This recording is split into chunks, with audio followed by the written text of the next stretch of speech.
Will all members of the council, as well as the public, please rise for the invocation and remain standing for the Pledge of Allegiance. The invocation this evening will be offered by Pastor Pat Alexander from the Creve Hall Church of Christ, a guest of Councilwoman Holly Wesa. Father, we thank you for this time. We thank you for the opportunities that you put before us.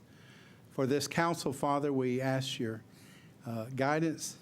We ask for wisdom for the leadership of our great city. Father, we ask for wisdom and leadership. Father, we thank you for caring for us, for loving us. We thank you, Father, for giving us talents that we can use for your glory, and giving us talents that we can use to grow in our community and grow in the many works and mission that is ours. Father, we thank you tonight for your abiding love and for your mercy and grace. Humble us, O Father, and keep us always loyal to your cause, and be with us, Father, as we are directing our thoughts tonight toward ways to make this city a better city. In Christ's name, amen.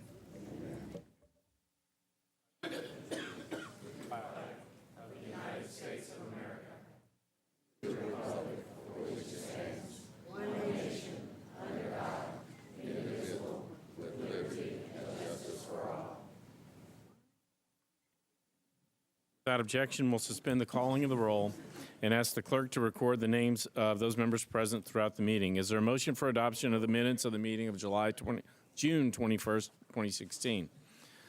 Without objection, the minutes will stand approved as corrected. Madam Clerk, are there any messages from the mayor? There are no messages from the mayor. We now move to elections and confirmations. This is the report from the Rules, Confirmations, and Public Elections Committee. Councilman Schulman. Thank you, Mr. Vice Mayor, members of the council. There's always a report from the Rules Committee. So we had a group of fine people that came before us tonight, and I will go through them. On the first one, Agricultural Extension Board, appointment of Ms. Sherry Smith for a term expiring August 1st, 2017. Ms. Smith is filling the unexpired term of Ms. Mona Crabtree. We interviewed Ms. Smith. We found out that she rides Harley motorcycles, and we approved her anyway. We approved her 7-4-0 against, and I would move for approval. You've heard the motion for confirmation of Ms. Sherry Smith to the Agricultural Extension Board. All in favor? Aye. Opposed? Motion carries. Councilman Schulman. Thank you, Mr. Vice Mayor. Farmers Market Board, the reappointment of Ms. Margot McCormick for a term expiring May 5th, 2021. We had a nice conversation with Ms. McCormick. She's owner Marche. She didn't bring us any snacks. We told her it was going to be a long night. We approved her 7-4-0 against. Move for approval. You've heard the motion for confirmation of Ms. Margot McCormick to the Farmers Market Board. All those in favor? Aye. Opposed? Motion carries. Councilman Schulman. Thank you, Mr. Vice Mayor. NECAT, appointment of Ms. Caroline Sprouse for a term expiring May 5th, 2017. She's filling the unexpired term of Ms. Jennifer Buck Wallace. It was nice meeting Ms. Sprouse. She is pregnant. She's sitting back on those hard benches. We told her we'd try to get her out of here quickly. We approved that 7-4-0 against. Move for approval. You've heard the motion for confirmation of Ms. Caroline Sprouse to the Nashville Education, Community, and Arts Television. All those in favor? Aye. Opposed? Motion carries. Councilman Schulman. Thank you, Mr. Vice Mayor. Social Services Commission, appointment of Ms. Elizabeth Kirkland for a term expiring April 3rd, 2021. Ms. Kirkland is currently serving on another board, and we checked. We were doing a little legal checking to make sure, because she's getting ready to get off that board, to make sure there's no problems. It's our understanding from legal counsel that everything's okay. The committee approved this 7-4-0 against, and with the understanding from legal counsel, we're ready to recommend full approval before the entire council, and I would move for approval. You've heard the motion for confirmation of Ms. Elizabeth Kirkland to the Social Services Commission. All in favor? Opposed? Motion carries. Councilman Shulman. Thank you, Mr. Vice Mayor. Transportation Licensing Commission, appointment of Mr. Freddie Carr for a term expiring April 30th, 2018, and the reappointment of Mr. Sal Hernandez for a term expiring April 30th, 2018. They have a lot of work in front of them, and they also have to serve with Mr. Billy Fields. We have decided that that was okay. Approve both of them 7-4-0 against. Move for approval. You've heard the motion for confirmation of Mr. Freddie Carr and Mr. Sal Hernandez to the Transportation Licensing Commission. All in favor? Opposed? Motion carries. Thank you, Councilman Shulman. We would like to recognize those citizens who were confirmed tonight. If you will stand as I call your name and then remain standing until all have been introduced. To the Agricultural Extension Board, Ms. Sherry Smith. To the Farmers Market Board, Ms. Margot McCormick. To NECAT, Ms. Caroline Sprouse. To the Social Services Commission, Ms. Elizabeth Kirkland. And to the Transportation Licensing Commission, Mr. Freddie Carr and Mr. Sal Hernandez. On behalf of the entire Metro Council, we'd like to thank you for your willingness to serve and volunteer your time and expertise. Thank you very much.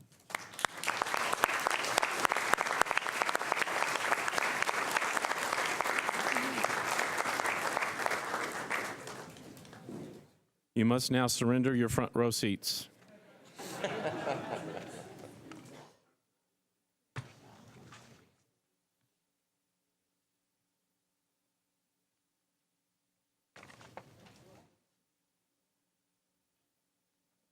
That does bring us to bills on public hearing tonight. Before we start, I'd just like to make a couple of announcements. First, we have an overflow crowd. So as you finish, if you would step outside, that would be greatly appreciated. There should not be much debate in the council about your bill tonight. It's for the public to be heard. All of the bills on public hearing will go to a committee, the Planning and Zoning Committee, at the next meeting where there will be discussion. They can be amended then. Our discussion on bills on public hearing or zoning bills generally is on third reading. So please don't take offense if we don't discuss your bill a lot tonight. We've saved time for that at the next meeting. So don't take it the wrong way if we don't spend a lot of time discussing your bill tonight. So thank you very much, and we will get started on bills on public hearing. BL 2016-199, Council Lady Hurt, approved by the Planning Commission 7-0 and 2, makes provisions to 231.8 acres of a contextual overlay district for property located along Boyce Court, Buena Vista Pike, Charles Court, Dove Place, Dyer Court, East Fairview Drive, Eve Circle, Flicker Drive, Harold Pruitt Drive, Haynes Park Court, Haynes Park Drive, Hummingbird Drive, Kings Lane, Kingview Court, Kingsview Drive, Mallard Drive, Pheasant Drive, Tucker Road, West Hamilton Avenue, and Walters Court. Council Lady Hurt. Thank you, Mr. Chair. Open for public hearing. Thank you. Thank you, Council Lady Hurt. Would all of those in favor of BL 2016-199 please raise your hands? All of those opposed? Seeing none, would those in favor like to speak? No, declare the public hearing. You're behind the column, so if you would like to speak, step forward to the mic, state your name and address, and Vice Mayor, thank you. My name is Ruben Dockery. I live at 2276 Gilmore Crossing. I'm just here to say, with all full disclosure, I'm running for the council seat, but I want to say that this is a very important bill because it's representative of the will of the people in District 1, and I stand in full support of it. Thank you. Thank you. Seeing no one else in favor, and there was no one else opposed, I declare the public hearing closed. Council Lady Hurt.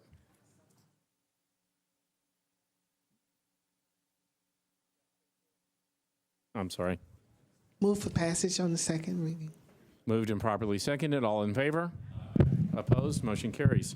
BL 2016-217, Councilman Hastings, approved by the Planning Commission 8-0, changes 17.46 acres from R8 to IWD zoning for properties located at 2915, 2917, 2919, 2919B, Brick Church Pike, and Brick Church Pike unnumbered north of Fernco Drive.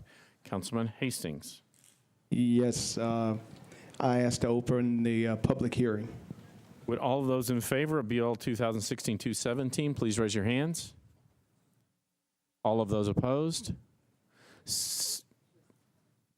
I see people moving forward, but I think they're not on this bill. Okay. Declare the public hearing closed. Councilman Hastings. I ask to move for approval, sir.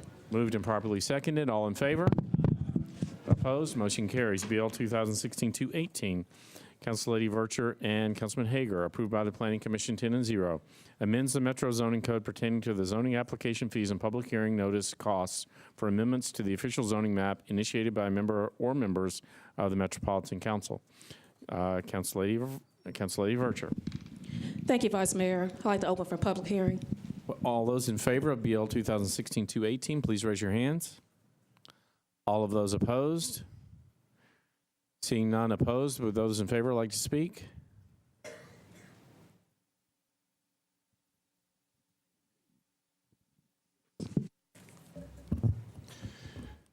Good evening, Mr. President and members of the Metro Council. It's been a while since I've been at the microphone before this august body. I am John Stern, and I stand before you as the chairman of the Nashville Neighborhood Alliance. Our address is Post Office Box 22057 here in beautiful Nashville, Tennessee, 37202. And we are pleased to support Council Bill 218 and want to thank Council members Vercher and Hagar for their fine work. We also appreciate all of you who are going to be for this bill as well. It was rather odd, a very unusual set of events bringing us to this point. The Neighborhood Alliance had been deliberating on this matter, and so we actually created a request, and we sent a copy to each one of you. And lo and behold, I get an email back to my account within about 30 seconds from Council Lady Vercher showing me a bill that did exactly what we were asking to be done. Absolutely the fastest results in our 25-year history.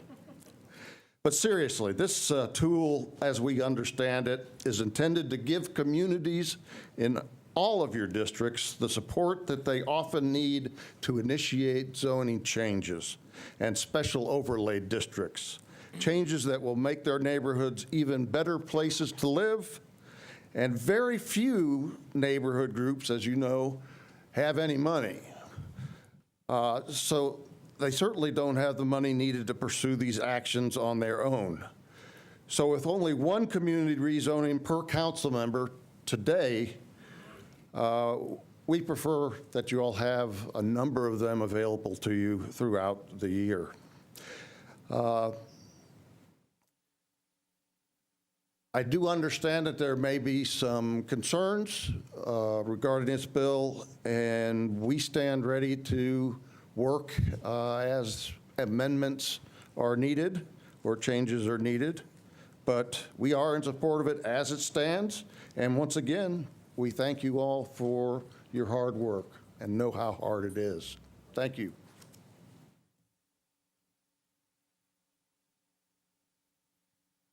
Thank you, Vice Mayor, members of council. I'm John Summers, 5000 Wyoming Avenue. I just want to add my support for this bill. When I served in the council members weren't restricted to the number. I know Council Lady Blaylock worked to get this passed the one during the last council term, and this gives y'all more flexibility. You know, this is about you as a district council members in particular doing your job, trying to represent your constituents, and it's really unfair for one neighborhood that may be able to pay for it versus another neighborhood that can't. It really puts you in an indelicate situation, having to choose between one neighborhood versus another. So, I've used this for the 5 Points redevelopment plan in East Nashville. I used it for the UDO and Harding Town Center. So it's not just overlays and things like that. There's some opportunities for economic growth that I think this helps as well. So I would hope y'all would pass this and at least give y'all 3 options rather than 1 option. Thank you very much.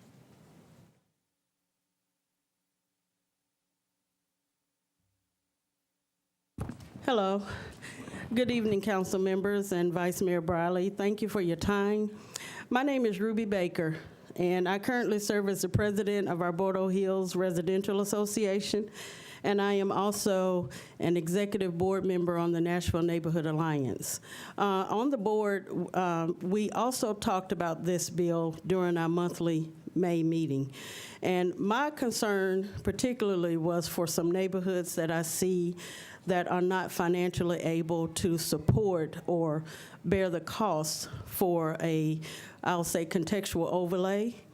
So increasing it from 1 to 3 for each council member, my hope is that the council member will be fair and use this as a benefit for some of the communities that are not able to financially afford it.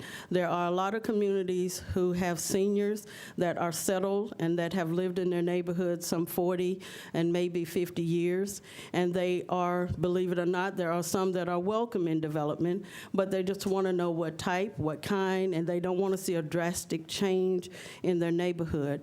So I hope to work closely with the council members so we can identify those neighborhoods that could really benefit from each council member having at least 3 opportunities to serve their constituents, so that way their communities can move forward as well. So thank you for your time. I appreciate all your hard work, and I look forward to continuing to work with you. And I ask that you support this bill so that the increase can go from 1 to 3, so we can have some communities that will benefit from this opportunity. Thank you so much. Thank you, Ms. Baker. Declare the public hearing closed. Councilor Vercher. Thank you, Vice Mayor. I move for approval. Moved and properly seconded. All those in favor? Opposed? Motion carries. BL 2016-219, Councilman Bednang, Karen Johnson, and others, cancels 7.84 acres of the Forest View Park planned unit development, and by changing from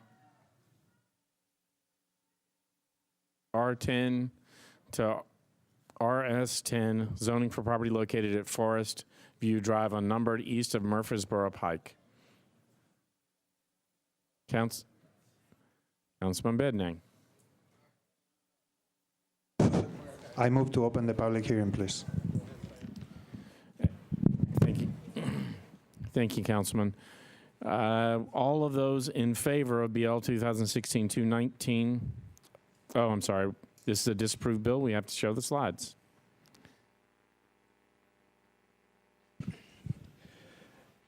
This is a request to cancel a portion of a planned unit development overlay and rezone property located at Forest View Drive unnumbered from R10 to RS10 zoning. The Planning Commission recommended disapproval of the request to cancel the PUD and rezone the property to RS10 at its meeting on May 26, 2016. The property is currently zoned as R10 and is part of a PUD overlay and also part of the Murfreesboro Pike Urban Design Overlay. This particular portion of the PUD is approved for 96 multifamily units. The proposal to rezone the property to RS10 and cancel this portion of the PUD overlay would permit a maximum of 34 single-family lots. The Murfreesboro Pike UDO would remain in place. This is the latest approved plan for this portion of the PUD. This revision was approved by the Planning Commission on March 24th and reduced the number of units permitted in this portion of the PUD from 212 to 96 multifamily units. The property is located within a suburban neighborhood maintenance policy. This policy is intended to enhance suburban neighborhoods. The policy also calls for higher density uses to be located nearer to centers and corridors, such as the Murfreesboro Pike corridor. The approved PUD provides a transition from the Tier 2 center located along the Murfreesboro Pike corridor, which is consistent with the goals of the maintenance policy. The Planning Commission recommended disapproval of the requested rezoning and PUD cancellation as it is not consistent with the policy and does not provide an appropriate transition. Thank you. Would all of those in favor of BL 2016-219 please raise their hands? All of those opposed? Okay. Well, let's try that one more time. All of those in favor of BL 2016-219, please raise your hands. And all of those opposed to okay. Council Lady Johnson, I think they're opposed. We tried that twice. If you're opposed, we're going to take these in two separate groups. So all of those in favor, please approach the mic and get ready to speak. Once we're finished with those in favor, we will come back to those opposed. Please state your name and address, and I will encourage members of the public not to be repetitive. We are listening closely, but we will become numb if you say the same thing over and over again. Thank you. Good evening. I'm Arnett H. Bodenhammer, Sr. I live at 2900 Starboard Drive, Nashville 37217.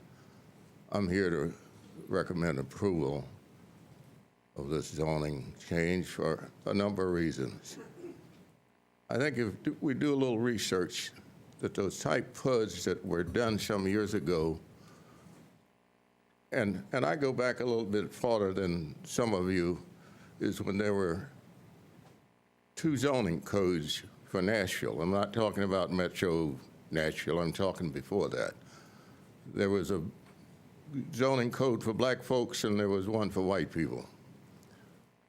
What we're doing now with some of these PUDs and some of these areas that we're approving, what we're doing, in fact, if you look at the pattern, is somewhat de facto segregation of these communities as they were years ago and the way Nashville grew up. I think you really need to look, and you will find that a number of these PUDs and a number of those low-income homes that you're trying to approve are in certain zip codes. And I'd like people to really take a look at those zip codes and where they exist, and they're mainly in black and low-income communities. We need to change that, folks. If we're going to be an it city for Nashville, with the growth that's taking place, we really need to take a good hard look. So my recommendation is to approve, and let's share the wealth. Thank you.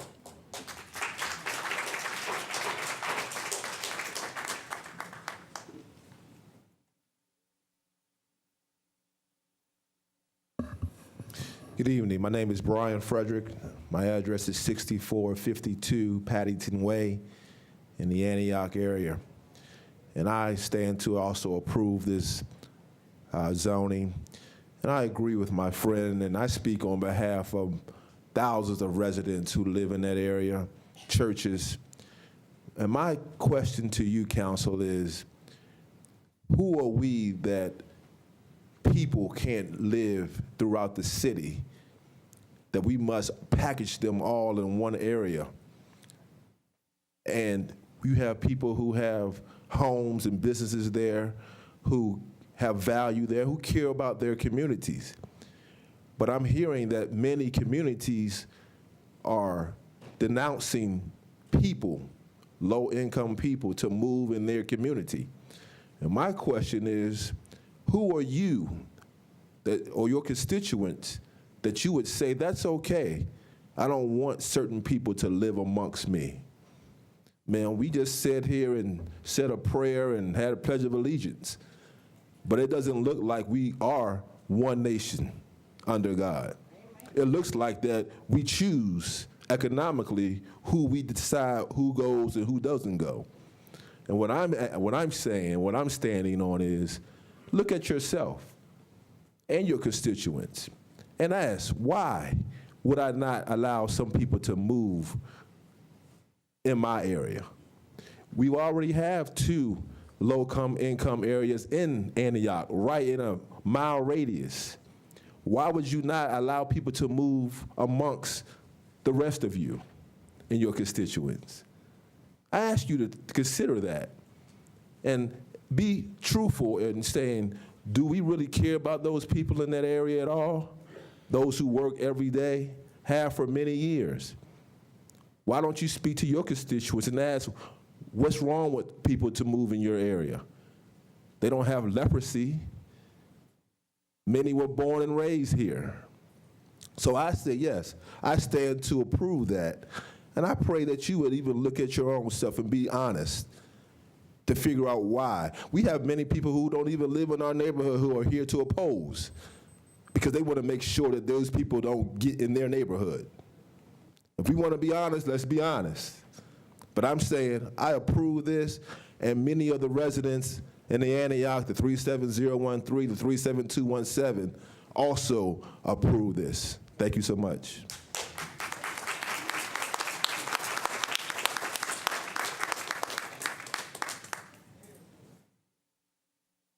Okay, members of the public, two things. One, you got to move up in line. You got to be ready to go right after one another.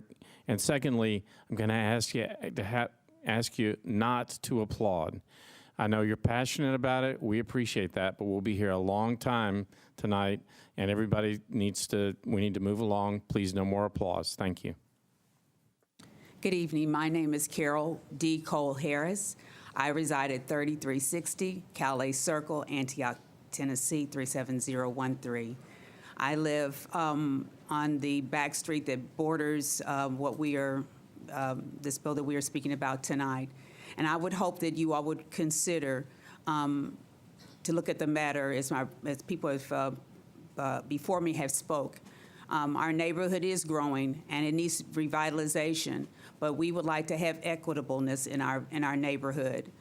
We would like you to prove, as our passionate Councilwoman Karen Johnson is asked you to do tonight, and because of the infrastructure of our city, our part of the city, we're the fastest growing part of Nashville, residential-wise.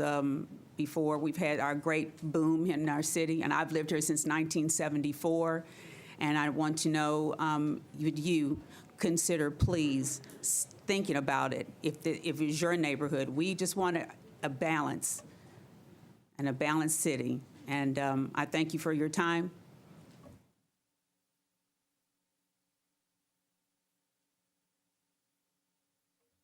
My name is Melanie McGill. My address is 3313 Timber Trail Drive. I proposed the bill because it's a destructive to our community.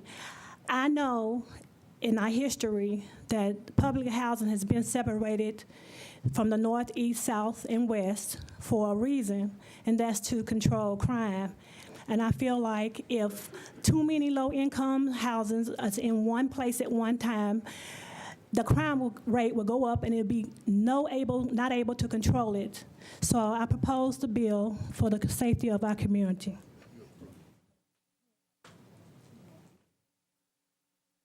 Hi, I'm Alma Sanford, 6317 Paddington Way, Antioch, Tennessee. The proposed location is one that I drive by every time I leave my house. I don't live that close to it, but I do live 1 mile from a Habitat for Humanity area that I helped to build there. We have 2 high-rise large apartment complexes on the same block with this vacant lot that is proposed to put a new large apartment complex with tax credits. I was privileged to attend a workshop last Thursday at the MDHA office. We heard from people from HUD, from the state, from the city, and various areas talking to us about HUD's new rule that does not want any city to concentrate poverty. And that is exactly what is being proposed here, a method to concentrate poverty. Let's give poor people a chance to climb out of poverty by putting tax credit properties in mixed-use housing areas so there are amenities available to the poor people that need the tax credit property. We in Antioch are not saying we don't want the tax credit property. Believe me, we already have more than our fair share. And we're not saying we don't want it, we're just saying we don't want it all in the same block. That is not fair to the people that you're putting there.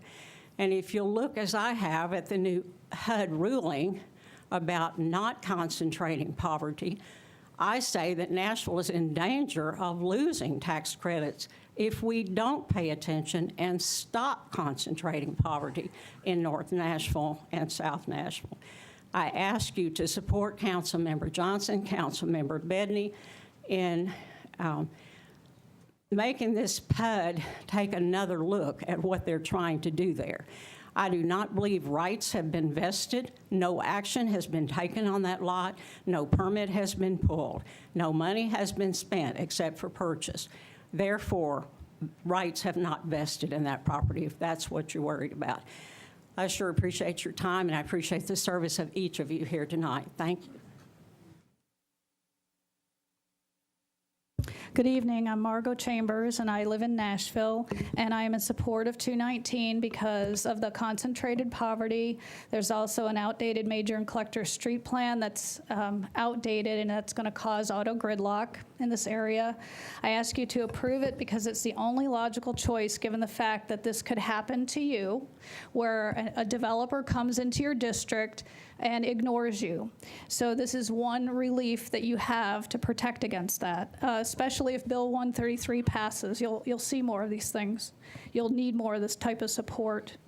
I support this ordinance because Council Lady Johnson was ignored by the planning department, and the developer used tax credit paperwork that wasn't in order to use as the excuse to say that this PUD was active. And the THDA tax credit application was for 96 units, and they went before planning to ask for 212 units, and that's a federal problem with the HUD department. So if you don't support this, this is likely going to cause problems with HUD.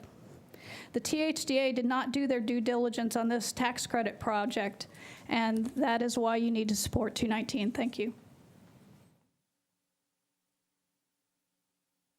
Hello, my name is Laura Moss, and I live at 2993 Brantley Drive. I am a resident of Antioch, and I've lived here for 10 years, and like many current residents, I have relocated here from another state. I love my community. I want to be here. I want to stay. I have read the letter that Ken Renner wrote on the matter of BL 2016297, saying that one reason Nashville's growth has always been orderly, predictable, and a supportive climate, why he wanted us to not do this. And I was taken aback because the residents of Antioch and Nashville will say that things have not been orderly when it comes to land development. It might have been for the developers, but not for the residents. We have schools with trailers that are overflowing classrooms. We have commutes to work that have now grown to 90 minutes for some people. So it's not been great. Nashville has not mastered the art of growth at this point. We're not here to fight low-income housing. We're not here fighting developers just for the sake of slowing down that growth. We are more specifically fighting that this place is going to have concentrated low-income housing in one area. We're basically creating a modern ghetto. It is 2016, and I am fighting segregation. I cannot believe this is happening. There is a right way to deal with low-income housing and a wrong way. What is happening now is wrong. It does not serve the community as a whole, nor does it serve the people who need that housing. They lose out on benefits of going to a good school with kids from different backgrounds. They won't play at the same playgrounds, and their parents won't shop at the same grocery stores. They will be isolated. This creates a toxic environment for children, making it almost impossible to break the cycle of poverty, creating a never-ending need for more low-income housing, jails, and an expanding police force that will drain Nashville. The right way to deal with low-income housing is to disperse it around the county so that each area absorbs the same amount. There should not be any public school system in Davidson County that has only one economic class of student. This has been done before, and it has worked in other cities. Those cities already exist. Kids in those neighborhoods and those cities, they grow up in low-income housing, but they go to the school with the kids from middle-class kids and upper-class kids and affluent kids. They benefited from that experience. They benefited from parents that were able and willing to attend PTA meetings when their own parents couldn't. They benefited from a police force that protected them and not targeted them. I am talking about my own childhood from my own hometown. That developer that created our town, he lived in our town. He went to our shopping centers. He lived in our community and shared our houses of worship. His children, his grandchildren, and I think even a few of his great-grandchildren grew up in that town, and attended the same schools as the rest of us. He wanted to see if his social experiment worked, and it did. This was also confirmed by my own unofficial Facebook survey with my friends that I grew up with, and said, "Where are you now?" Turns out they all made it. They made it out of poverty. Thank you. There is a statue in the center of the town dedicated to that developer because of what he did for that community and for the next generation. Thank you, ma'am. I highly doubt there's going to be a statue dedicated to developers if you let developers like this in and ruin our town. Thank you.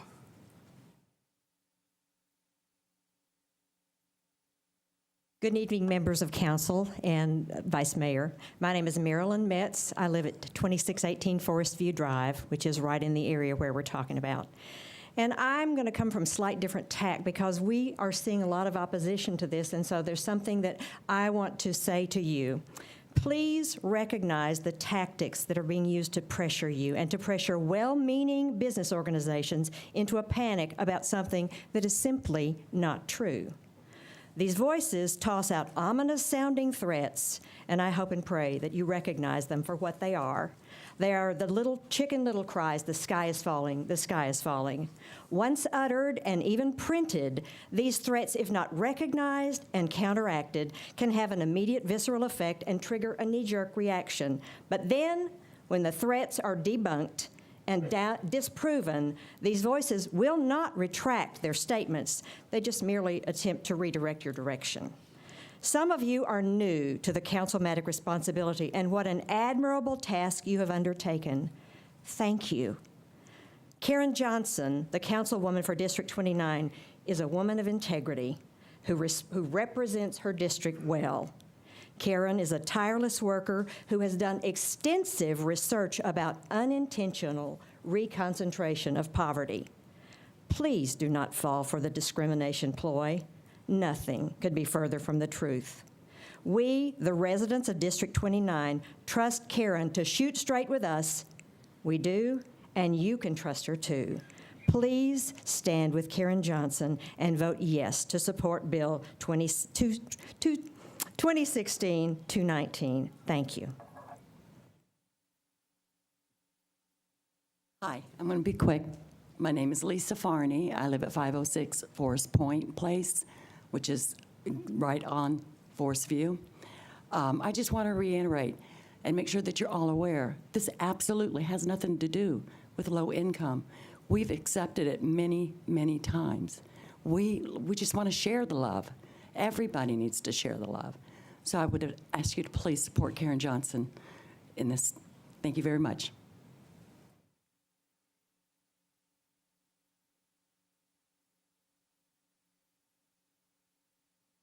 Anyone else in favor? Seeing none, those in opposition. We're waiting. If you want to speak in favor, move on up, please. I'm Pastor Felix. I live at 804 Crabapple Cove. I just wanted to be able to, if it were possible, cause you to consider what has been in our area. And we have seen a lot of changes. We've lost all our stores. I don't know what happened to them, but they all moved out. We don't have a lot anymore, and it seems like somebody knew this was going to happen, and the people who had the stores and everything, they've already mostly gone. They knew that we were going to be the new ghetto, the new North Nashville. I don't know how it works. I'm not involved in all that. But all I'm asking you, Council, I'm asking you to please have mercy on us and do not make us the Nashville ghetto. But let's share and let's all work together for the good of those who are in poverty. Thank you.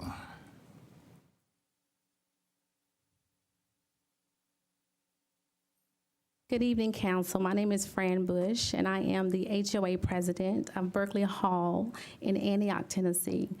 The P.O. Box is 1653 Antioch, Tennessee, 37011. I'm here tonight, once again, it feels like I fight all the time. We out in Antioch fight all the time to have some type of prosperity. And we want you guys to listen tonight. Councilman Bettany and Councilwoman Johnson, thank you for always, and the other council members in the Southeast Davidson County, for trying to stop the bleeding in our community. In my neighborhood, we have had to hire security. Extra money that we really don't have, but we do it because of the things that have changed in our community, because unfortunately we are forced to get things that we know that's not of value. And things change. Crime goes up a lot. You have seen Antioch on TV time after time, every other day that we have crime. And it's not because of the stakeholders. We have homes, we pay taxes, so we're not gonna destroy our homes. My community is a safe haven, but once my neighbors leave my community, they don't understand what's happening and what's going on around them. We have so much trash that's dumped on a daily basis in our community. We have to hire people to do just that too, come pick up trash. Because you have people that we do love and we do support, but unfortunately they just don't understand the value. And we got it, we've already received it, and we're dealing with it. But what we're saying tonight is that we don't want to continue to deal with it all in one area. I think it's unfair. We all know it's unfair. So we need to do the right thing, and that is to spread low income in Davidson County. Concentrate in one area doesn't do anybody justice. It doesn't do stakeholders like myself justice, who paid over $300,000 for her home. Yeah, when I was a little girl, I did come from the projects. But I vowed that after I left the projects, that I wanted more for myself, and I wanted more for my 5 kids, and that I would never go back, because I was gonna work hard, and I was gonna do the right thing and pay my taxes.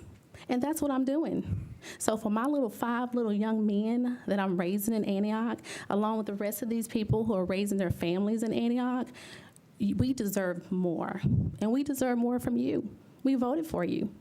So we're asking you to do the right thing. We're asking you all to support Councilman Bettany and Councilwoman Johnson, who work tirelessly to make sure that we can continue to add value in our community.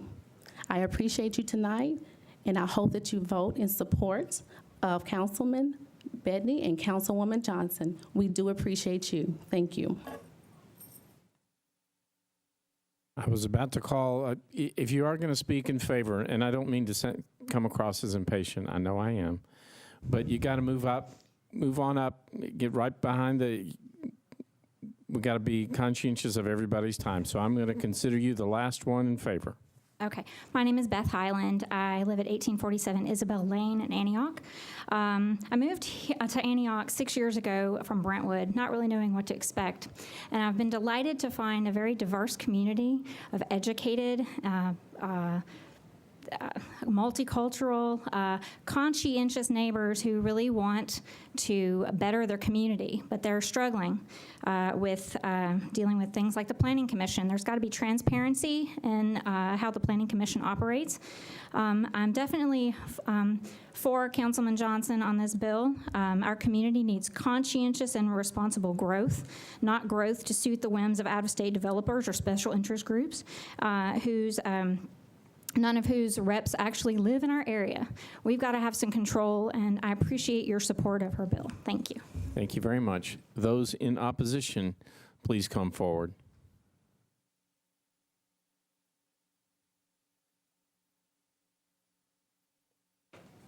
Please state your name and address. Good afternoon. My name is Tracy Childress, and my address is 424 Church Street. Am I too close? Suite 1750, Nashville. I represent the Ridge at Antioch, the owner of the property that you're being asked to downzone today. I will highlight a few key dates in the development timeline which will serve to focus our attention on the key issue that Council is considering today. Number 1, a zoning letter from Metro Planning dated December 13th, 2012 confirmed that the property is located within a PUD overlay district and approved for the development of up to 212 multifamily units. The property was appropriately zoned for the intended use with no need for any special variance or exception. June 2015, the developer received a preliminary award letter from THDA. July 2015, an updated zoning letter from the Planning Commission confirmed the zoning designation and its compatibility with the intended use. February 2016, the developer then purchased the property. March 21st, 2016, the Planning Commission approved the owner's request to revise the preliminary plan to reduce the number of residential units from 212 to 96. On April 2016, Councilwoman Johnson requested a rehearing of that approved PUD revision. On May 26, 2016, the Planning Commission disapproved the Councilwoman's request to 1, rezone the property to single-family residential, and 2, cancel the portion of the PUD overlay district approved for the development of the 96 residential units. Let us be clear. The issue today is not whether we are approving a project or a proposal. This is an approved project that we're discussing. And there are two issues that likely expose Metro to significant liability. Number one, the downzoning would constitute an illegal taking of my client's property in violation of both United States and Tennessee constitutions. Number two, the downzoning would violate Fair Housing Act by preventing the prospective tenants, namely minorities and the children of minorities, from moving into the community. The bottom line is, ultimately, the approved PUD is consistent with the adopted community plan. This is why the Planning Commission disapproved this downzoning bill. We urge you to disapprove this bill because it would illegally revoke my client's existing development rights, violate fair housing laws, and because it is simply inconsistent with the community plan. Thank you for your time and attention.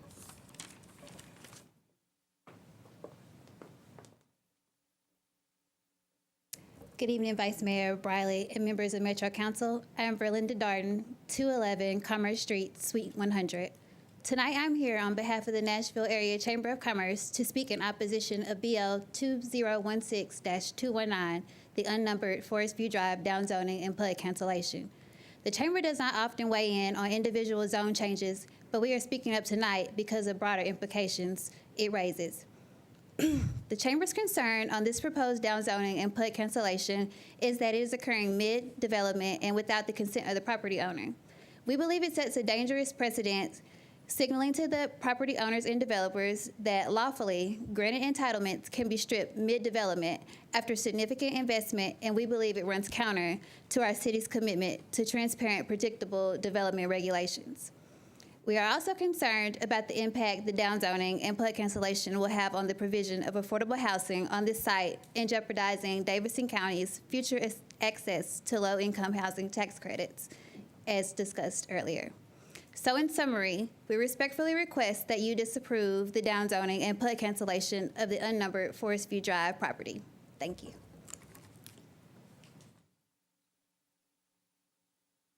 Good evening. My name is Jerry Kelso. I live at 2704 Valley Park, Little Rock, Arkansas. I'm the engineer on this project.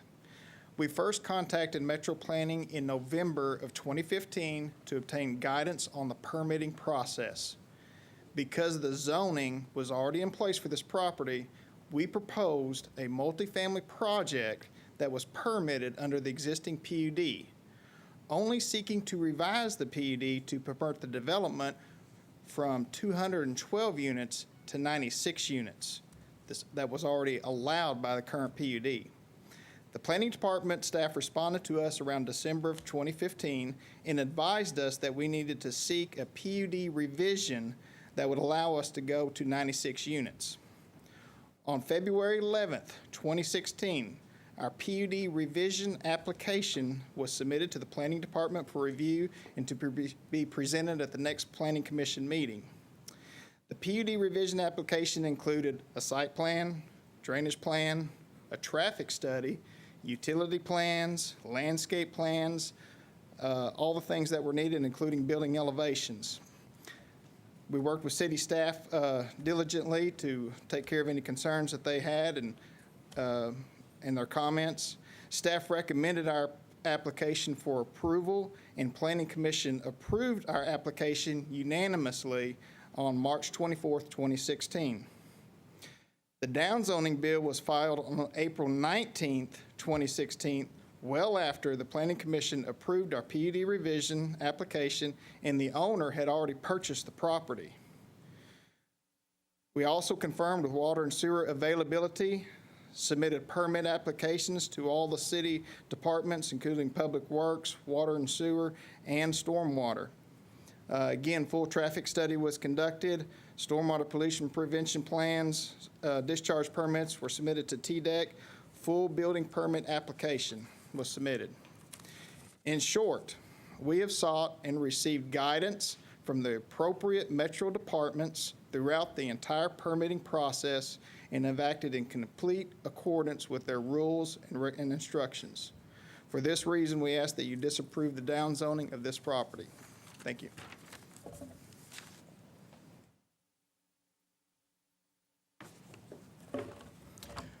My name is R.B. Smith, and my address is 9800 Maumelle Boulevard, North Little Rock, Arkansas. I'm the managing partner of Rich Smith Development, LLC, owner of the Forest View property that is subject to BL 2016-219. Over the next couple of minutes, I would like to share information about Rich Smith and our mission to build high-quality workforce housing for communities around the Southeast, and to detail the legal and by-the-book development path that we navigated with both Metro Government and THDE on the Forest View project. Rich Smith builds multifamily, affordable living communities. We're an award-winning company defined by quality materials, construction, and amenities that have market-rate appearance in our communities. Supplying affordable housing inventory is our passion. We feel we're very good at what we do, and we look forward to fulfilling to help find people affordable living options. The residents of workforce housing are gainfully employed, secretaries, police, firefighters, fire personnel, laborers, nurses. There's sometimes very young professionals on their way up. Some are single parents struggling to find footing. But all of them are working and living the life to the best of their abilities. The Forest View site was already properly zoned for this development when we placed an option on it in 2013. And then we filed the required zoning certification letter with the THD application, which was approved in 2015. Our firm has spent more than $800,000, and of course the bill keeps rising, in pre-development costs, and we have legally vested property rights. We are very, very proud to do a project in Nashville. This is a $13 million development that will contribute 96 residents for qualified working families. To say that we were surprised by the ordinance is an understatement.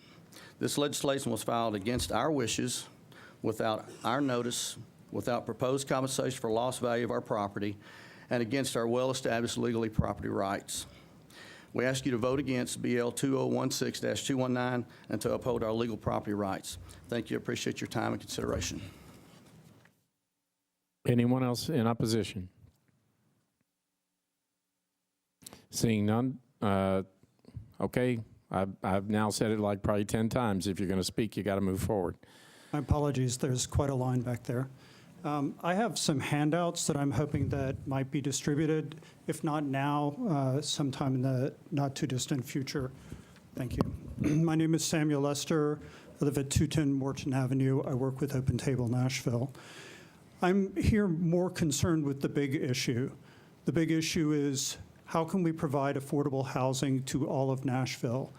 Every one of your districts has 40% or more people that are rent burdened. That is, they pay more than 30% of their income for their rent, which means that gradually they grow closer and closer to not being able to pay their bills, to not being able to take care of their families in the way that they need to.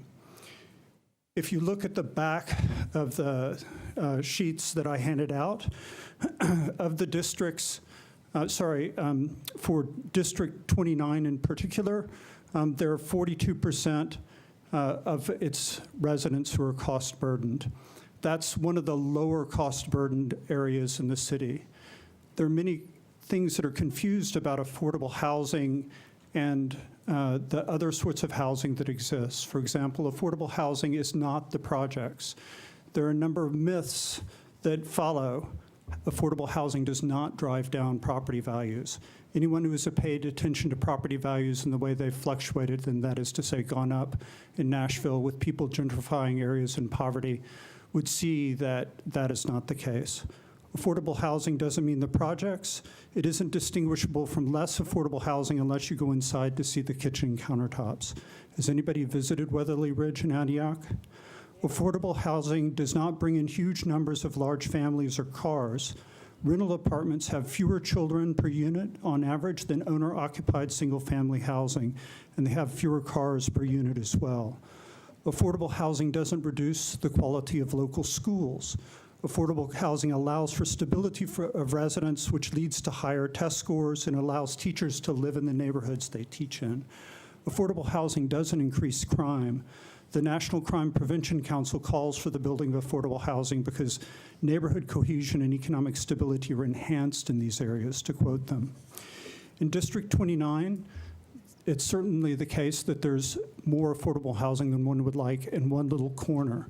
On the other hand, District 29 has the 8th least amount of poverty in the city. That is to say, if you rank the districts from 1 on down, you would find that 8, it's tied for 8th. It doesn't have a huge concentration of poverty. If you look at vast areas of the city, I brought a chart last time, I'm afraid I left it behind this time, you would see that the central area of Nashville is heavily, densely impoverished. That's the dear and the problematic part of concentration of poverty. If this project is canceled in the district with the 8th least concentration, whose district is going to be next to say, oh no, I can't have affordable housing, mine is 9th or mine is 7th? Thank you. Thank you, sir.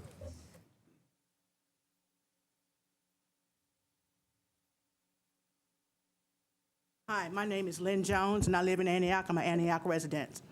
I moved here from Louisiana, getting caught up with Katrina. I love Antioch.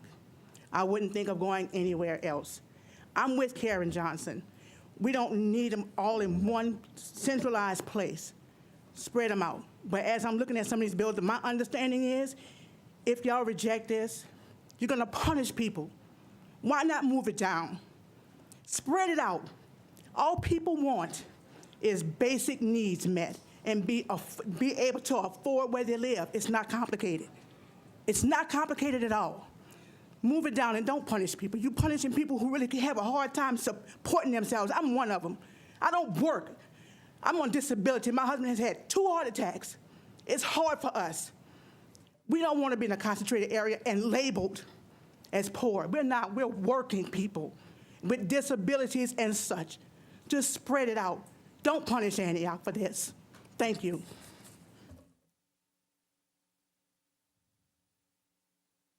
One more for. But we're now on to those against. I think she was Against. She was for. We still have. I know she was for, but we still have a line of people against. Oh, okay.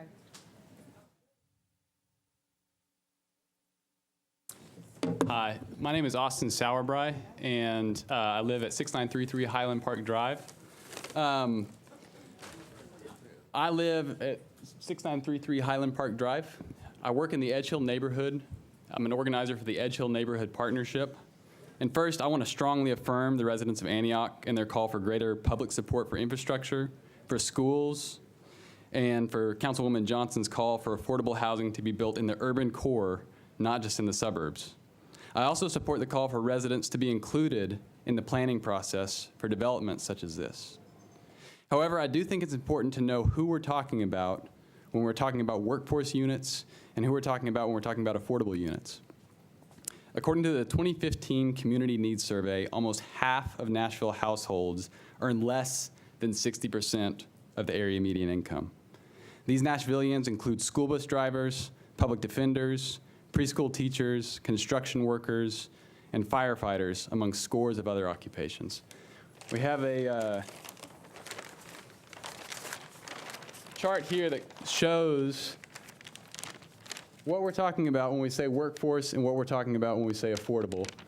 Almost 70% of folks in Nashville need either workforce or affordable housing. Almost 40% of Nashvillians need affordable housing.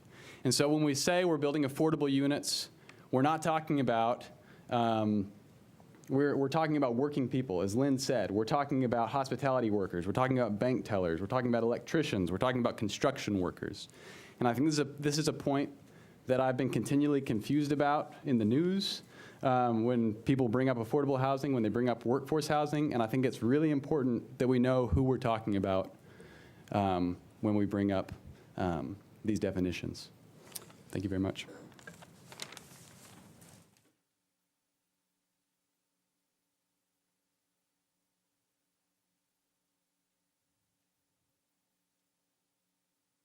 Anyone else opposed? Seeing none, declare the public hearing closed. Councilman Bednang. Or Council Lady Johnson. Who? Council Lady Johnson. Thank you, Vice Mayor. I'd like to move for approval and to defer indefinitely. The motion is to approve on second reading and defer indefinitely. Is there a second? Any discussion? All in favor? Opposed? Motion carries. Thank you.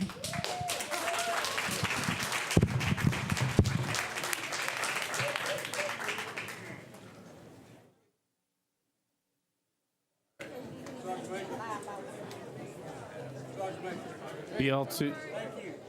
I'm going to give it a second for people to.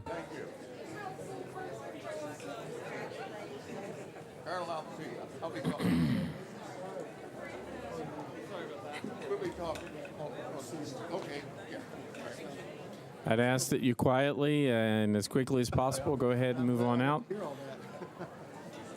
BL 2016-265, Council Lady Mina Johnson, Dowell, and others, amends the Metro Zoning Code pertaining to the inactivity of a planned unit development.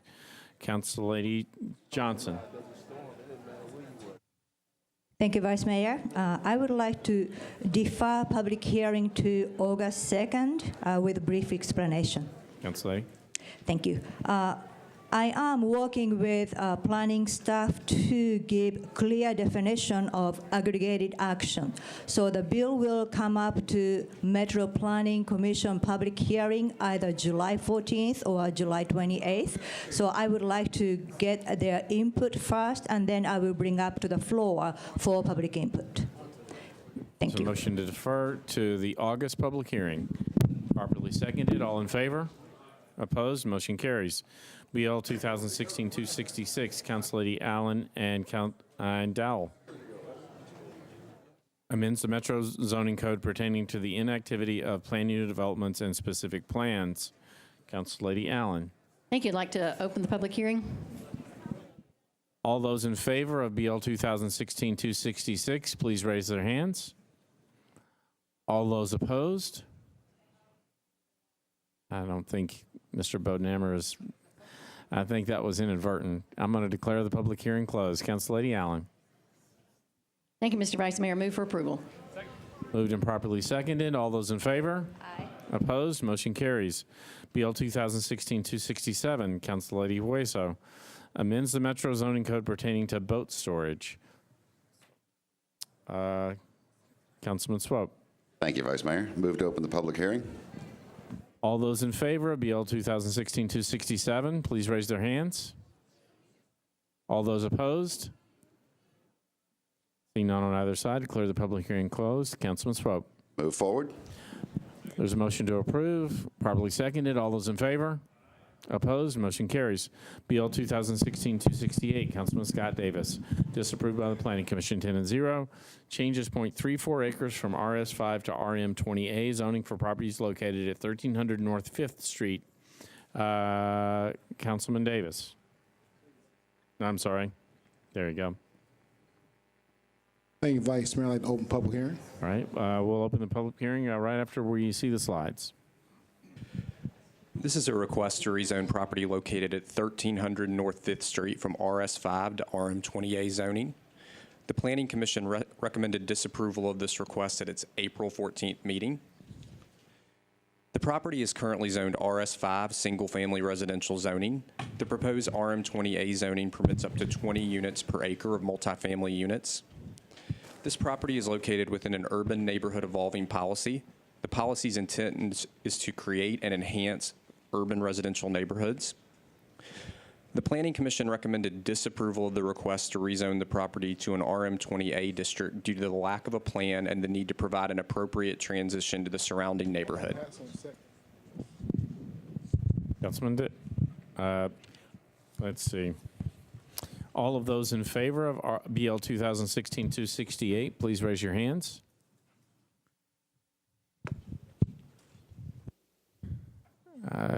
Do I see a hand? Raise it a little bit there. There you go. All of those opposed? Would all those in favor please come to the microphone, state your name and address if you want to speak in favor.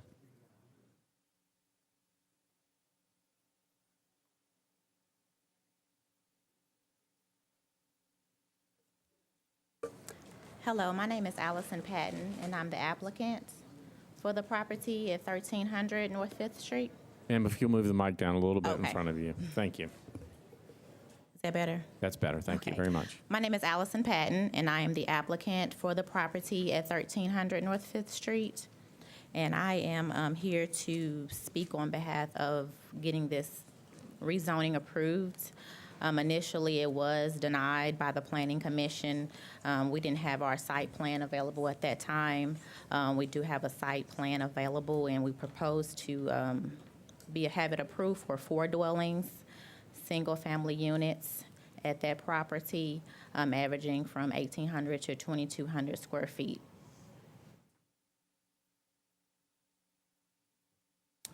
That was it. Okay, thank you, ma'am. Okay, thank you. Anyone else in favor? Seeing none, with those in opposition, please, that would like to speak, please come to the mic, state your name and address. Thank you very much. My name is Teresa Brooks. I live at 1329 North 6th Street and have lived there for over 50 years. We have a stone and a brick subdivision.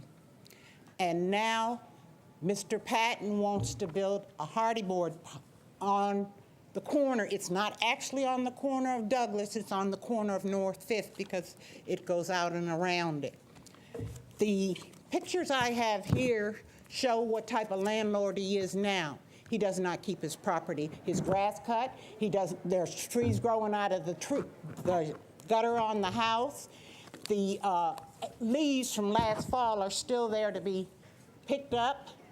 The overgrowth on his neighbor next door at 1302, Miss Taylor was sick and couldn't come. She had surgery.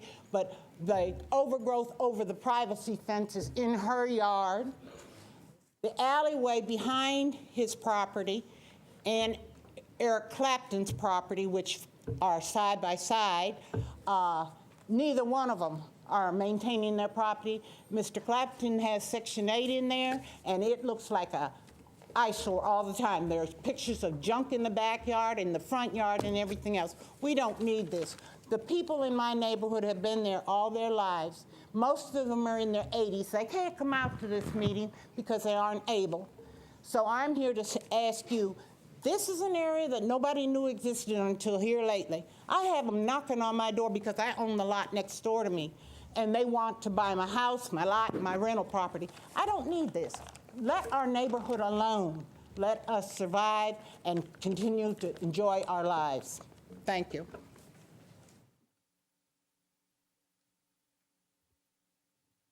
Hi, I'm Courtney Williams. I live at 1303 Lishee Avenue. I'm directly behind the property that's being requested for rezoning. I'm opposed to the rezoning. While the applicant and developer did attend one neighborhood meeting prior to the application going to the Planning Commission, they never addressed any concerns voiced by residents or shared any plans as was promised.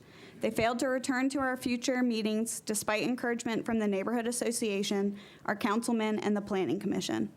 While this property is near our newly established urban neighborhood center, it is actually located on the outermost edge of the urban neighborhood evolving overlay.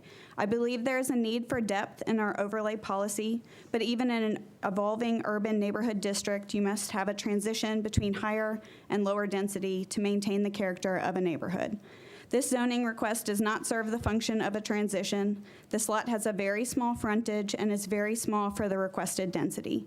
It is not possible to develop this lot to the requested density and still honor the existing setback of the street.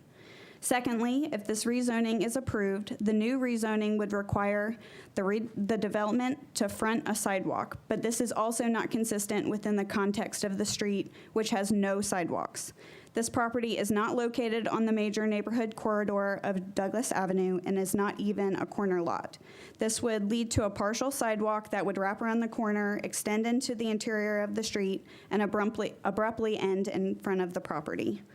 In conclusion, the introduction of this type of multifamily development does not preserve the character of our existing neighborhood. Had the property's owner been more considerate in their request, this property could have increased density in our urban neighborhood and supported the need for diverse housing, while still respecting and preserving the value of the existing homes nearby. A more mid-range density request could help visually transition to the new multifamily developments into the neighborhood as they lead into the interior corridors of the neighborhood. It is disappointing to see this type of patchwork rezoning being pursued in our neighborhood, especially without collaboration with the residents. I hope you will support my neighbors and me by voting in opposition to this rezoning request. Thank you all very much.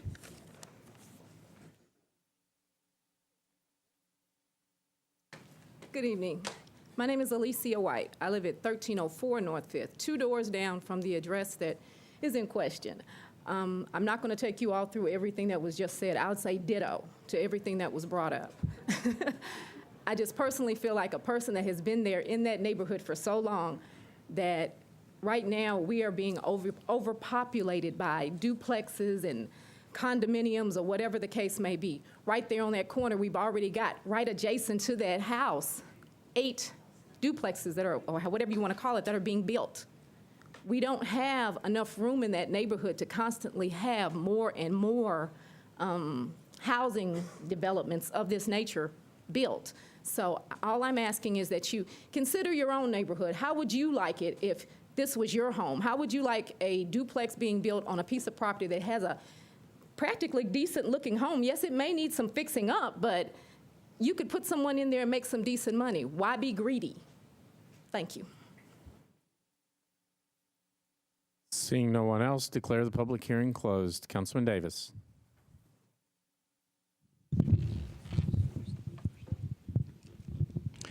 Yes, I'd like to I'd like to pass on second and defer to allow the substitute to go back to the Planning Commission and with a brief explanation.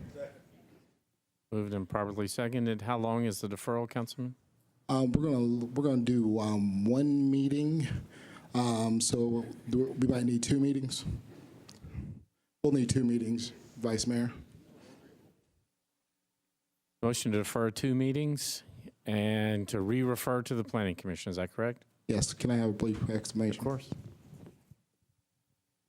For this neighborhood association, we've recently moved locations. The builder and developer have owned the home, and their family has lived in this district for a long time. Their new plan will decrease the number of homes proposed. Also, I will encourage Mr. Patton to comply with the neighbors' wishes and incorporating the stone and showing the new site plan.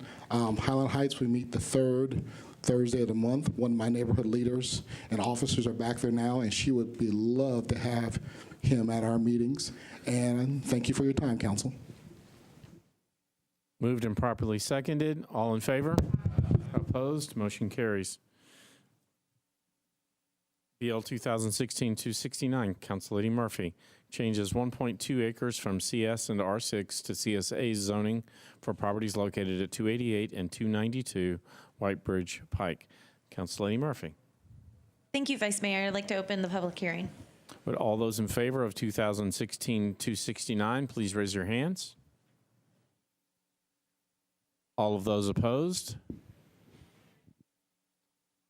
Seeing none opposed, would those in favor like to speak? Declare the public hearing closed. Council Lady Murphy. Thank you. I'd like to move for approval. Moved and properly seconded. All in favor?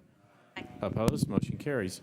BL 2016-270, Councilman Hastings. Approved by the Planning Commission 9-0. Changes 1.55 acres from CL to MULA zoning for property located at 1002 West Trinity Lane. Councilman Hastings. Thank you, Vice Mayor. I declare for the public hearing. All those in favor of BL 2016-270, please raise your hands. All those opposed? Seeing none, do those in favor would like to speak? No, declare the public hearing closed. Councilman Hastings. I declare for approval. No.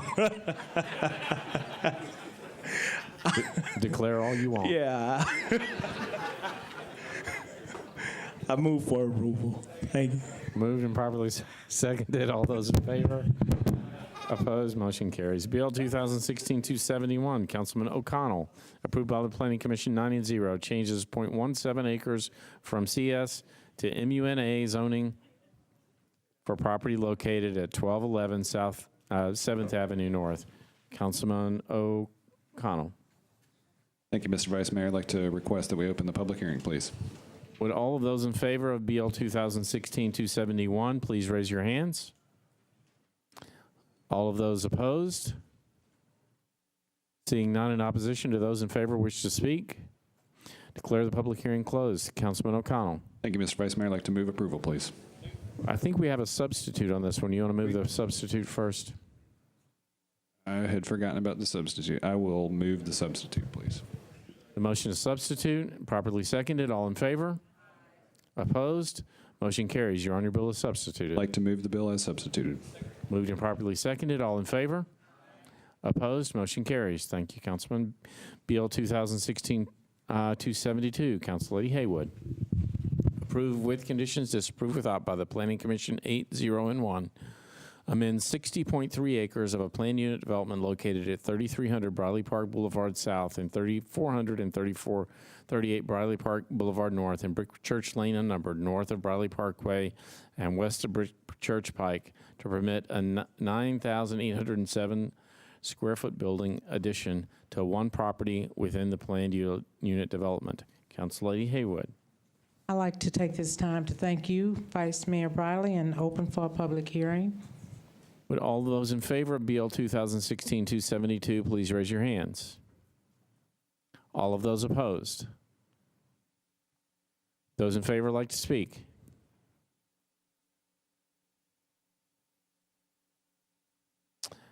I'll take that as a no. Would those opposed like to speak? Take that as a no. Declare the public hearing closed. Council Lady Haywood. Yes, I'd like to take this opportunity to defer 2 meetings. All right. This motion to defer 2 meetings. All in favor?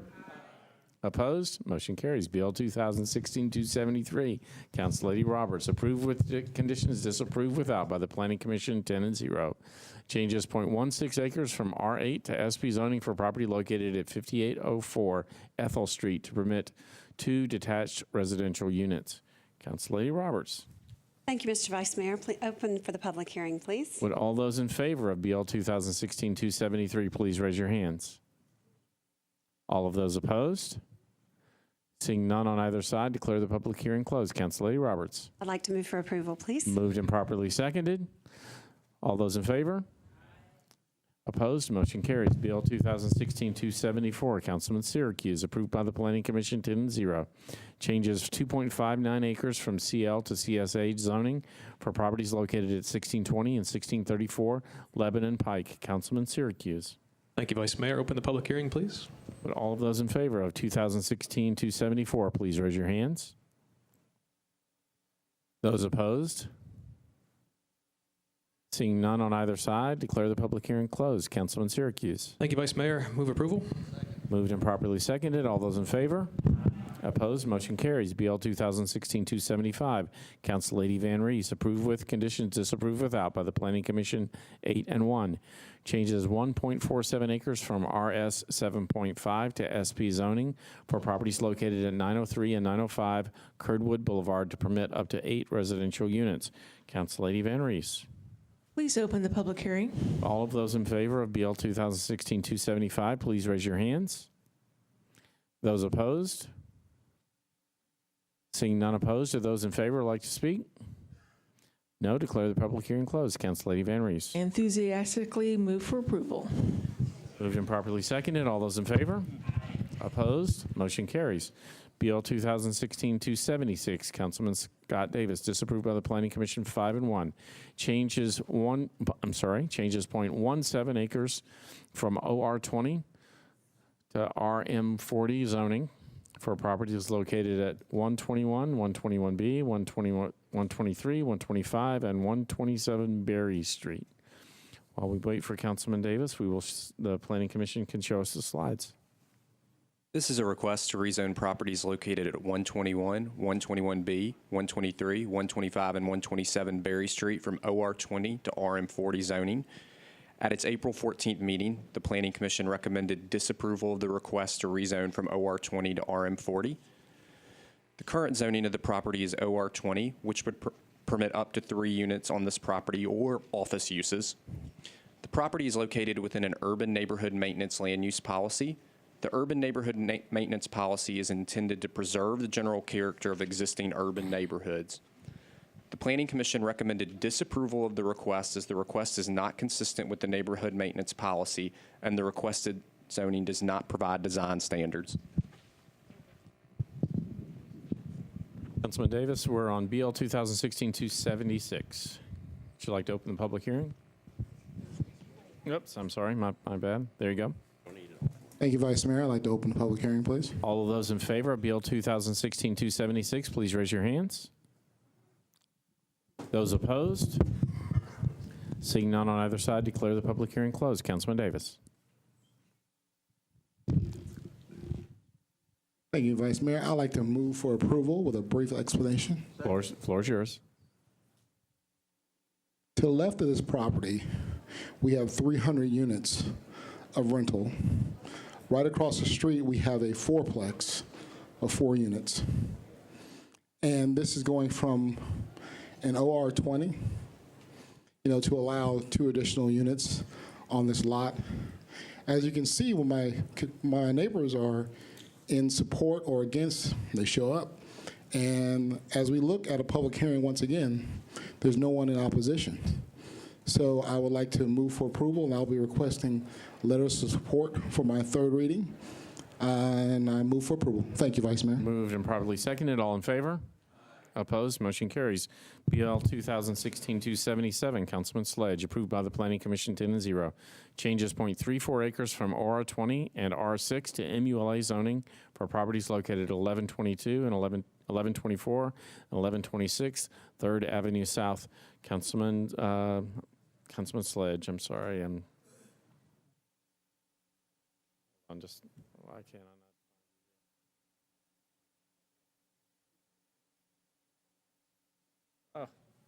Looking on the wrong side. There we go. I can't even run the buttons.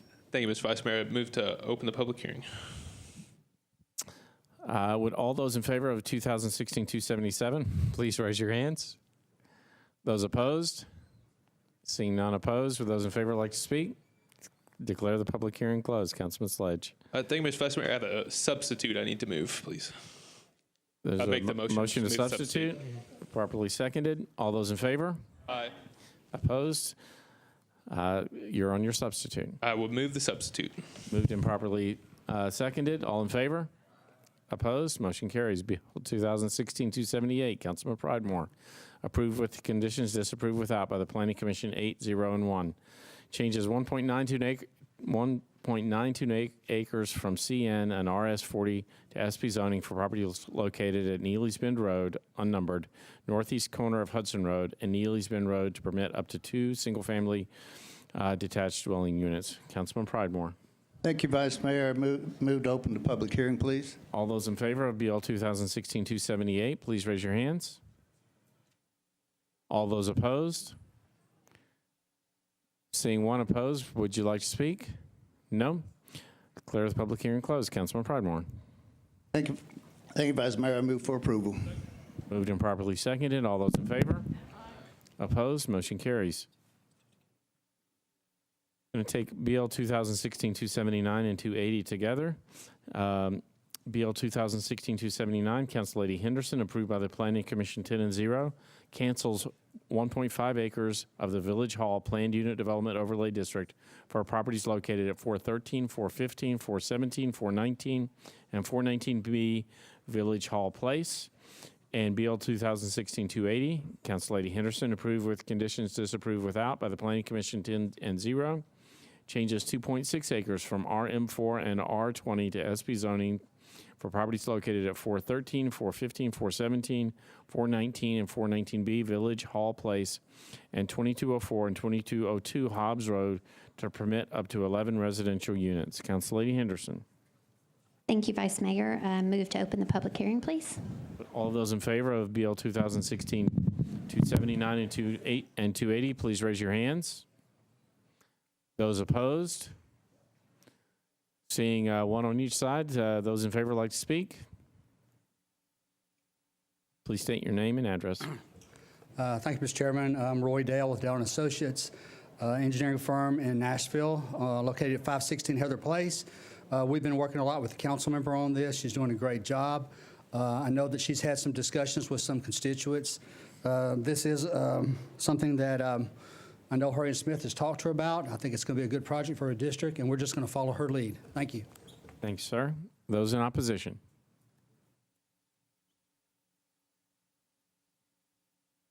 Good evening. I'm Margot Chambers, and I'm from Nashville, and I object to 279 and 280 because the cumulative number of the different projects in this area has a negative impact on increased traffic. The city continues to create density without leaving a safe operating room for cars, and that's all over the county, and that's similar to malpractice in the planning department. The planning department is operating with an outdated major and collector street plan. It's 4.5 years out of date. This is a planning map that most cities use to predict future growth. And so it would have, if the density is so big in an area, the road would have to be so large to account for turning curves of trucks, cars, pedestrians, buses, these kind of things. Our density increased with Nashville Next, but our road network portion did not, and that's why there's traffic problems all over this county. So if you feel it's appropriate to approve more density without requiring planning to operate with an updated major and collector street plan, please consider banning autos from this development. That would be in line with what the planning department has put before you. Thank you. Council Lady Henderson. And move approval, please. Moved and properly seconded. All in favor? Opposed? Motion carries. BL 2016-281, Councilman Scott Davis, disapproved by the Planning Commission 6 and 0. Changes 0.41 acres from RS5 to MUNA zoning for property located at 1300 Pinnock Avenue. Councilman Davis. I'd like to open the public hearing. All right, let's see the slides and we'll have a public hearing. This is a request to rezone property located at 1300 Pinnock Avenue from RS5, single-family residential, to an MUNA, mixed-use neighborhood alternative zoning district. The Planning Commission recommended disapproval of this request at its February 11th meeting. The property is currently zoned RS5, which permits only single-family units on minimum lot sizes of 5,000 square feet. This property is located within an urban neighborhood evolving policy. This policy is intended to enhance urban neighborhoods and does not support non-residential uses which would be permitted under the requested MUNA zoning. The Commission recommended disapproval as MUNA zoning is not consistent with the neighborhood maintenance land use policy. All those in favor of BL 2016-281, please raise your hands. All of those opposed to BL 2016-281. Seeing none on either side, declare the public hearing closed. Councilman Davis. I'd like to move for approval with a very brief explanation. Floor is yours. I got a large garage in Hound Dog Commons next door, and also I have an old shack on there. They used to sell ice cream and run numbers back in the day. We used to call it the Sugar Shack. And now we're going to get rid of it, and I need your approval to get rid of it. Thank you. Moved and properly seconded. All in favor? Opposed? Motion carries. BL 2016-282. Council Lady Haywood, disapproved by the Planning Commission 7-0-1. Amends 31.18 acres of the Mansion Fontanelle Specific Plan District for properties located at 4105, 4125, 4225, and 4241 Whites Creek Pike, and Whites Creek Pike Unnumbered north of Lloyd Road to relocate the proposed hotel from the previously approved location to the newly added parcels. Council Lady Haywood. Thank you, Vice Mayor. At this time, I call for a public hearing. We'll see the slides and then open the public hearing. This is a request to amend the existing Fontanelle Specific Plan District to add approximately 31.8 acres into the SP to permit the relocation of a previously approved hotel. At its April 28th meeting, the Planning Commission recommended disapproval of the requested amendment. The properties highlighted in red are proposed to be added to the boundaries of the SP. Currently, the properties are zoned as R15, single and two-family residential. This is the last approved SP plan, which included a 150-room hotel at the east end of the existing SP. This is a zoomed-in version showing the 7 buildings that were approved in the 2014 amendment.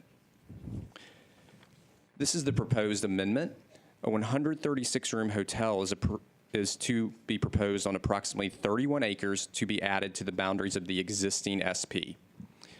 The properties are located within the Bordeaux-Whites Creek subarea plan and are located within conservation, rural neighborhoods center, and rural maintenance policies. The Commission recommended disapproval as the proposed amendment is not consistent with the existing policy and does not preserve the rural development pattern along the Whites Creek Pike frontage. Would all of those in favor of BL 2016-282 please raise your hands?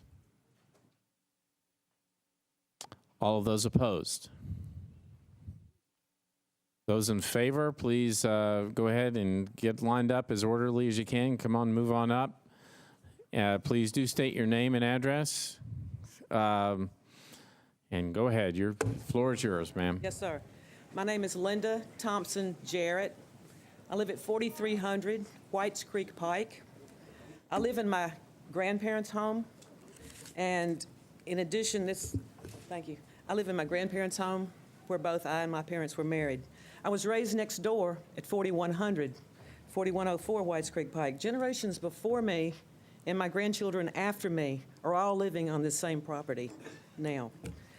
Technically, I live in downtown Whites Creek because from my kitchen window, I can see the red light and the post office, okay? So we're talking the center. Okay, across from my porch swing on my front porch, I can see the entire Fontanelle property from their southern end where the distillery is, all the way to the north tip, which is the parcels that you're discussing tonight. So I can see all of that from my front porch swing. I respect and cherish our community. That's the way we were raised out there. We always want to contribute. Like, we have a historical commission in Whites Creek, and I have given them documents and pictures. I mean, even airplane views of before Knight Road even existed, back when they first started flying planes. So we cherish our community, and we're trying to improve it. We want to preserve it. We want to share it.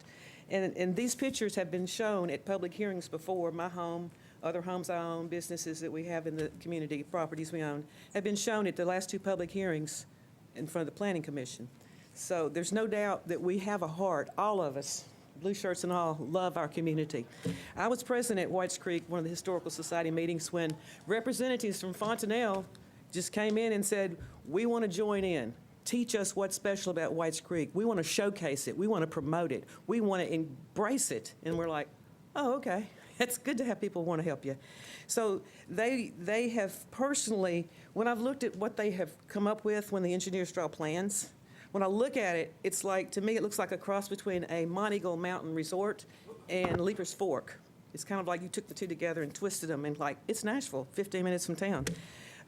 What I like about it is they're preserving green space. I mean, you can get the numbers of, 75%, and, how much is all still going to be just like it is, the greenway, it's still, green space is open. But what's cool about it is not only are they promoting our lifestyle and our rural roots, they're paying for it, people. They're privately funding this park-like space they let us all use for free. And they didn't even ask you for a tax incentive. I don't know why. But anyway, that's a great precedent that they've set. And I'm liking the idea that they're saying this is from all the way on. We're not stopping. We want preserving this. There's one thing that I have a concern about, because I have looked closely at these engineered plans, because I'm going to see it the rest of my life, okay, and my grandkids. So I have looked real close. on that plan, it looks like a two-story silo across from me. And what I'm worried about is knowing what Fontanelle has done. Everything they do is so pretty and so fine and so high class. I'm thinking their silo is going to look much better than mine, even if it's two-story. But mine is huge. Their silo will never be as big as mine. Please support Brenda. Ms. Haywood has done her work. We honor you. My name is Jordan Anderson. I live at 4306 Whites Creek Pike. I lived in Whites Creek my entire life. Our property is directly across the street from it. We will also be looking at it every single day for the rest of our lives. We think it's great for the community. We support the proposed addition. We support Brenda Haywood, and we ask you to please do the same. My name is Pam Wood. I live at 4981 Laws Road, Whites Creek. I've lived in Whites Creek all my life, since the old bank building was a thriving bank and when the post office was in the back of Harvey Owens grocery store, which is now Richard's Cafe. I've seen huge growth in our community. This is my hometown, and it is very important to me that it be developed in a quality manner. The field where proposed development will occur is part of downtown Whites Creek. It is important that it add to the existing structures to keep Whites Creek a scenic little town. All the development Fontanelle has proposed in the past has been meticulously planned and executed with great style and grace. I know this new project will be the same. The design of Fontanelle's new structures shows sensitivity to the rural setting of Whites Creek. With 75% of the property designated as perpetual green space, the pastoral look of our little community will be maintained. Please vote in favor. Vice Mayor Brierly, members of the council, my name is Tom White. My offices are at 315 Dedrick Street, and I represent the property owners in this case that have previously come to the mic before me. I'd ask you to, number one, recognize all the efforts that Council Lady Haywood has given with respect to this project. Any number of meetings, any number of phone calls has been an incredibly labor-intensive matter, and we've appreciated her efforts in the community. They've been very heartfelt. With respect to the comments that were made by my client and others, my clients have lived in this property, not for decades, but for generations. You've heard them from the mic. There's nobody out there that's unaware of the commitments that have been made to that community by the Jarretts, by the Thompsons, and others that are here totally supportive of this proposal. These are not people that live a distance from the property. They live right there. With respect to the approval process, we've discussed this. There's not unanimous approval at all on this project, but those that live the closest to this property are clearly supportive, period. Others that live at a distance may have a different opinion, but as far as those that are in proximity to it, they are supportive. Some of the opponents will say this is not a rural proposal. I ask you to look at what's been sent to you by the 4 members of the former Whites Creek Steering Committee. That was the guts of the committee that drove the Nashville plan for this area. Their letter is totally supportive of this proposal, and they tout it as a very appropriate rural development. Read that if you will. We've got to separate fact from fiction here about what's rural and what's being proposed. You've also been given handouts that show what this proposal is to look like. It is an unquestionably rural proposal. The other thing that was commented by the Planning Commission staff and by other members here is that currently on the property there's an allowance for 15 more rooms in an area that's far less environmentally sensitive. Part of the reason for driving this proposal is a recognition 155 rooms are already allowed. This is 136 in a far, far more sensitive environmental area. With respect to the proposals on the property, I want to mention this. A lot of you are familiar with the area. From Briley Parkway to Fontanelle is 1.5 acres, 1.5 miles. In that area, in the 1960s, Metro government spent millions of dollars on water and sewer for development in that area. Fontanelle came along. They spent hundreds of thousands of dollars. This is a 1.5 stretch, which is the spine of the community. In that same stretch, there are 14 residential developments with an average of 3 units per acre. This is a very appropriate use. We again thank the council lady for her support throughout. We ask you to look at the facts here, not the fiction. Consider those that live the closest to the property. The council lady is elected to represent the votes and the support of those that are in her district. That's why she's supportive. We appreciate your courtesies, urge you to approve this. Thank you. Thank you, Vice Mayor Briley and council members. My name is John Haas. I'm the applicant. I'm with Edge Planning, Landscape Architecture, and Urban Design. I've been a consultant with Fontenelle for nearly 10 years now, from the initial rezoning and special policy that was put into place. Over those 10 years, I've met a lot of these neighbors that are going to be speaking tonight. We've had a number, too many to count, public meetings, community meetings, beyond required meetings. We've had sort of a town hall meetings at different times, beginning with the ones at the mansion 10 years ago, and now they've moved into the studio. And across those meetings and across the changes that we've made over the years, we've always had some form of opposition. From the beginning, we've had supporters and had opposition. But what makes this client unique, and it is unique, is they listen to the opposition and they react. It's not going to change everyone's viewpoint, but we have reacted to some of the comments that our opposition have put in front of us. And what I really want to talk about tonight is how we've addressed that with this idea that you're going to hear a lot of talk tonight about rural character. One of the things that was mentioned is the 75% open space. Fontenelle currently has a restriction on that special policy that we placed on it ourselves, our client voluntarily placed on, to preserve 75% of the site. That same policy is going into effect on this property. So now you have nearly a total of 170 acres that would make up the Fontenelle property. 75% equates to 127 acres of open space that will be preserved and maintained with private dollars, all accessible to the public. There's a greenway out there right now, the open space. There's also some native trails out there open to the public. It works very well. Personally, I think it's a wonderful opportunity for the rest of Nashville to look at ways to preserve open space without using taxpayers' dollars. Some specific measures that we've taken to limit the visual impact along Whites Creek Pike and maintaining that rural character.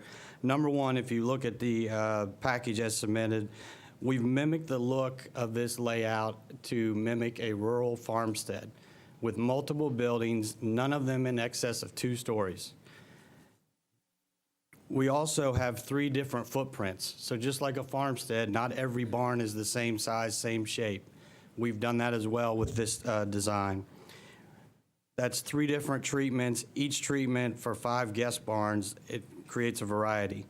Those guest barns are also oriented both parallel and perpendicular to Whites Creek. So we've used them, basically the voids and the open space between the buildings. It's not a standard rhythm. Again, mimicking the look and feel of a rural farmstead, particularly picking up with the Jarrett's farm across the street. 2-story limitation. First floor of each building is between, so this is important as well. One thing that we've done from a design standpoint to limit that impact of 2 stories is, if you're familiar with Whites Creek, from the road edge or the shoulder, the property immediately dips down. That allows us to put that first floor anywhere between 5 and 10 feet below that road elevation, only seeing 1 story.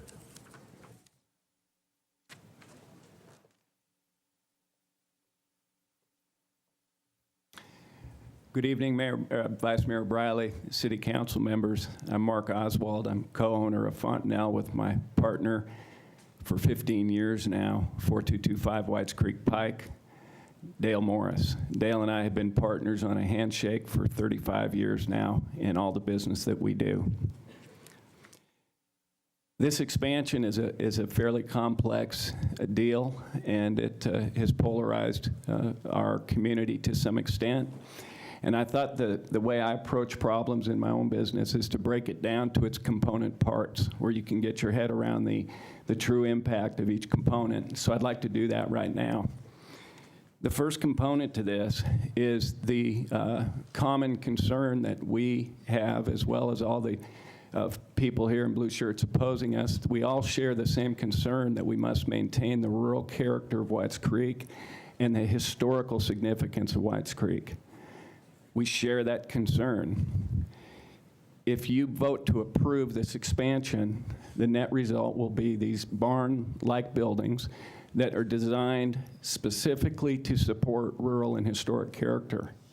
If you were to decline this expansion request, it's a subdivision. The density is debatable, but it's more than likely houses and brick houses that would have nothing to do with rural or historic character, like many of the houses across the street. So that's an A or a B.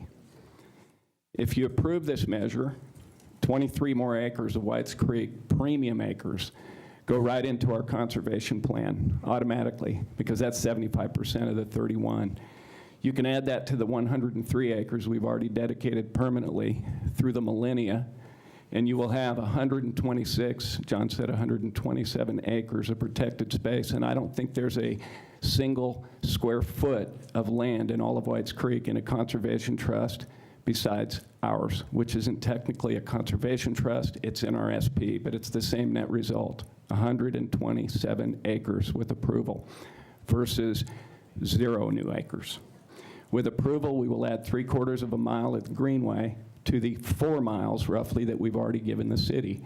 We'll have almost 5 miles of greenway on our own property. With disapproval, my guess is there'll be no greenway added because no other property owner in Whites Creek at all has donated an inch of their land for greenway. I guarantee greenway. And I think greenway is important because Whites Creek needs connectivity. There's no sidewalks on Whites Creek Pike. And if your kids live in one subdivision and want to play with kids in another subdivision, you better hope they don't ride their bicycle down a state highway.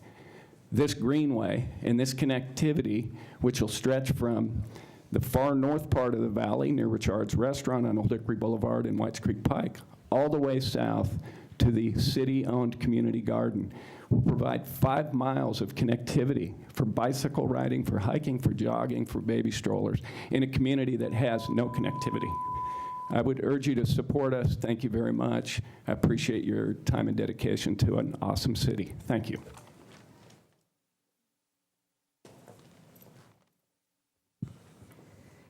Good evening, Vice Mayor and council members. My name is Krista Oswald. I too am speaking from our property 4225 Whites Creek Pike in Whites Creek Pike, Tennessee, or Whites Creek, Tennessee. I've heard a small minority of people spread false information and question the integrity of Fontanelle. I take this very personally because when you question the integrity of Fontanelle, you also question the integrity of my husband, Mark Oswald, and his partner of 35 years, Dale Morris. As Mark's wife, I can honestly stand here and tell you I have watched him lose countless nights of sleep to come up with solutions to all questions and concerns our Whites Creek neighbors have brought to us. He is honest, he is humble, and his reputation precedes him both personally and professionally. If he says he is going to do something, he always follows through on a promise. I can attest to that. And he always does the right thing. Thank you very much for listening, and please vote yes to support this bill that is sponsored by our Council City Lady, Brenda Haywood.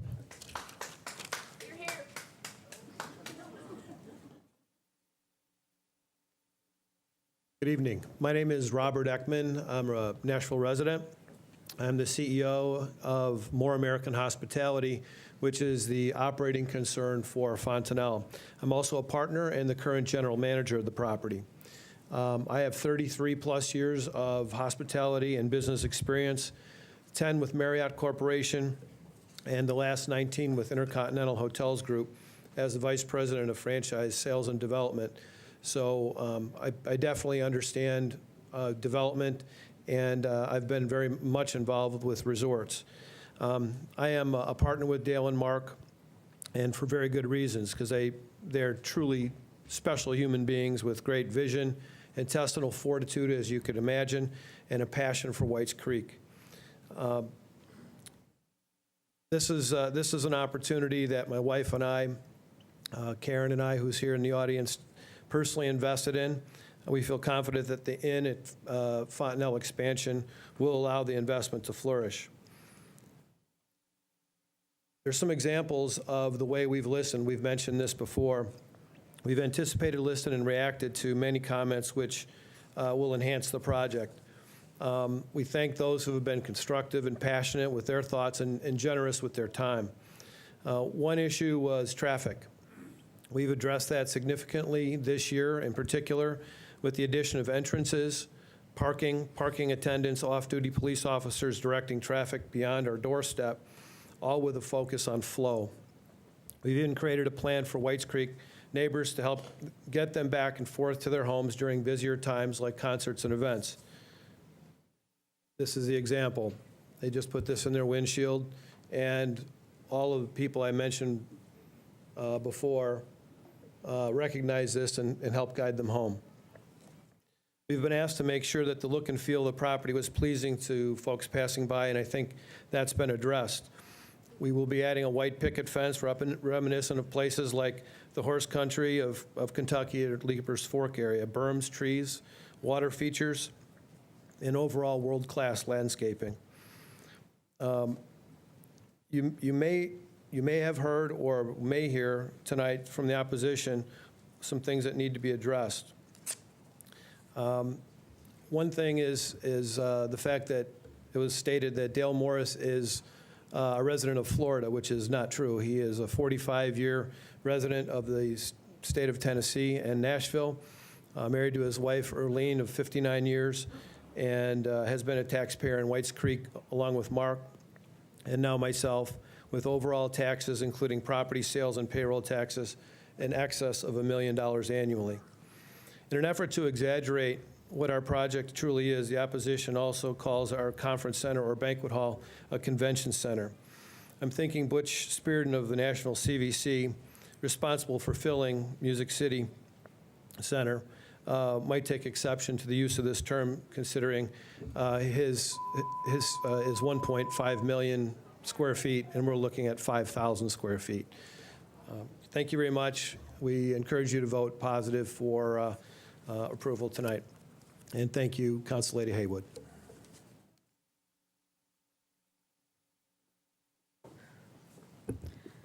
Hi, my name is Stacy Britton. I live at 240 Albright Lane in Gallatin, Tennessee, and I think I represent some folks that utilize this property for what they give. They're speaking of the 126 acres they're going to be promoting to Greenway. I've used that property. I brought my dogs out there. They don't require me to go to their restaurant. They don't require me to pay any kind of fees. I've taken my horses out there. There's not a lot of places that you can just freely take your animals and go do things with. I've done charity events out there, and every event that I've ever done out there, from the owners to the wait staff to the maintenance personnel, have been extremely giving and wanting to promote anything that's going to do to promote the community. I moved to Tennessee because of this type of people. I know that you folks, some folks don't like change and development and whatnot, but again, to reiterate what they said as far as what they want to do and the types of buildings they're going to put up, I've worked for contractors, I've worked for civil engineers on the West Coast. None of them have ever been as meticulous in wanting to know what you that oppose it want for your area, and they strive. These people are striving to give you what you want, but still to promote your area. They're going to bring in tax dollars to your area. They're going to bring in, by tax dollars, they're going to support your community. They're going to support your roadways. They're going to support your law enforcement. They're going to support your schools. But I just challenge you, for the folks that are opposed to this, to use this property. Use what they're giving you. Yeah, they want hotels. They want to, everyone wants to increase their profit value. But use this property for what they want to give you. And I promise you, you're not ever going to go any place and find any other property owner who's going to let you freely come onto their property, not going to ask you to sign any kind of waivers for insurance purposes, and just use their green space that they are giving you. Property values in Tennessee are skyrocketing, and you're getting 126 acres for your personal use at no charge. So again, I don't live in Whites Creek, but I commute there, I spend my money there, and I'm telling you, this is going to be great because it's a beautiful development. So thank you for your consideration, and I urge you to support this bill. Hello, my name is Janie Layton. I live at 6951 Old Hickory Boulevard in Whites Creek, Tennessee, 37189. And I hope that y'all have seen this email that was sent. It was dated 6/30/16. It was sent to you by 4 out of 6 of the former members of the Whites Creek Steering Committee expressing support for the Fontenelle rezoning and expansion bill. In case y'all haven't had a chance to read it, I know it was a long holiday, I have some copies if you're interested, hard copies. Okay? I think this email makes a powerful statement. Some of the points I particularly liked were the mythbusters. Number one, it's a rural resort, not a large hotel. Much like the rural resorts found in our national parks, our deserts, and other national areas for public use. It's also a retreat center, banquet hall, not a convention center, which invokes images of the impersonal concrete structure that is the Nashville Convention Center. Number 6, the buildings were designed to have a rural appeal as opposed to the urban homes that could possibly be there if this does not pass, with lots of asphalt and concrete, which creates heat and pollution. The new expansion has significantly less environmental impact than the original design, which would cause significant ecological impact. The expansion of Fontanelle would create new jobs, create additional tax revenues, and bring significant environmental, historical, and rural preservation. The last thing I'd like to point out is the extent to which the current owners, Dale Morris and Mark Oswald, have been over backwards to preserve the rural and historic character of this community. This email lays out 14 points where the owners have given concessions to the community. And now I think it is our time to show the same appreciation to them. I'd like to say that I know that there are people here opposed, and I know that they are saying that Whites Creek matters. Yes, Whites Creek matters, but Fontanelle matters as well. And who are we to say when one person matters over another or one place matters over another? Thank you.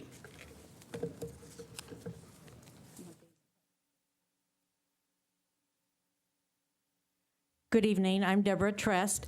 I own and run a business in Whites Creek at 44. My husband and I both have 2 buildings, 4420 Whites Creek Pike, which is known as Richard's Cafe, and the old bank next door is now a coffee shop that I run, and that's at 4416 Whites Creek Pike. This is very personal to us because we have put a lot of our 401k, a lot of our investments, a lot of our sweat, and a lot of our tears into our businesses. We have spent our own money on these historical buildings. Nobody else has spent money on these buildings. Nobody has offered, the Historical Society has not offered. We haven't taken any grants. We don't have any rich landowners that have offered to help with these historical buildings. We pay for these buildings by our customers and by providing a good business. My husband's business has been very successful. It's been running for 11 years. He'll tell you about that. But we are very encouraged by the Fontanelle rural character, and it fits in with what we've done with our buildings, and we know those people very well now, and we know that they will do what they say they're going to do. I see no good alternative, no better alternative. The only alternative would be more houses that you'd have no control over the rural character or the historical character. There have been ideas thrown around like parks. Well, what you've heard, we sure don't need a park because, especially if it was paid by taxpayers, because Fontanelle will provide that park. We're also out there in Whites Creek, Beeman Park just added 568 acres this year. We also have Bell's Bend Park, which is 808 acres, all within a close distance to this area. There's also Whites Creek High School that provides ballparks. So we really don't need another park. There's also been the idea of a library. Well, there's a library right down in Bordeaux, right down a few miles from us on Clarksville Pike. So we don't see an alternative, a better alternative that we can think of than Fontanelle. Like I said, we are 2 of the historical buildings in the area. We are one of the very few brick and mortar businesses in the area. Whites Creek used to have a little town center. Well, most of those buildings are gone, except for our 2 buildings and the Earthman store, which is now a ladies' boutique, and another house right down the street. So we are about all that's left of historical Whites Creek Business District. Like I said, we have provided all the investment to that. And we do it by serving our customers. And we are looking forward to quality customers coming from Fontanelle. And we have partnered with Fontanelle on a lot of different things. And we're looking forward to those customers so that we can survive. And so we hope if we don't survive in this, then we may very well have to sell our businesses, and we don't know what will happen to the Whites Creek Business District. Thank you.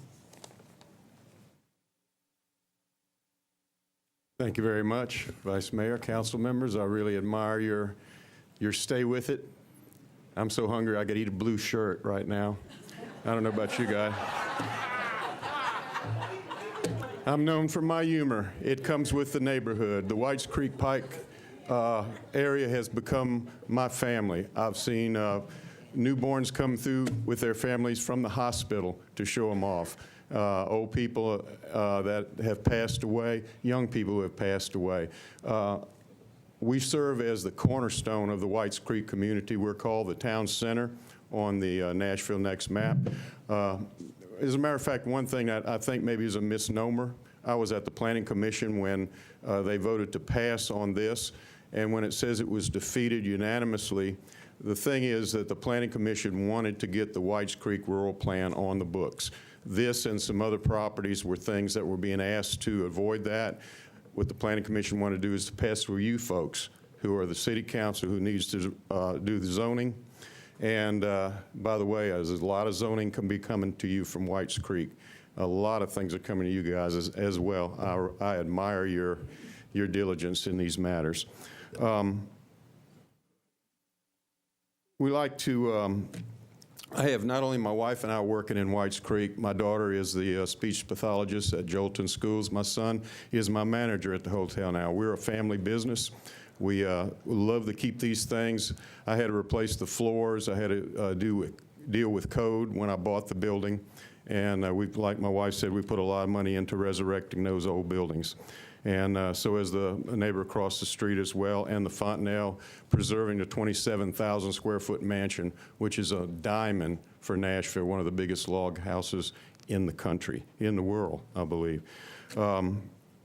We've got dozens of employees, or had dozens of employees. We have 6 now. I would love to grow that to 12 by opening. I'm only open 25 hours a week because I really don't get that much neighborhood support for our sales of food and stuff like that.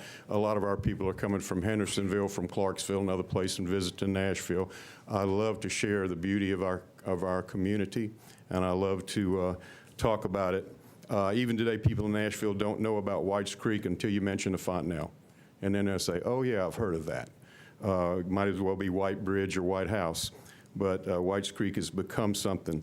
To sum it up, I see jobs, employees, music performers as well. It is a part of Music City, and I have approximately a dozen or more performers every week at my place, as does the Fontanelle. The one thing that we talk about is celebrating our history as a historic district. Like my wife said, about half of the places on there are privately owned and maintained. And the thing is, I'll leave it with this. Let's not hide our history. From what I've seen, the Nashville, Whites Creek Historic Society was started in my bank. I offered my bank and some beignets and coffee. Let's not hide it, as Matthew 5:15 says, no one, after lighting a lamp, puts it in the cellar or under a basket. They set it on a large lampstand so that those entering may see the light. Don't hide our history. Don't hide our beautiful Whites Creek. I want to thank you, ladies and gentlemen, for taking time tonight to hear both sides of this discussion. I can't imagine how you do this like you do. Thank you very much. A very special thank you to District 3 Council Lady Brenda Haywood and for her tireless efforts for District 3. My name is Stan Cunningham. I'm director of an organization called CORE. That's an acronym for Community Organized Renewal Efforts. CORE was established for the sole purpose of making District 3 the place to be in Nashville.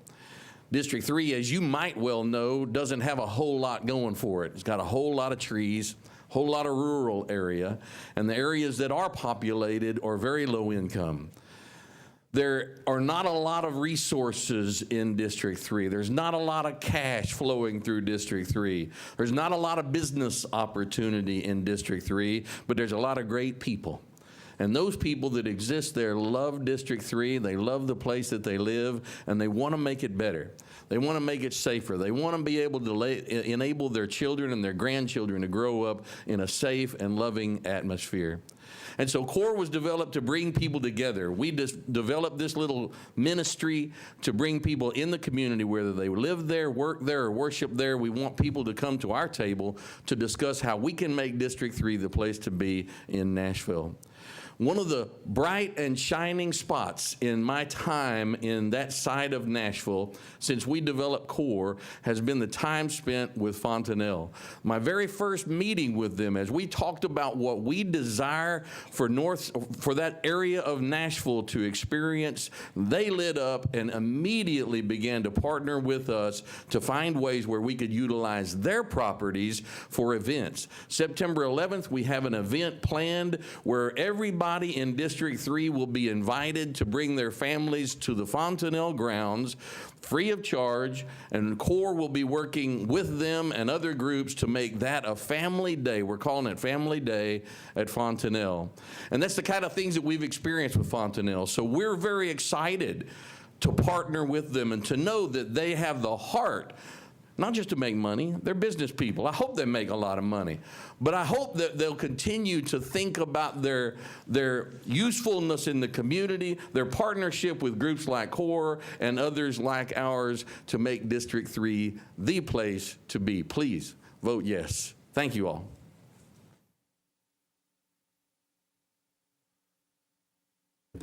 Well, I'm just going to thank y'all by just being short-winded, if that's okay.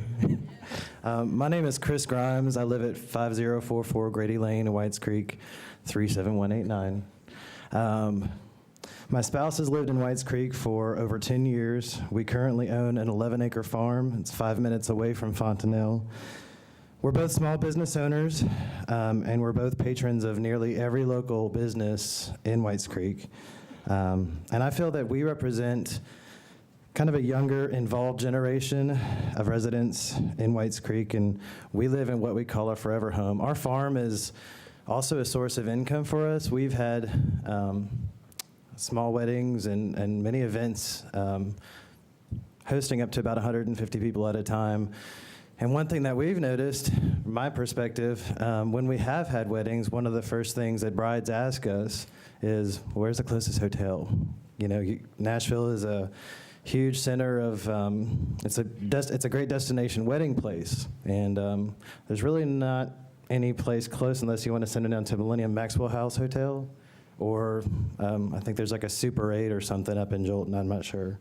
So my perspective as a business owner is I think that this is a fantastic plan for some of us small business owners, like Mrs. and Mr. Trest said, that could use the financial support because we don't get a whole lot of support from fellow residents, it appears as though. So I support the plan that Fontanelle has put forth, and I appreciate them keeping an open forum for all of us to be able to come and voice our opinions and address our concerns. I didn't know where I stood before, but I'm for it now, so thank you. Hello, my name is Elisa Batson, and I live at 4712 Licton Pike in Whites Creek, where I've lived for over 10 years. For most of the past 3 years, I've been a member of the former Whites Creek Steering Committee. We have been working to maintain the environmental integrity and rural character of Whites Creek. To that end, our community organized against the Vista development. We lost that battle, and along with it, many acres of trees which were clear-cut to make way for a suburban high-density housing. That inspired us. It inspired us to create a new community design plan. When we learned that 98% of the 300 participants wanted to remain rural also. We asked the planning department to create new rural development regulations to protect our environmental assets such as steep slopes, tree canopy, floodplains, and water quality. And most of Whites Creek was ultimately granted T2 rural policy. I was also active in the Bells Bend versus Maytown Center debate. the quintessential David and Goliath battle over the preservation of rural character in Davidson County. And Bells Bend won. Beautiful Bells Bend continues to be a quiet oasis in Davidson County where cows rule and tractors still have a place on the road. But Whites Creek is not Bells Bend. We are not landlocked. We already have a sewer. The majority of our zoning is residential, and there are many developments which have already been built. We have different choices to make. Our situation is more complex. Fontenelle preserves environmental assets through a 75% open space set aside. It opens up a private property to the community through 5 miles of greenways. It works to preserve rural character through building design and layout. It demonstrates commitment to historic preservation through the maintenance of the Barbara Mandrell log home and a plan to build a heritage center which honors the Trail of Tears and Whites Creek's important history. It makes Whites Creekians healthier and safer through the building of sidewalks and greenways. It adds value to Whites Creek through the support of local arts and entertainment. It works with pre-existing small businesses and provides jobs. It brings in sorely needed tax revenue and tourism. If we are not willing, as a community and as a council, to stand in support of a community business which is in full alignment with our community goals, then I don't know what we would ever stand in support of. Fontenelle is a privately funded public park. Please reward their positive example of environmentally friendly practices and community sensitivity by voting in support of the rezoning and expansion. Thank you.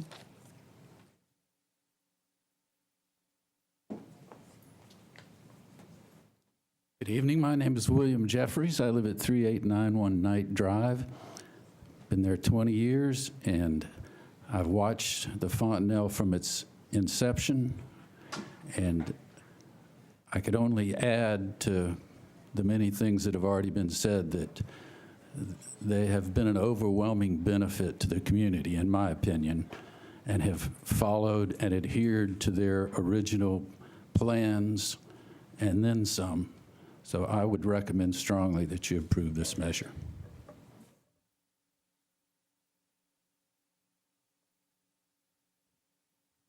Vice Mayor, council members, my name is Steve Huff. I own 501 Cherry Grove Lane in Whites Creek. And today I want to join others in support of Councilwoman Haywood's requested amendment to the specific plan for Fontenelle. It's an amendment which will allow relocation of the hotel there now. I commend Fontenelle for developing a plan that fits both the character and feel of Whites Creek, and yet it's financially viable. I've seen the architectural drawings, I hope you have too, and while this is clearly going to be a hotel, the structures that Fontenelle plans to build resemble barns on a large family farm. That would seem to fit in perfectly with maintaining the existing feel and character of the Whites Creek community. So I'm thankful Councilwoman Haywood has taken her job very seriously. She's done the research to understand this challenge. She knows the wishes of those in her district, and I'm thankful she's come forward with a recommendation that benefits not only Whites Creek, but can benefit all of Nashville. So tonight, I urge you to vote in support of this amendment. Thank you.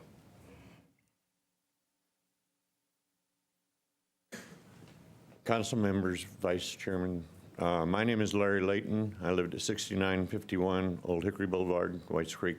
My wife has already spoken. All my friends have spoken. So the only thing I can probably say that I don't think has been mentioned yet is the support that Fontenelle and its owners give to our American servicemen and veterans. And with that, I leave it. I figure you all are smart enough to do the right thing. So thank you very much.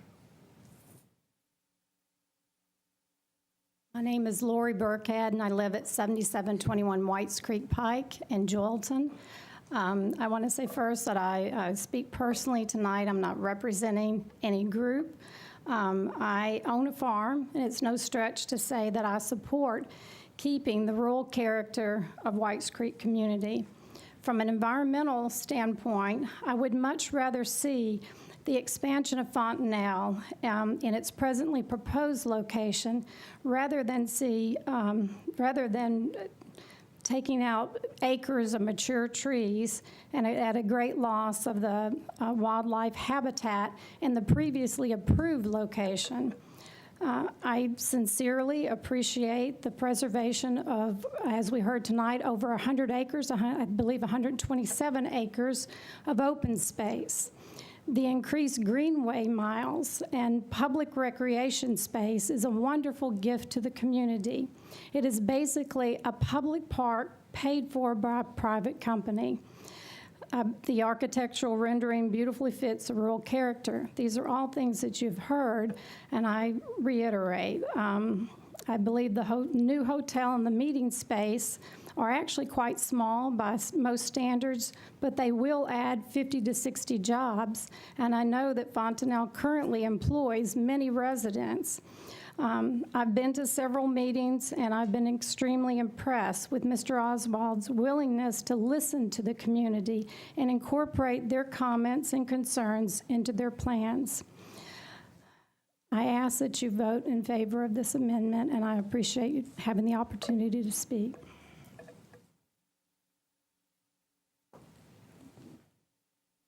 My name is Luke Manus. My wife and I own 17 acres in Whites Creek, half a mile behind Richard's Cafe, and so it's definitely going to affect us. Whites Creek Manor, across from this proposed, where the open field is, it's a subdivision, so it has its place, but it not front and center in Whites Creek. We don't need a bunch of houses because that's pretty much would just be another street. So I believe that the front and center needs to be. I support it, so thank you. Good evening, Council. My name's David Huff. I reside at 1111 Holly Street in District 6. So I don't live in Whites Creek, but I've been going to Whites Creek since I was born. My uncle was born in the house that's immediately across the street from this property that you're discussing tonight. My aunt still owns the acreage immediately adjacent to the property that we're talking about tonight. I can tell you that based on my experience with the Fontanelle ownership, they've done an incredibly great job in trying to negotiate a situation that's going to be most beneficial to the community. And I believe that the plans show and that you can see that this is the best use for this property and would keep it a rural character that would be consistent with the community there. Something will be done with this property. This is the best use for that property, and we urge you to support this bill at this time. Thank you.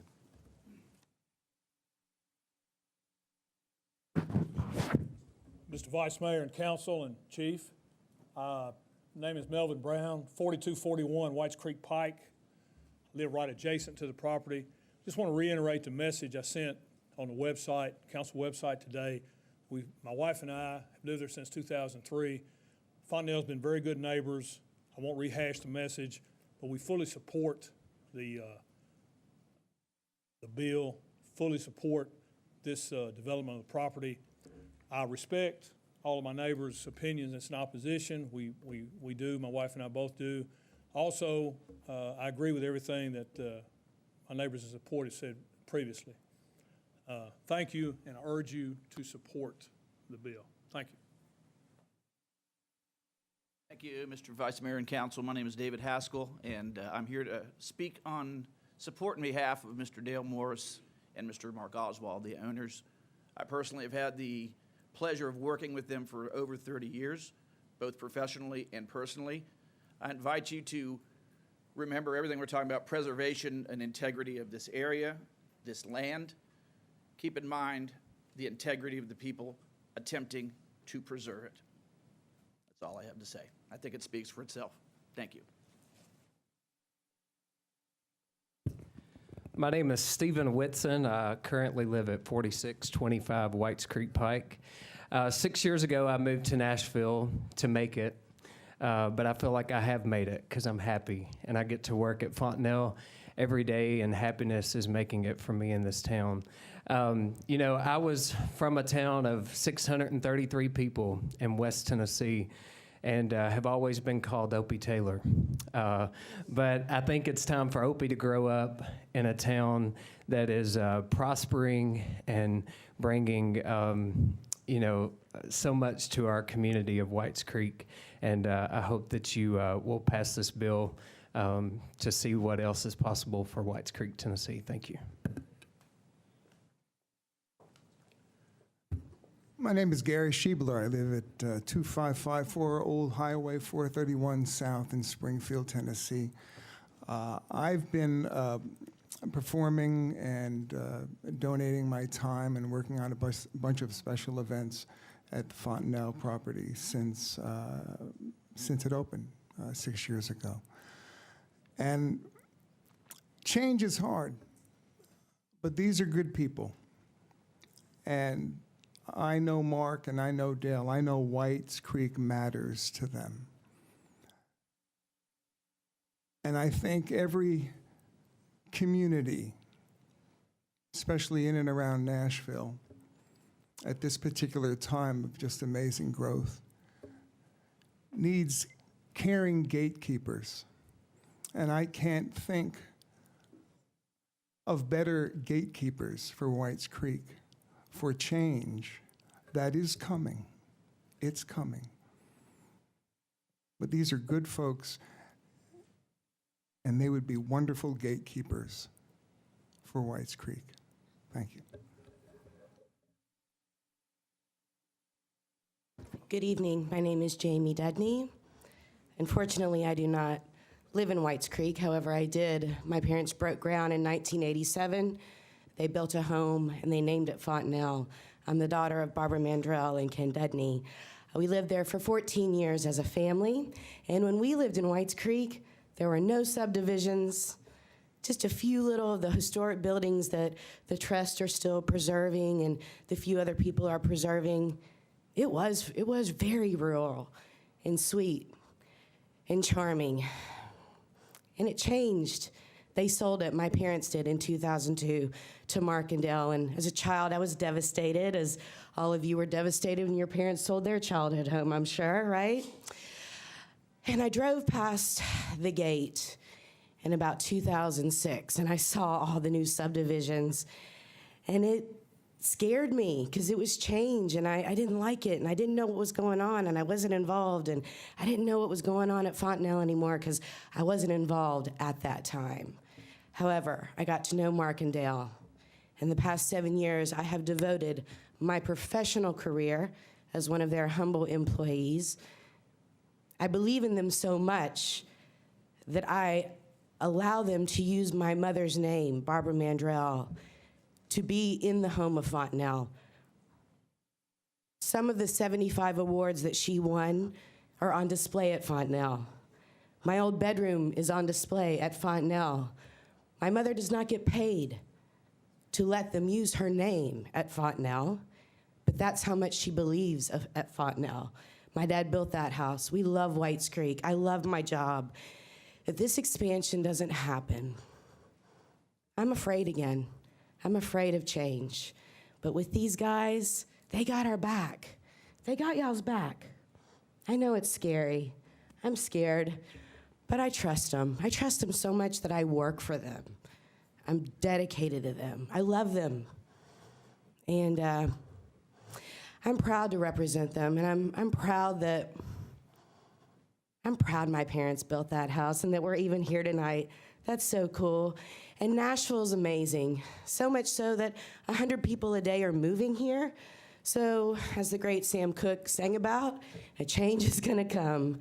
And it always is. So thank you for your time. God bless y'all for what you do. What a night this is. And thank y'all for being here as well.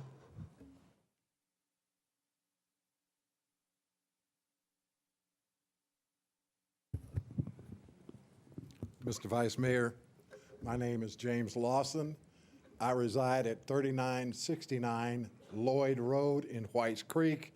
Been a Whites Creek resident for over 11 years. You know, I stand here in front of the council, and it reminds me of my time when this council, some folks weren't here then, approved my appointment to the Planning Commission.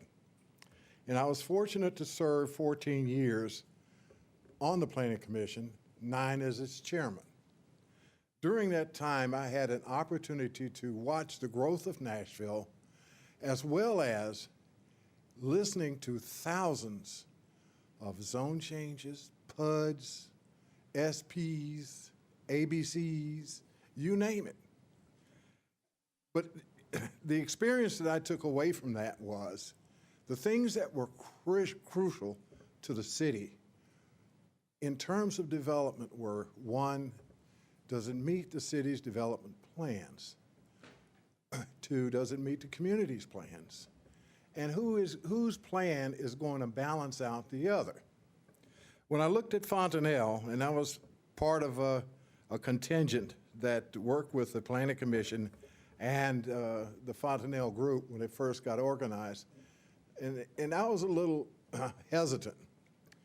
But after I got to know them and see the future that they saw for Fontanelle, and particularly this development now, I don't understand how the current Planning Commission, first of all, could have disapproved it. I think it very much meets the requirements of development of the city, and in particular, that of Whites Creek. I'm not going to repeat a lot of things because I know how it is to sit up there for hours listening to people be redundant and saying the same things over and over again. I won't do that. You've heard a lot of that tonight. I am in here in support of Fontanelle. I believe it is the appropriate thing. I don't want to see 50 or 60 new houses and subdivisions in Whites Creek. Then it would truly lose its rural character. Thanks again to our council lady who has done an extraordinary job, and we certainly appreciate her and hope that she has some Alka-Seltzer when she gets home. Thank you. Thank you. Seeing no one else in favor, would those in opposition please line up and state your name, your address.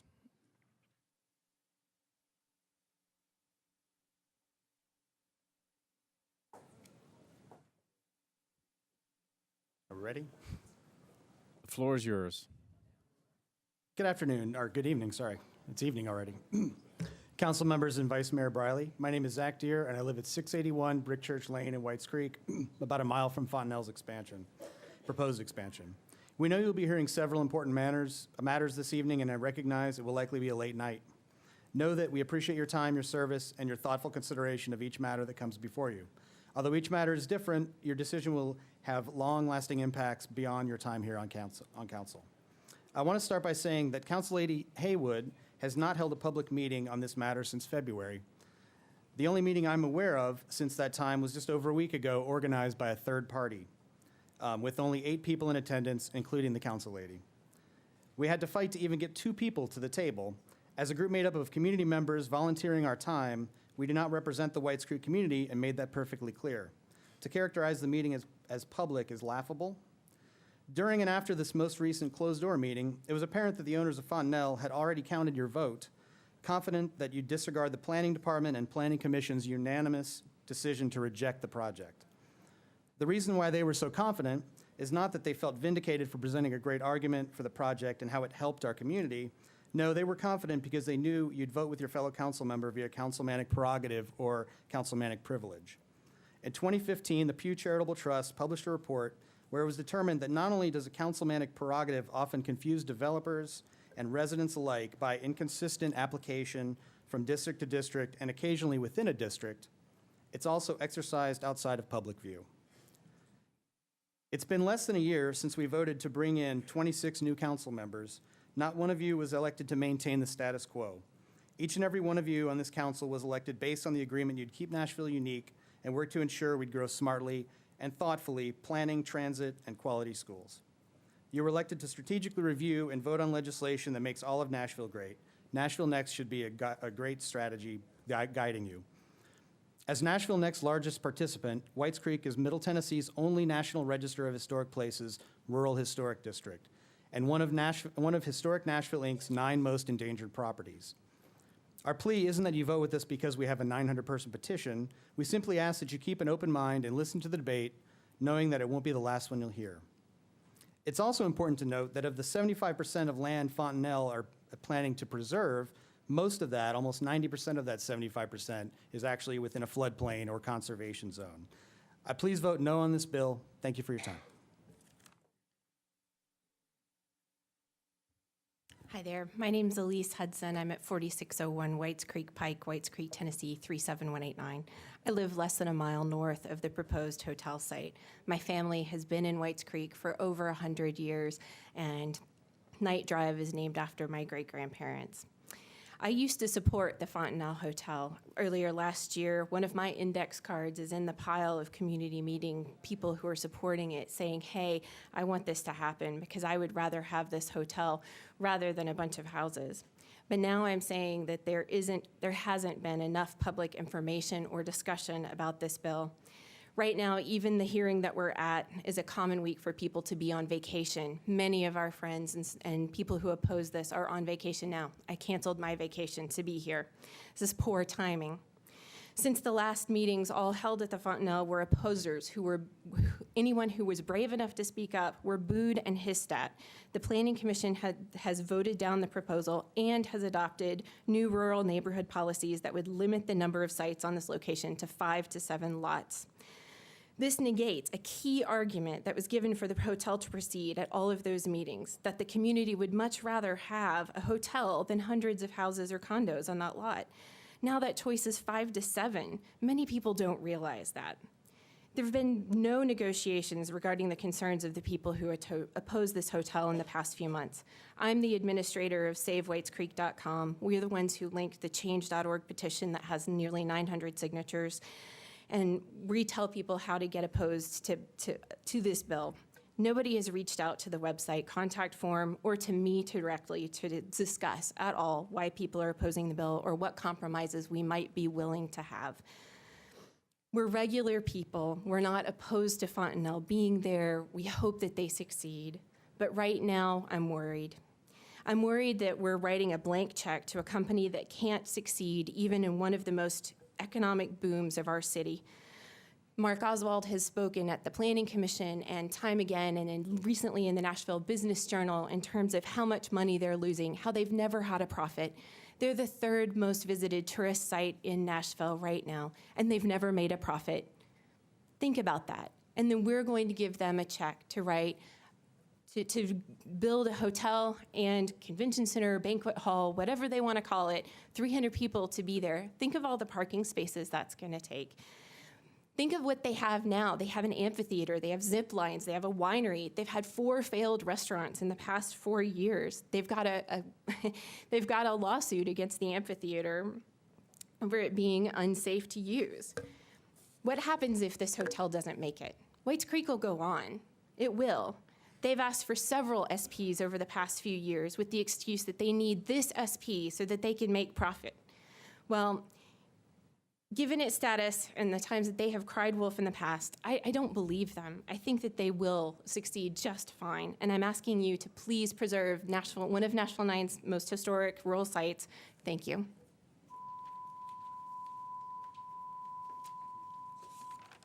Hello, my name is Kelly Sanford. I live in the residential subdivision Whites Creek Manor, which is just within 100 feet directly across from Area 8, the site plan for the proposed 136-room hotel with 5 separate lodging buildings, a 300-person convention center, banquet hall, et cetera, and underground parking located on Whites Creek Pike at Knight Road. Not only is the site on the National Register of Historical Places, it is also in a floodplain adjacent to a protected watershed.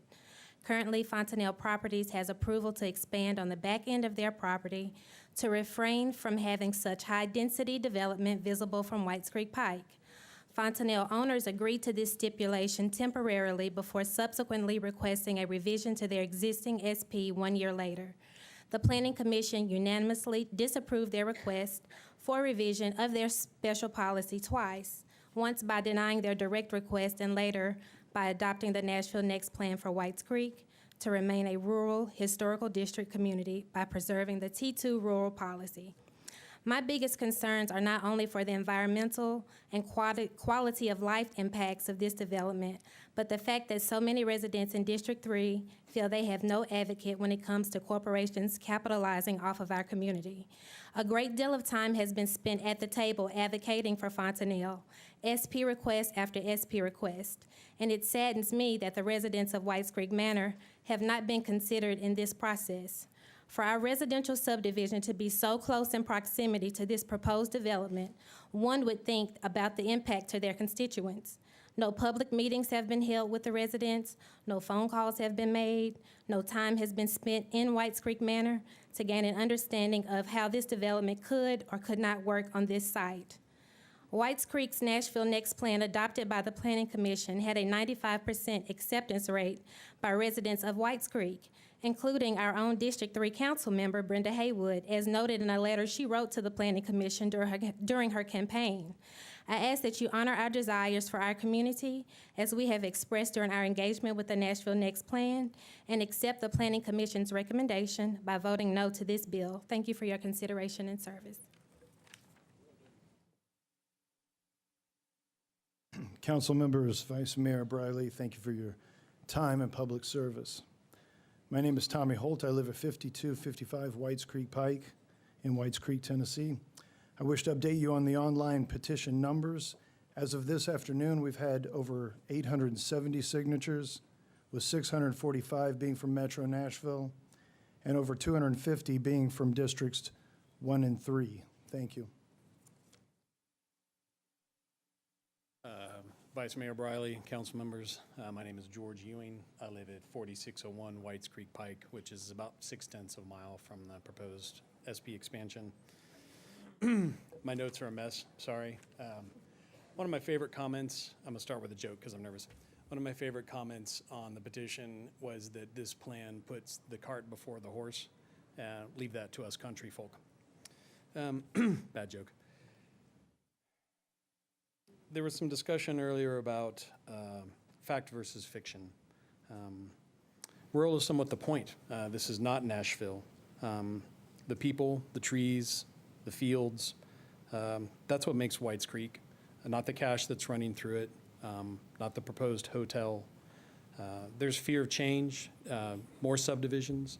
I think that's why the planning department called this out as such a dangerous negative precedent in the rural historic district. We're not talking about a small piece. It's 31 acres right in the center of Whites Creek, right in the center of the historic district.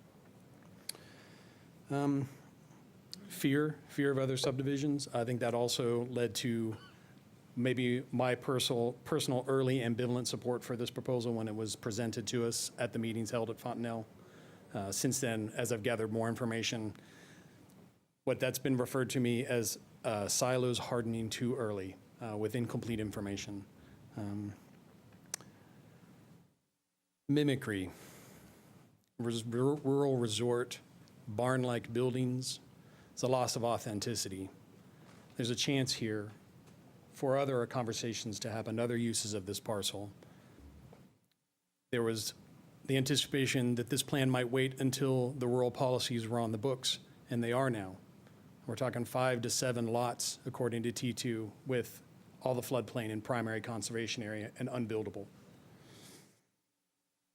We've heard many times before that this is a make or break night for Fontanelle from 2010, 2013, 2014, and we're here again. I ask that you vote no. All the good things that Fontanelle is doing, the work that they're doing, the greenways, all of that gets to continue. None of that stops. July 3rd, there was a concert at Fontanelle. I drove by, I wanted to check it out. It was Joe Walsh, The Bad Company, great show. Probably the quietest concert that I've been near to hear coming from Fontanelle. The SP limits the decibels of the board to 96. It was great. It was really nice and quiet.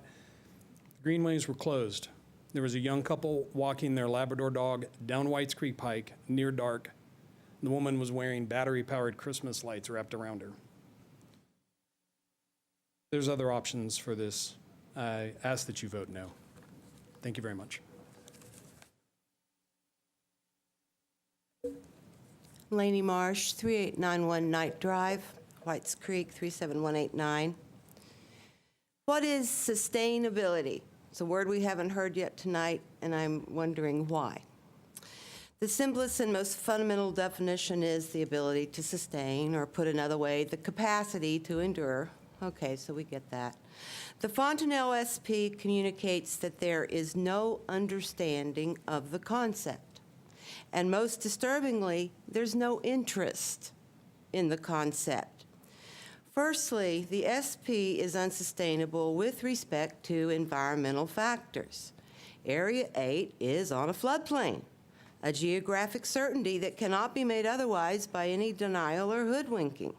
In the Nashville Next, a general plan for Nashville-Davidson County, Volume 2, Natural Resources and Hazard Adaptation, floodplains are deemed, quote, critical to the health of waterways and to the protection of life and property in the case of flooding, unquote. Tom White did mention that this Area 8 is an even more sensitive area than the previously proposed area for development, and he is right. Last week, I supplied the council with photographs of Area 8 taken during the 2010 flood, which show the field completely submerged in the current Fontenelle building, surrounded by what looks like a moat. The floodplain functioned as it should have, holding back the water from the creek behind it and saving Whites Creek from more extensive damage. Though developers may pay so-called experts to say things that such an event will not happen again or in the next 100 years, only a dangerous combination of arrogance and ignorance would allow for such a prediction. Extreme weather events are occurring all over the world more frequently. We know that.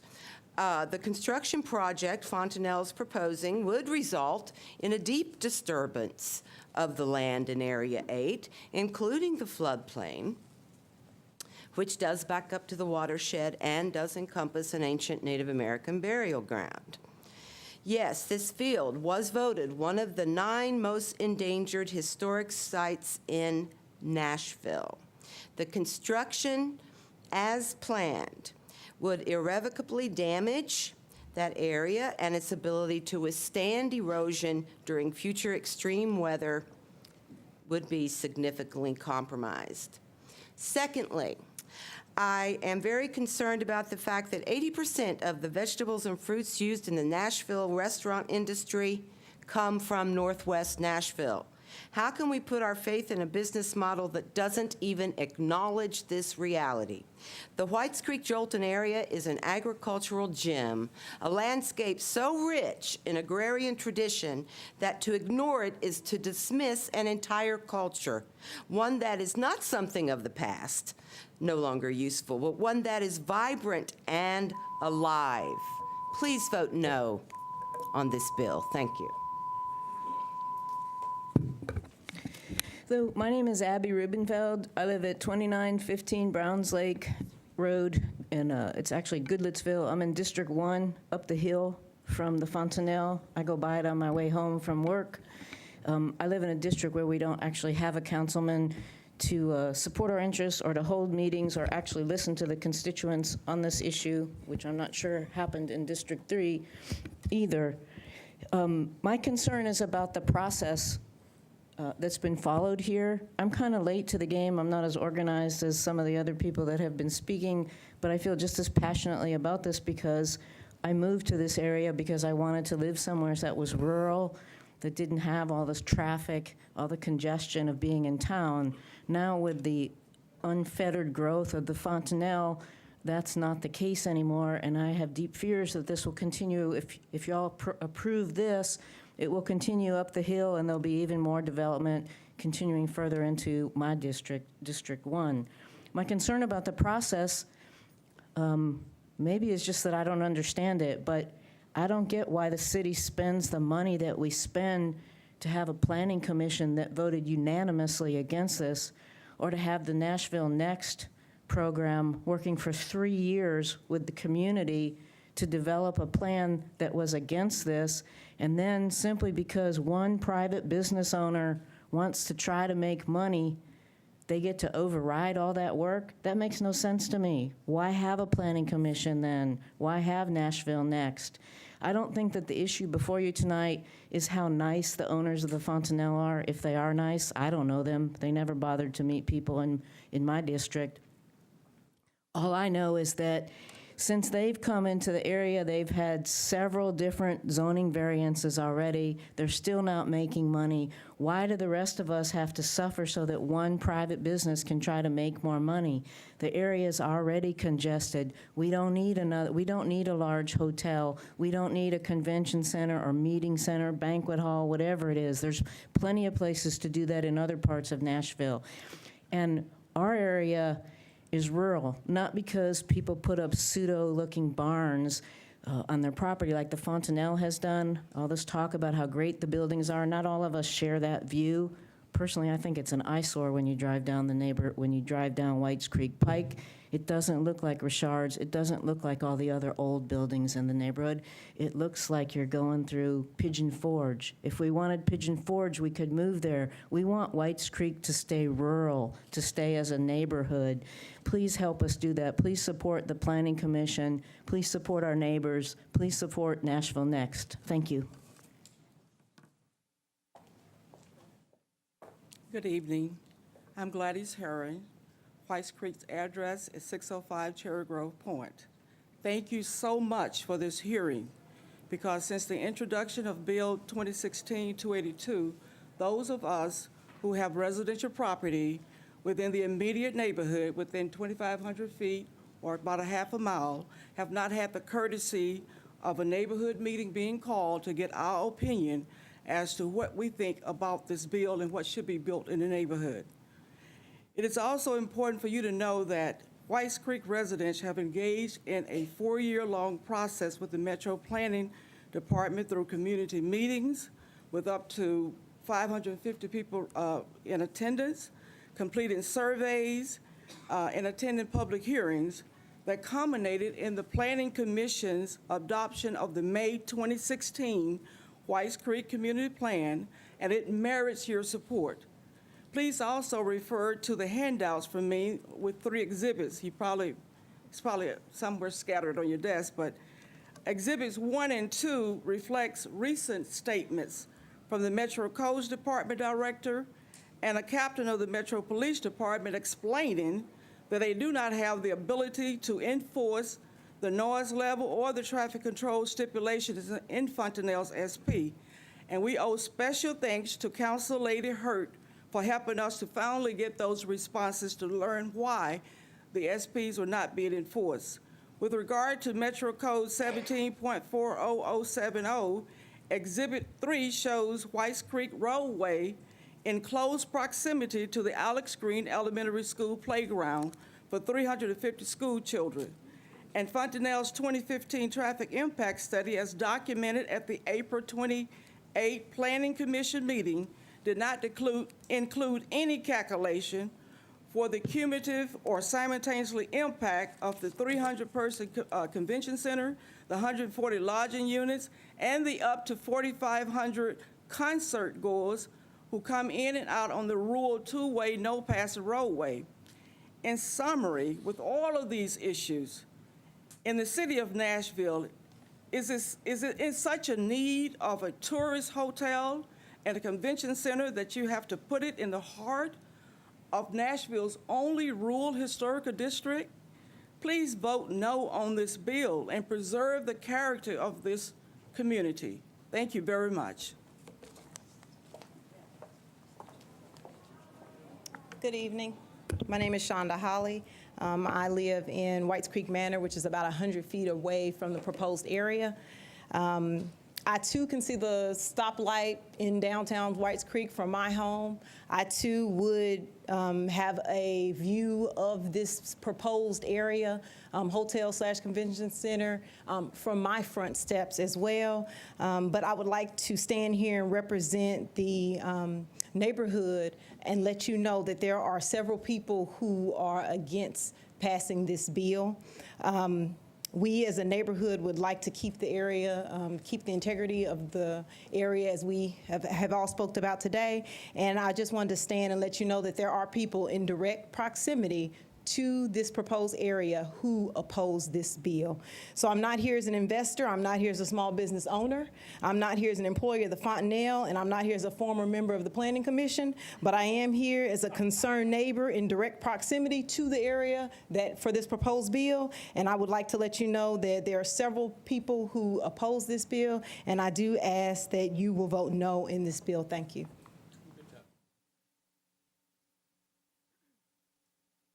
Good evening. Thank you so much for your time. We're going to go fast here. I know you're tired.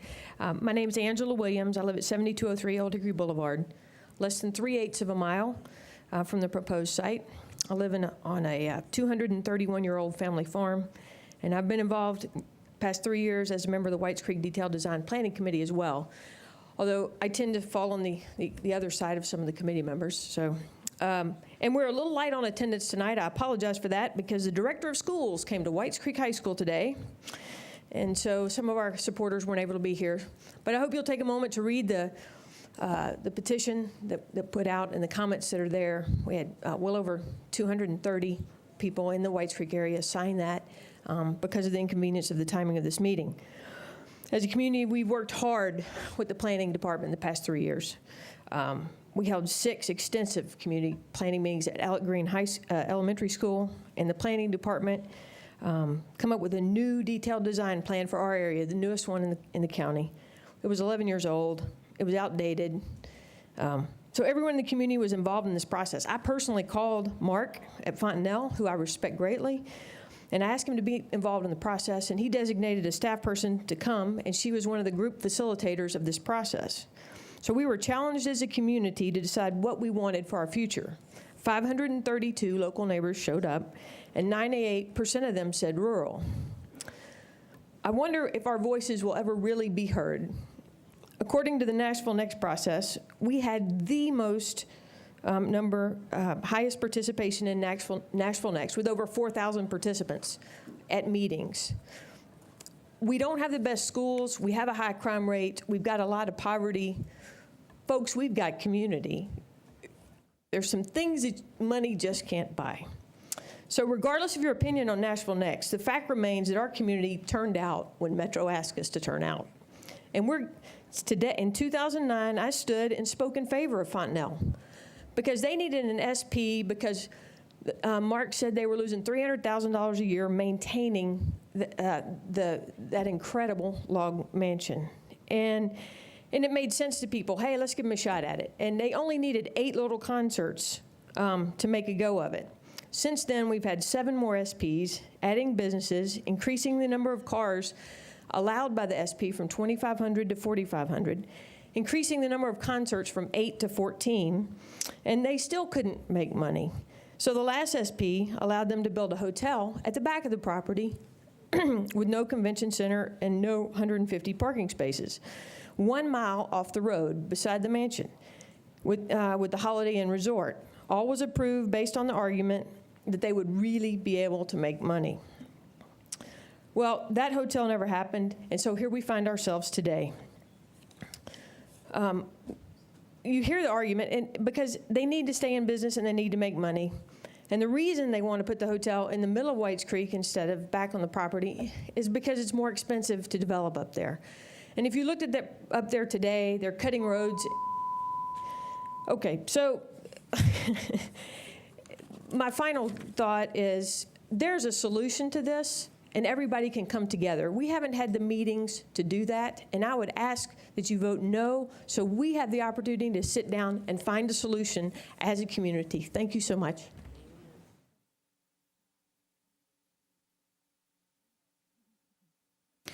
My name is Michelle Caratu, and I have to applaud your fortitude. And thank you for staying for the meeting. I have a house that's located at 3536 Whites Creek Pike. I was at the Planning Commission meeting, and I think we should support the Planning Commission, as they are the professionals that have looked at this issue from all different sides, and they considered that this is not in agreement with the policy, and I think we should try to stick with the policy. I appreciate their allowing us to use the green space, and I would actually like them to put that in perpetuity in writing as a conservation easement or something, because I think then that would be a more settled thing. If they decide to retire or move away or go to Europe or whatever, we would still like to have the green space, and if they're really believe in it, perhaps they could do that. We haven't had any public meetings since this bill was introduced, and we would really like to have some because we all have opinions about these things, and we would like to share them. And we do appreciate their being in the community, and we would like to work with them. There is an environmental impact to this new proposal, and we think we should take that seriously. It is a floodplain, and the Whites Creek stream flows through there, and this is a navigable stream. I have floated down it many times, and it's very beautiful, and I invite you to float down it also. The more we reshape and remove our natural features, the harder it is for the creek to clean itself. It cleans itself by going through layers of rock and layers of soil, and when you take the rock and soil away, you'd end up with more dirty water. We already see that happening in the subdivisions that are there, where they've cut down the trees and moved all the stuff around. I have neighbors that have been living there for 3 and 4 generations in the same house with their elders in the same building. I've been there a quarter century myself, and I worked there for 20 years before I moved there. And I find my neighbors to be very fine people. I find some of them are sort of country folk, and some of them are too old and too shy to come to a meeting like this. So I guess I'm speaking for them also. I do believe we have a beautiful area, and I would like to preserve that. This is a historic district, and I think it should stay historic. Just to step back, Whites Creek was the first area settled after downtown because the soil was rich and there was a beautiful creek and it was just a lovely place. Let's try to keep that. We want to preserve the history. We appreciate the businesses that are up there. We appreciate that the Trail of Tears came through here, that Jesse James lived here, that he had a plantation, that he has family members buried there, and on, Mr. Stump, on. We can go on for a long time. Please, let's preserve that. I'm kind of dressed a little funny because I'm kind of thinking of old-timey clothes, as I used to work in a 1790 historic site. And I've also worked with the children at Alex Green, and I find that children and adults learn more when they can come and see a historic site. And very sadly, we lost the Alex Green site, which is where one of the subdivisions will be at the corner of Green Lane and Whites Creek Pike. The children from the school were so glad to hear about Alex Green, who was a minister and who cared about education, that they asked to go there, and I would still like to take them there and show them whatever remnants are left. So thank you, and help us preserve our area.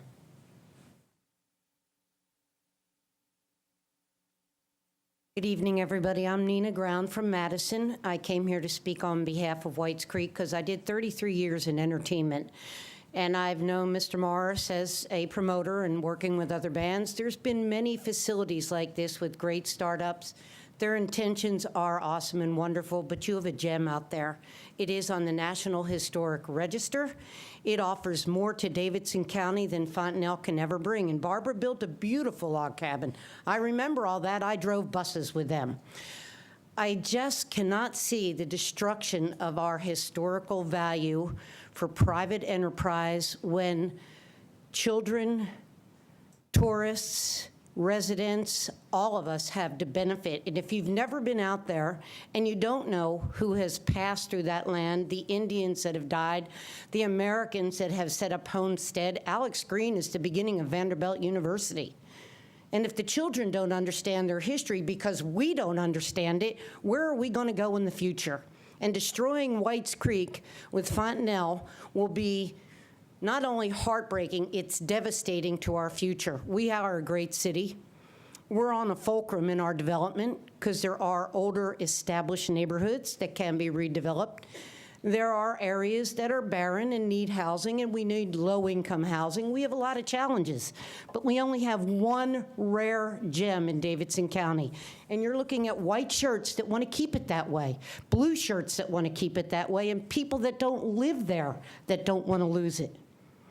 Why aren't we putting museums and tours and building businesses out there that are replicas of what used to be there, and driving tourists, having night tours, looking at the stagecoaches that drove through there, the death that happened, the farms that grew. We have organic farmers that provide a lot of the food your families need to fight disease and to stay healthy, that restaurants pursue. We have flowers that decorate your tables out of Whites Creek. I'm a member of the community club out there, and we put more back into the community than any other organization back out there. And to lose the character and the historical value that that little gem holds to one business development, which I love Fontanelle, it's beautiful, but I know what buses and trucks and people bring. They bring trash, they bring their money, but it's party time, especially with the bands. They bring the dope, they bring the stuff that they can get away with, traffic scene. Just gonna be what it is, and if you ever need an ambulance out there or you have a disaster, it's gonna be mighty tight on those roads. I've been out there for years. I love Richard's. I don't go there often because it is out of the way. But I do go up to Jolton all the time. We're trying to do some other things to help the neighborhoods grow in a healthy, more creative, more is keeping the natural tone of Whites Creek. So please, before you vote yes, and I know the councilman has worked very hard to bring something good, and it all sounds perfect, and it all sounds too good to be true. That's the biggest problem. It's too good to be true. When you hear stuff that isn't in concrete, that there is no agreement, there is nothing binding to what they're promising, somebody just has to die. All I'm saying is take your time. Don't make a irrational decision or a hasty one. Thank you very much.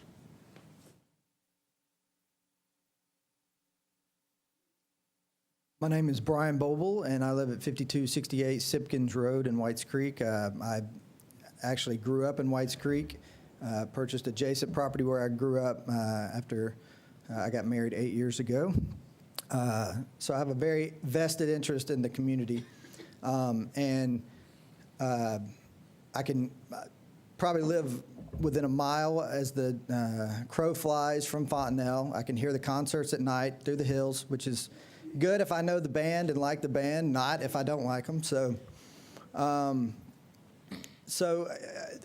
I think where I'm coming from that I don't understand from the supporters is that there's a desperation to get this passed that I don't understand. A hotel would not land in the top 100 things that we would have picked if they said, what would you like for your downtown community? Nobody would have said a hotel.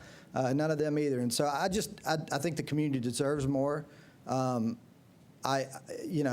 not fearful that there's going to be 50 houses. We have a pretty tough crew here that are well-spoken and can fight. So I'm not worried about that. So to me, it's coming out of a fearful place. Let's just give this time, hear it out. There's so much to lose otherwise with this going in. If this doesn't make a profit, we have these huge shell of buildings that to deal with. It's not going to help the community. This is catering to tourist industry, which is not good for our community. No, there's never been a community where it's become known for tourism where people want to end up living there. So I think it's detrimental to the community in many ways, and I applaud our side for how well-spoken and prepared you are. I didn't think I was going to be able to come tonight, and this night's gone so long, I did. So, yeah, thank you for your time. Thank you.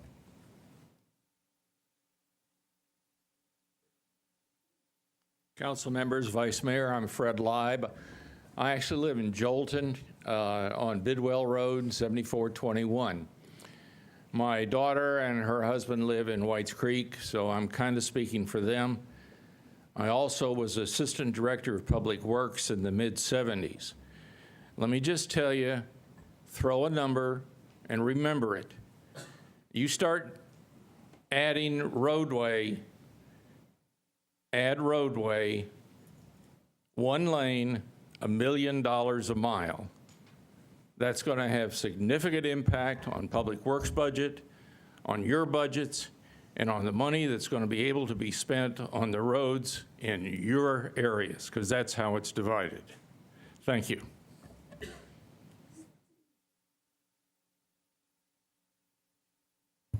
Hello, everyone. My name is Taylor Hudson, and I live at 4588 White Street Pike, 0.6 of a mile from Fontenelle itself and less than that from the proposed site.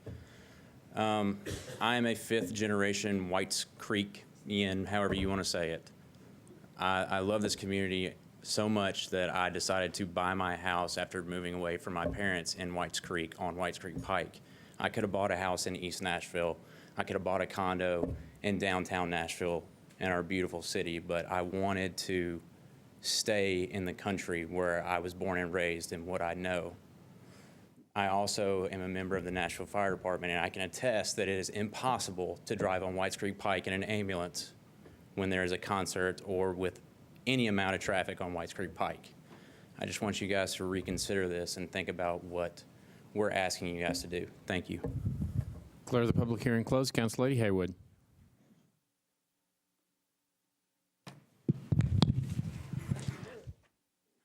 I would like to move for approval with a brief explanation. Council Lady Haywood. Oh, with a brief explanation. First of all, I have a very, my position is one of not being biased. I feel like I have a very precarious position. I started working on this particular project prior to my election last year.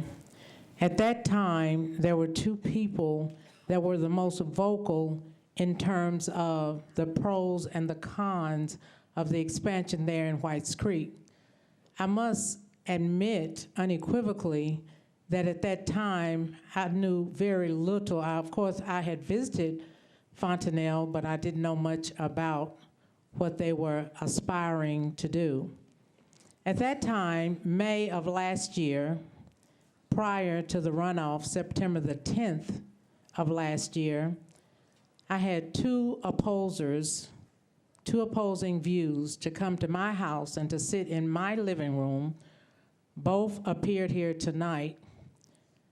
And I said, I think we can come to an agreement. We can come to a compromise. That was May of last year. May of last year until tonight, I have endeavored to come to a compromise. I have met, I have walked to houses, I have made telephone calls, I have taken surveys, I have done my due diligence, if you will. I come to you tonight as someone that when I immediately heard about what was going on, I went to Fontenelle and I sat down with the owner. And at that time, I'm really embarrassed to say, I went there with what I consider not my routine open-mindedness. I sat down and all I could think about was, you all don't vote for me. I ran on a platform of, I am the voice of the people.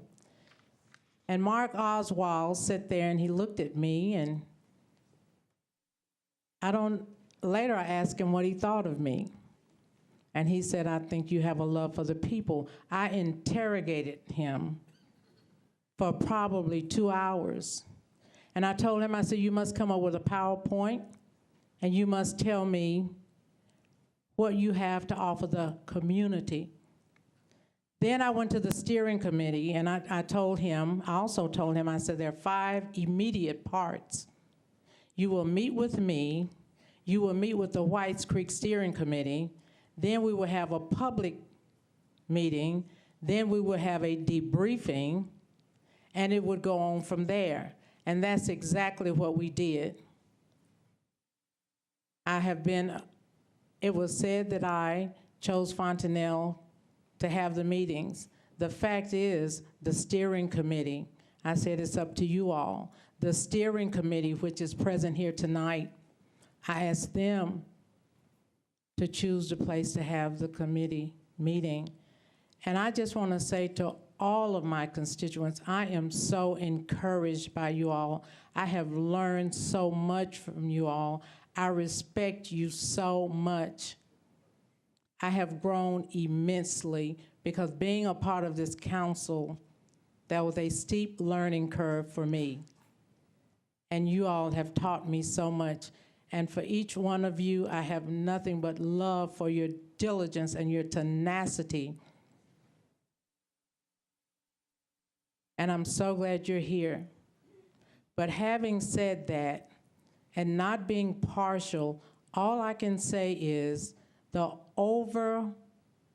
just overwhelming support is in favor of Fontanelle. In favor of is in favor. I said I would be the voice of the people, and I have to hold true to that. So with that being said, I move for approval. Councilor Hurt, briefly. Thank you, Mr. Chair. I stand as the representative of District 1, and I have been contacted by telephone, emails, and visits, and the people in District 1 have been overwhelmingly opposing the bill. I don't want to have any opinion, but I trust the experts that have been put before us to investigate, to analyze, and to recommend what they believe is best for the community. What my role is to serve and speak on behalf of those of my constituents, and that is those are those individuals in District 1. And I really respect and appreciate Councilwoman Haywood for all the work that she has put into this project. But I also want to thank those constituents of District 1 who have stepped out, reached out to me, and shared with me their concerns and their love for their community. And I humbly ask that there be a deferment on this and there be a specific meeting held with those in District 1, and we do go back and try to have some type of compromise or some togetherness, because you can see that both District 3 and District 1 loves the community. And I would recommend that we do that. If it's not possible, then I stand in opposition and represent those that I serve. Thank you. Thank you, Council Lady Hurt. No, the floor's not yours yet. Oh, no. What do I do now? I'll come back to you. Okay. Come back to you.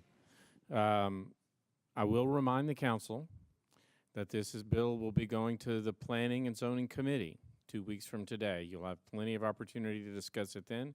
It will be subject to amendments, and it will come back for a third and final vote on 2 meetings. With that, briefly, Councilman Hastings, briefly. Thank you, Vice Mayor. I just wanted to stand in support of the councilwoman of District 3, and being myself a neighboring district in District 2, I have been a part of the meetings at Fontanelle, and I actually seen her go time and time and time again to work on this process. Me too, being the neighboring districts, I have people that are closer to this facility that are listening to the aggravations and listening to some things, and some are hearing and some are in support and some are not. But the councilwoman is asking for support today, and I wanted to stand to say that I am totally committed to the process. I believe in her, and I believe that she has given everybody the opportunity, even the ones that I have seen. And I know, Lee's back there, and I know her very, very well, and I've served with her. But again, I stand in support of this process.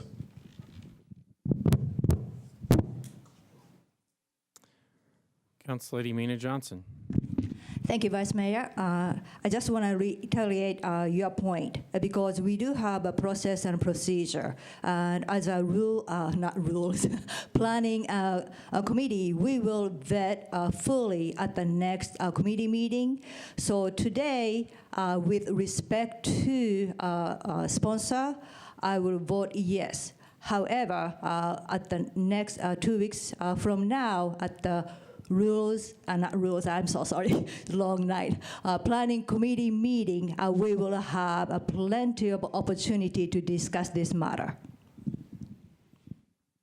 Councilman Pardue. Call for the question, please. Question's been called. All in favor? Opposed? Motion carries. We're on the bill. Motion is to approve. All in favor? Aye. Opposed? Motion carries. BL 2016-283. Councilman. It's too late under the rules. They have to have 5 requests for a roll call vote. BL 2016-283, Councilman Sledge, approved with conditions, disapproved without by the Planning Commission, 9-0. Changes 1.02 acres from R6 to SP zoning for properties located at 522, 524, and 526 Southgate Avenue to permit up to 23 residential units. Councilman Sledge. Thank you, Mr. Vice Mayor. I move to open the public hearing.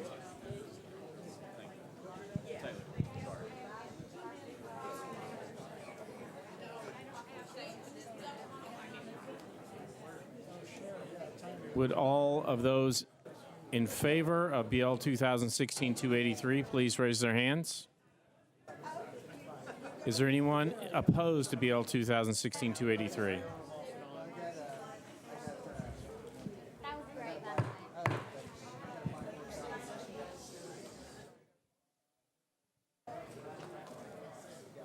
Seeing none, declare the public hearing closed. Councilman Sledge. Thank you, Mr. Vice Mayor. Move for approval. Moved and properly seconded. All in favor? Aye. Opposed? Motion carries. BL 2016-284. Councilman Scott Davis, disapproved by the Planning Commission, 8-0. Changes 0.34 acres from RS5 to R6 zoning for property located at 709 Ward Street. We'll see the slides. This is a request to rezone from single-family residential RS5 to two-family residential R6 zoning. The Planning Commission recommended disapproval of this request at its January 28th meeting. The current RS5 zoning permits only single-family units, while R6 would permit a two-family unit. The property is located within an urban neighborhood maintenance policy, which is intended to preserve the general character of existing urban neighborhoods. The request to rezone to R6 is not consistent with urban neighborhood maintenance policy due to the site's mid-block location, lack of alley access, and the surrounding zoning and land uses. This map shows land uses with single-family uses highlighted in yellow and two-family units highlighted in orange. The Commission recommended disapproval of this request as the request is not consistent with the urban neighborhood maintenance land use policy. Thank you, Councilman Davis. I'd like to open a public hearing, Vice Mayor. All of those in favor of BL 2016-284, please raise their hands. All those opposed? Seeing none, do those in favor wish to speak? No, declare the public hearing closed. You do want to speak?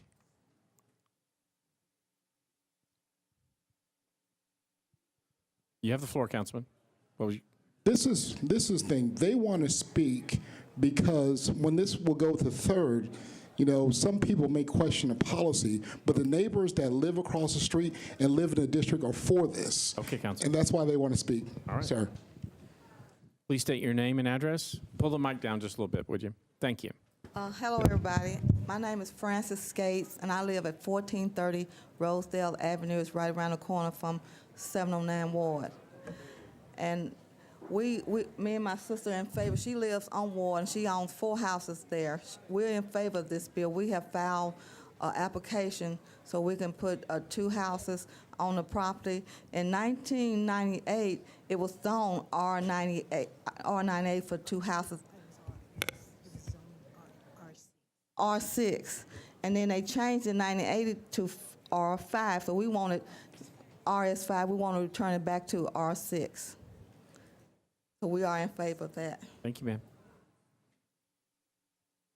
Good evening. My name is Jerice Polk, and I live at 708 Ward, and I also own property at 704, 710, and 711 Ward. My family moved on that street when I was 9 years old, so I have lived on that street for 50 years. I've seen the property go through several changes in that whole 50 years, and instead of moving away from the neighborhood like a lot of people try to get me to do, I decided to stay there. And in staying there, I see where they're building these new houses on other streets surrounding mine, and it's making the neighborhood look a lot better. I, too, want to make my neighborhood look good, so I want to build 2 houses on a couple of my pieces of property, not just maybe for sale, but on my property in particular, I want to build a second house on the same land so that my son, who is a special needs person, can also live close to me, where I can also keep an eye on him and, take care of him for the rest of his life, because I will be the only one there to do this for him. And with passing this tonight, you will allow me, when I come up for my hearing, to do the same thing for my property. That's all I have to say. Thank you very much. Thank you. Anyone else seeking to speak? Seeing none, declare the public hearing closed. Councilman Davis. Move for approval with a brief explanation. The floor is yours. As you can see, the people that live on the street and the homeowners on that street are support. Even though we have a planning disapproval, as you heard from our neighbors, they're asking for support, and I'm going to ask them to email, and if they're allowed to be present during our committee meeting to express their support again, I wish it possible. Thank you. Moved and properly seconded. All in favor? Aye. Opposed? Motion carries. BL 2016-285. Council Lady Hurt. Changes 14.3 acres from IR to SP zoning for property located at Amy Lynn Drive unnumbered, west of Jenny Brown Lane, to permit all uses under IR zoning except automotive convenience, liquor sales, pawn shop, sex club, after-hours establishment, and adult entertainment, and to permit concrete batch plant, manufacturing of concrete, tile, and brick, associated outdoor storage of river transported materials and goods. Council Lady Hurt. Thank you, Mr. Chair. I ask that this bill be deferred until October 4th meeting. Moved and properly seconded. All in favor? Opposed? Motion carries. BL 2016-286. Councilman O'Connell. Approved with conditions approved without by the Planning Commission 8-0-1. Changes 0.90 acres from ORI and OR20 to SP zoning for property located at 1 Music Circle South to permit an office building. Councilman O'Connell. Thank you, Mr. Vice Mayor. Request to open the public hearing, Would please. all those in favor of BL 2016-286 please raise their hands? Those opposed? Seeing none, do those in favor wish to speak? Declare the public hearing closed. Councilman O'Connell. I'd like to move approval, please. Moved and properly seconded. All in favor? Opposed? Motion carries. BL 2016-287. Council Lady Haywood. Approved with conditions disapproved without by the Planning Commission 9-0. Changes 2.47 acres of AR2A and 15.6 acres of CS to 18.07 acres to SP zoning to permit heavy equipment sales and all uses permitted by the CS zoning district except alternative financial service uses, non-residential drug treatment facilities, a bar, nightclub, and pawn shops and clubs, and 1.43 acres from CS to AR2A zoning for property located at 7435 Old Hickory Boulevard. Council Lady Haywood. Thank you, Vice Mayor. At this time, I call for a public hearing. Would all those in favor of BL 2016-287 please raise their hands? All those opposed? Those in favor, please approach the mic if you'd like to speak. Thank you, Vice Mayor. I'm Roy Dale of Dale & Associates, 516 Heather Place. I'm tired. I know you are too. I think the first thing I'd really like to say is that Brenda Haywood is a great council member. She really looks out for her district. And I think it's hard sometimes for many constituents to understand all the moving pieces of a zoning. It's not that simple. It's complicated. And she looks at the big picture. And this project is a very good example of that. The property owner here, his name is Mr. Stansel. He quite honestly hasn't been a very good neighbor in the past. He has not been. His property is zoned CS. It allows just about anything you could imagine. A year or so ago, he built put a building in there to repair vehicles. He started repairing vehicles that were too large. Although those types of repairs occur all around this interchange, it's sort of a transportation hub, he didn't have permit to do that, didn't have permission to do that. So he came to me and basically said, I want to rezone my property industrial. And I said, you're crazy. That's not going to happen. I said, what is considered heavy equipment? What are you trying to repair? Basically, anything over 10 passengers is considered heavy equipment. So it's not quite as big as you think it would be. And he wanted to be able to do that. I went to his property. I saw the grading that he had done. He's put very little landscaping, no landscaping at all. He's just not done a very good job. So I met with a council member, and I basically said, look, I think there's a way through a rezoning that we can bring this property into a better state of compliance. And so I've worked very hard with Brenda and some of her committee members. I attended a large community meeting in her district. And basically what's happening here is we're rezoning this property to SP. We're taking a lot of the CS uses away from Mr. Stansel, where you can't put a pawn shop, where he can't put something in the future that would be detrimental to the neighbors that are there. He's required to put his building at 90 degrees to the street. There are other buildings that repair vehicles out there right now that are turned parallel to the street. You can see the repairs going on. He has to turn his building 90 degrees to the street. He has to landscape. He has to remove a lot of the grading that he's done there today. He has to repair a buffer. There's a lot of positive things that he has to do as a result of this zoning. I would consider this a downzoning, a voluntary downzoning of this property. Planning Commission approved this. This is a good bill. I think it's something that's going to be good for the community. I think there are a lot of people that are upset with Mr. Stansel and some of the practices that he's exercised in the past, but quite honestly, zoning has to be looked at beyond the person that owns the property. Zoning has to look at the property itself and the restrictions and requirements that you place on the property.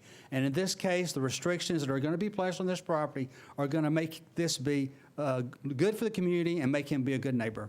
Thank you. Vice Mayor Broward, members of the council, my name is Tom White. I'm 315 Dedrick Street. I urge you to approve this today. I won't repeat what Roy Dale said other than just summarize. Right now, the property is CS. As a lawyer does land use work, this is clearly a down zoning. There's any number of uses in CS that could be used out there that could be very offensive. This bill curtails them in terms of this SP. The landscaping, the buffers, and the other things, the applicant is clearly not required to do, period. This was a forced down zoning by the consent of the property owner. I want to thank Council Lady Haywood for the untold time she met with us, the property owners, the neighbors out there, took the calls. It's clearly an appropriate down zoning, which renders this property far more attractive to the community. Thank you for your courtesies. We ask you to approve it. Thank you. Seeing no one else in favor, with those in opposition, please approach the mic. Hi there, Elise Hudson, 4601 Whites Creek Pike. Again, this is a property that we have not had a large community meeting about. We found out about this because it happened to be on the same agenda as the other Fontanelle bill. And I really, really disagree with the idea of, hey, let's make this zoning match what the guy is there already doing instead of holding him accountable for what's going on. Please let us have some more time to look at this, to understand the negotiations that we weren't a part of, and figure out whether we approve or not. Zach Deere, 681 Brick Church Lane, Whites Creek, Tennessee. This is another example of, again, no public meeting.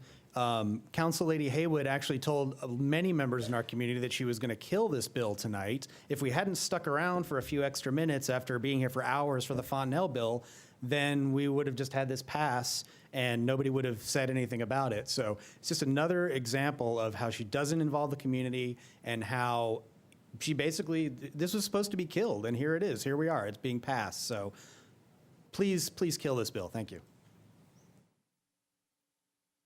Hello again. My name is George Ewing. I live at 4601 Whites Creek Pike. Zoning's complicated. There's been a lot of citations against this property owner, things from the trash to selling the topsoil to clearing areas that should not have been cleared. Being a bad neighbor and the way that you use your land that impacts your neighbors does play into, I believe, plans for use. This is inappropriate use for this parcel. And the arguments that your neighbor on one side is doing something like this or not quite as bad is the problem that you have with slippery slope, negative precedent, encroaching more into the rural nature of Whites Creek. I ask for a vote no. Thank you. Hi, my name is Angela Williams, and I am blessed to be right between these two proposals. I live 3/8 of a mile this way and a half mile the other way. So I go by both of them on a regular basis.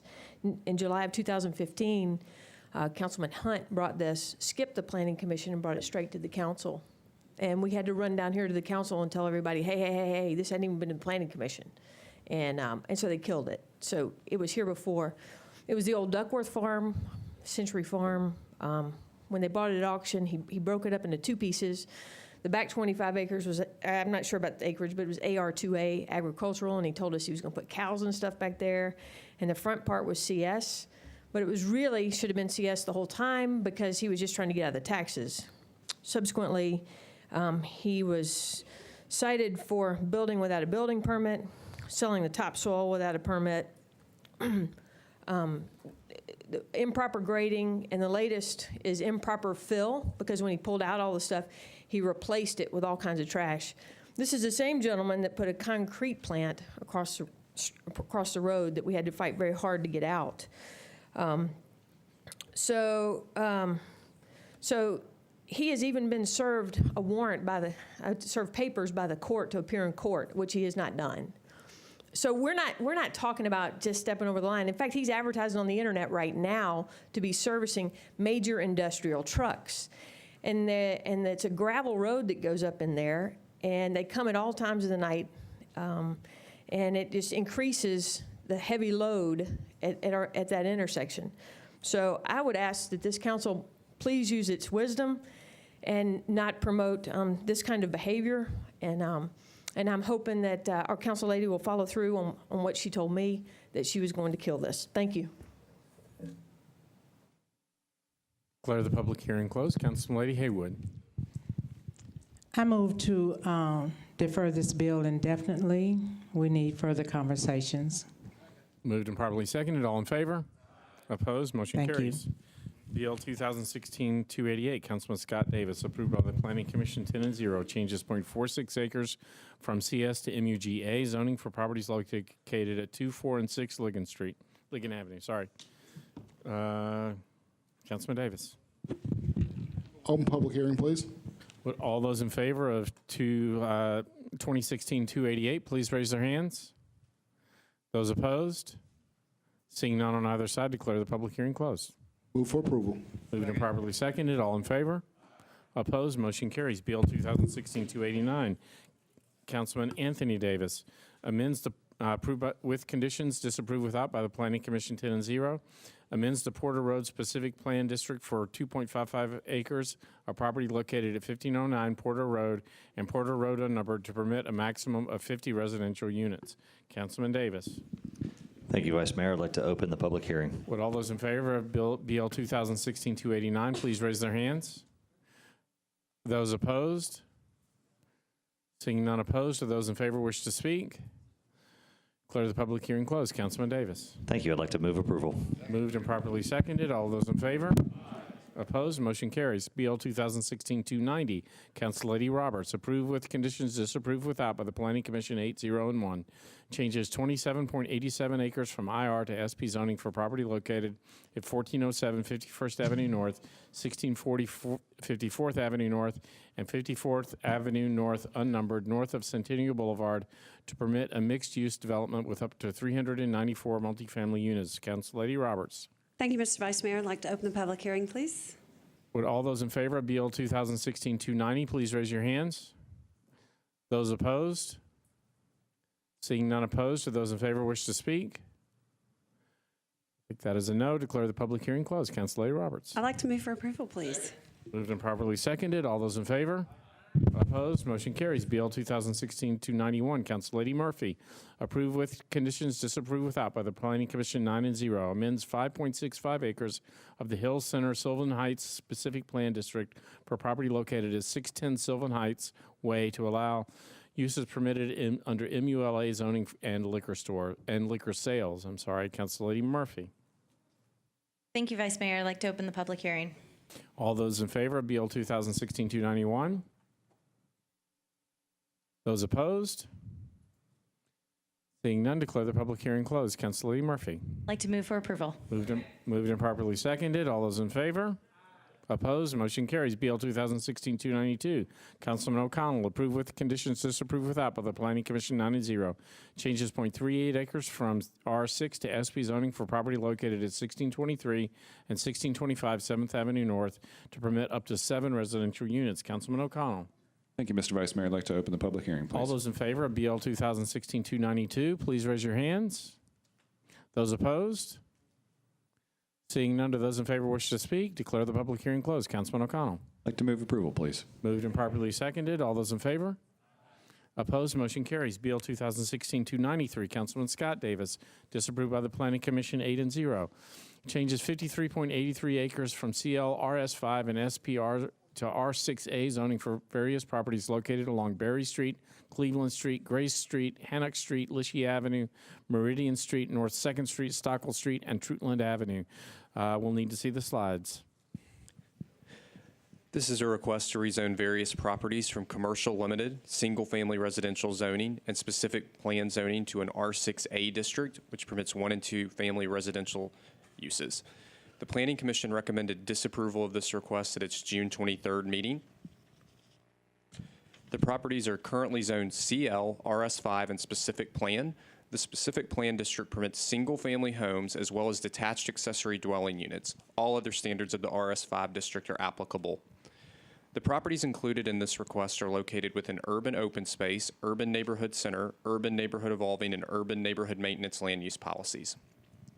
The Planning Commission recommended disapproval of this request as the existing SP provides opportunity for additional housing types and could be expanded to other properties to allow for detached accessory dwelling units on those properties. Councilman Davis. Oh, I'm sorry, my bad. Sorry. I'd like to defer for 2 meetings, like to send it back to the Planning Commission. We're going to file a substitute, which Planning Commission gave us the blessing to extend the DADU SP. Along the corridors, and we're going to take out some areas of North 2nd, and I would like to send it back and put it back on public hearing for August 2nd. Is that correct, sir? August 2nd. Is that? I'm not sure of the date. The first meeting in August. August 4th. Excuse me. I'm not sure of the date. August 4th. It's a motion to defer to the first meeting in August. Is properly seconded. All those in favor?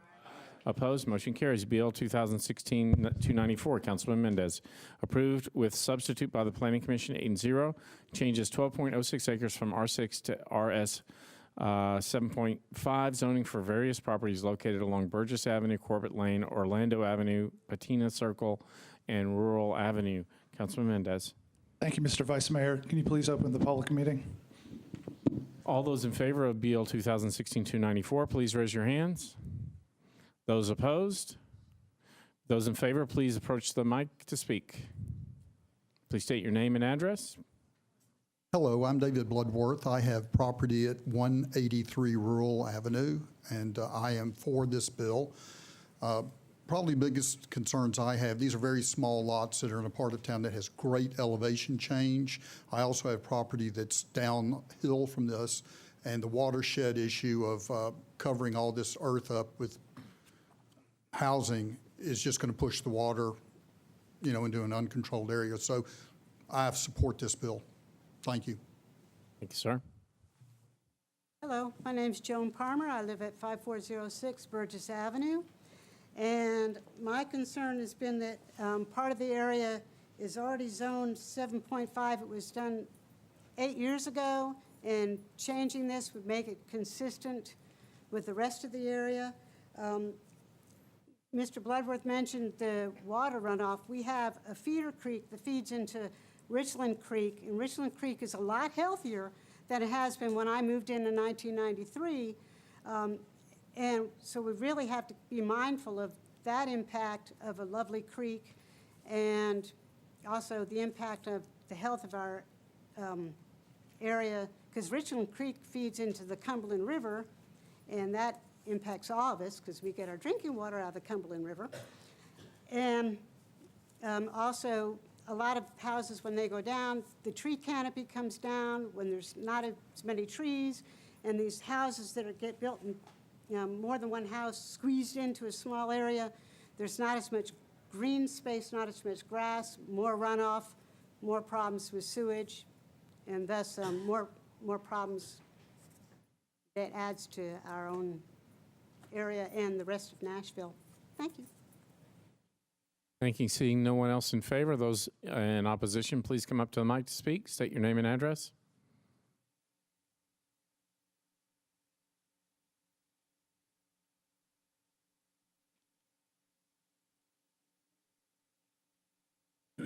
Hi, my name is Will Prettyman. I live on Rural Avenue, and I oppose this bill.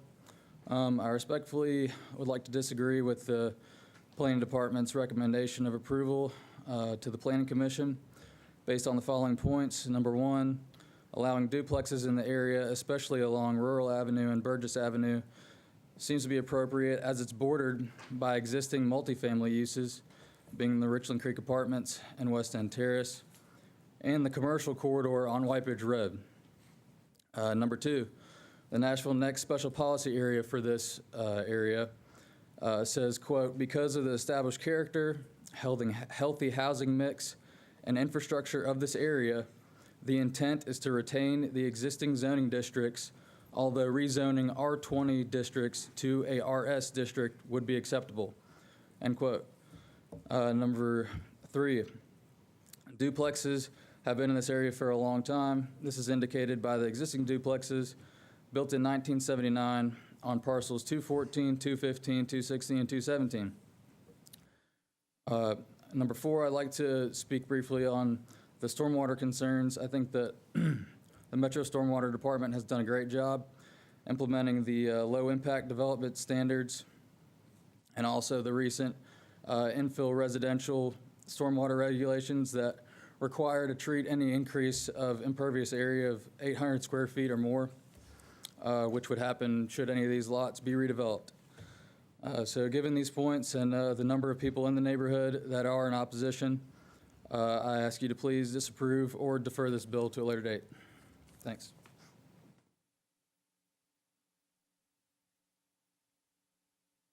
Hello, my name is Leslie Raymaker, and I would like to read my statement. Initially, I moved into this property at 177 Rural Avenue to take care of my elderly mother until she passed. The last home I owned was located close by on Delray Drive, and it was destroyed on the May flood of 2010. I am a retired hairdresser, and I live on a fixed income. The future value of my property is very important to me, and the sale of this property would provide the bulk of my retirement income. I do not want this zoning changed on my property. The existing house on the property has a considerable amount of deferred and extensive maintenance, and I intend to sell the property when the moment is right.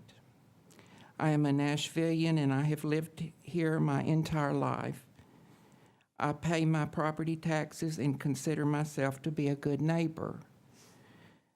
There are already a number of new constructed homes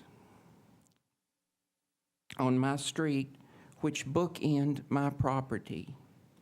These property owners were allowed to legally build these homes. There are existing duplexes, properties across the street that are being left out of this plan because they are duplexes and don't conform. Those property owners have the right to keep their R zoning and the rights that go with them. I just don't understand why my neighbors have asked you as a voting body to take away the existing rights that belong to my property. Your vote will devalue my property. I respectfully ask each of you to place yourself in my position as if you owned my property. Would you want your neighbors to take a vote and be allowed to lower the value of your home and property. Please, please vote no. Thank you for your time and for listening.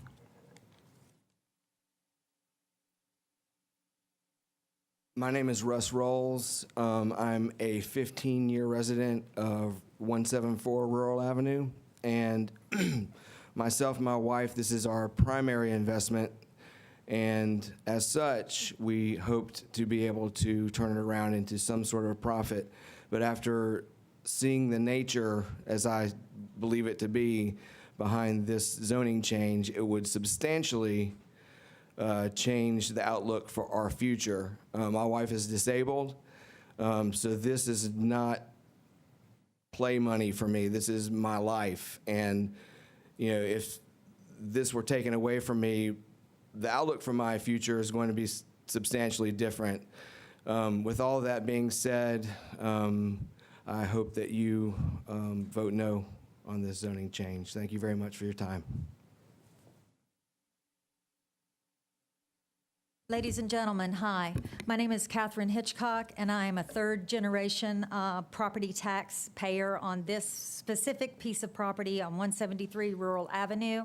While I have been living there, there has been an enormous growth in Nashville, as we all have experienced. Finding out that there was a petition that was initiated, or this bill that was initiated in May, and now we're looking at July 5th, and you're voting yes or no on what to do about my property value, it's a little disconcerting, to say the least. I had started a petition a week ago and have 9 names on this petition. What I'm talking about is the corridor on Rural Avenue and the 2 pieces of property that are on Burgess Avenue. We are the property owners who are the most adversely affected by this zone change. We have already been encroached upon. We have new builds that have bookended us, and if you continue on with making this zone change, then you will substantially decrease the resale value of the property that we have. This is our major investment, the neighbors that I'm talking about. We are looking at this as our retirement. We are asking for you to please oppose this. Of the properties outlined in this specific corridor, 5 owners are against the rezone, 2 properties are rentals, 1 sold to a developer on 624, and 1 is owned by an investment LLC. This proposal takes away our property rights and decreases substantially the return on investment we could garner. These houses' properties are the most expensive investments of our lifetimes. We are surrounded and bookended by duplexes, rental homes, and apartment complexes already. We are the neighbors most adversely affected by this, and there is no going back now. It's already been instigated. It's about 3 years too late to make this change. The least that we are asking is that you opt out that corridor, or please oppose this. I'm imploring you. You've got a lot of seniors that are living on this road. This is their retirement. Don't take this away from them. Thank you. Declare the public hearing closed. Councilman Mendez. I'd like to move approval with a brief explanation. All right, so first of all, I've had several people whispering to me, why am I handling this? Being an at-large. Council Lady Murphy lives in this area that's being downzoned. She'll be abstaining, and I'm handling it. I want to thank the people who came to speak. Ms. Hitchcock, who just spoke last, and I had a long conversation prior to the Planning Commission meeting, and obviously they feel strongly. This little area is boxed in by Richland Creek, Charlotte Avenue, White Bridge Road, and just to the south, there's a stretch area that's already been downzoned. The Neighborhood Association and the Richland Creek Protection, I forget the full name of it, it's late, but they've approved it. Anyway, I will keep working with the folks who are opposed. They're concentrated next to each other in one corner of the proposed downzoned area, and I'd urge y'all to pass this on second reading. Thank you. Councilor Murphy. I'd like to be marked as abstaining.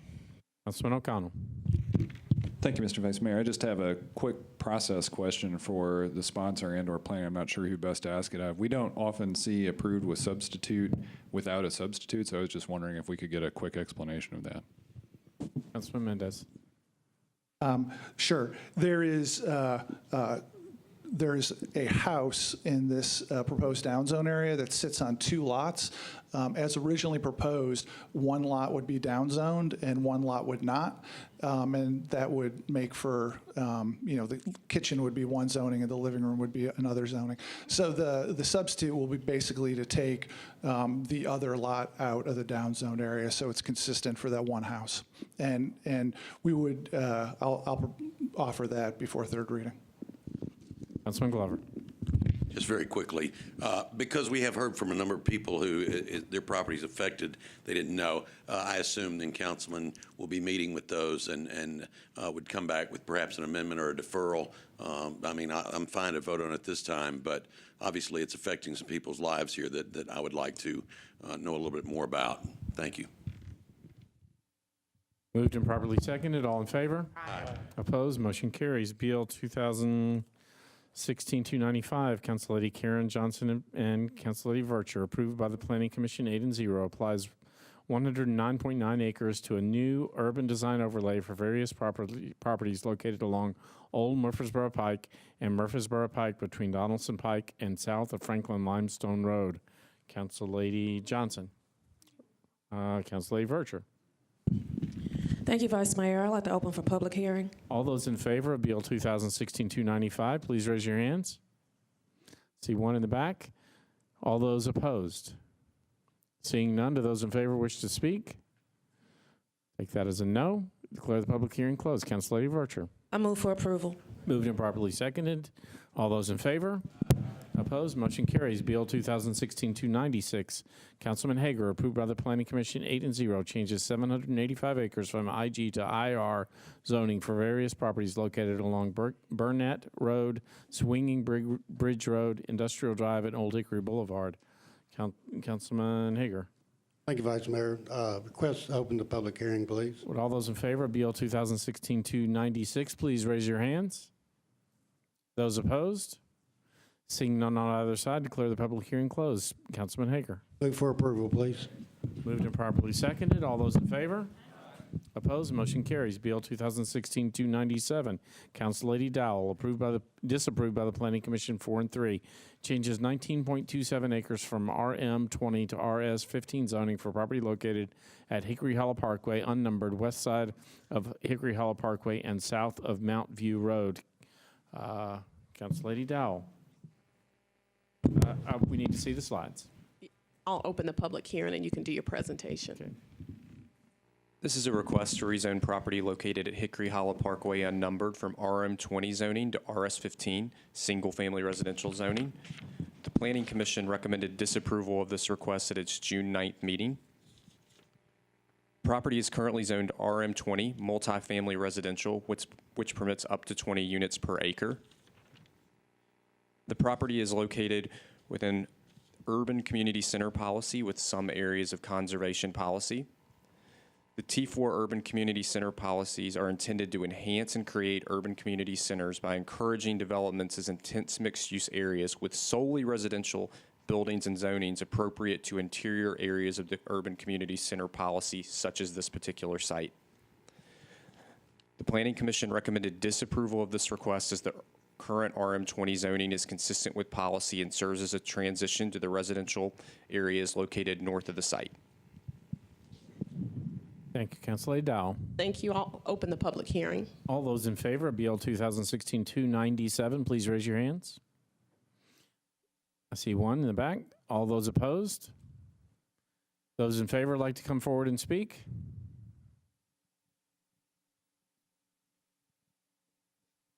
Those opposed?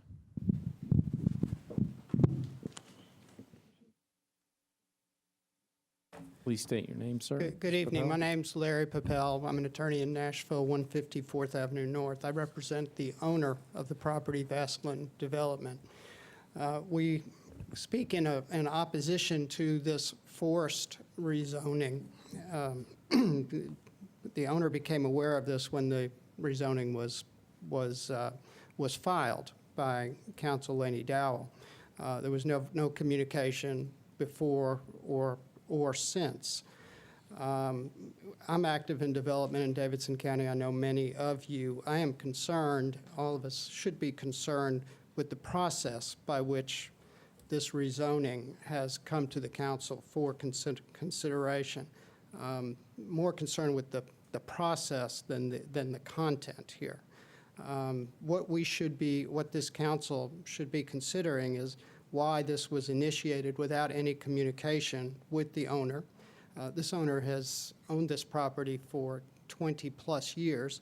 It's developed a couple of hundred multifamily units on it over those 20 years. And this zoning has been in place since 1995. This is not new zoning. This is old zoning that this property has been developed over a long term with. This could establish some pretty poor precedents in land use and and zoning protocols in Davidson County.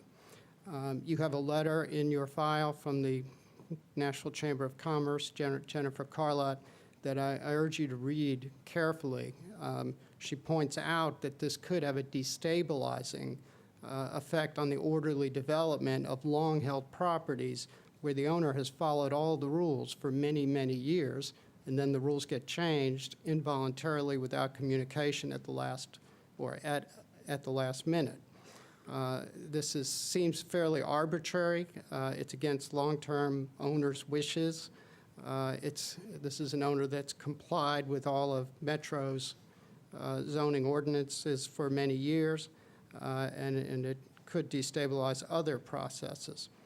In this case, the zoning's been in place since 1998. The current zoning is also incorporated with the T4 Urban Community Center policy. It is suitable for multifamily, probably not much else. You heard from the slides, the presentation of the slides, that this is a transition area. This is the appropriate use for this area. It provides a transition among other uses that are currently in the area. The zoning is consistent with the T4 Urban Plan and also Nashville Next as adopted in 2015. Multifamily affordable housing is the highest and best use.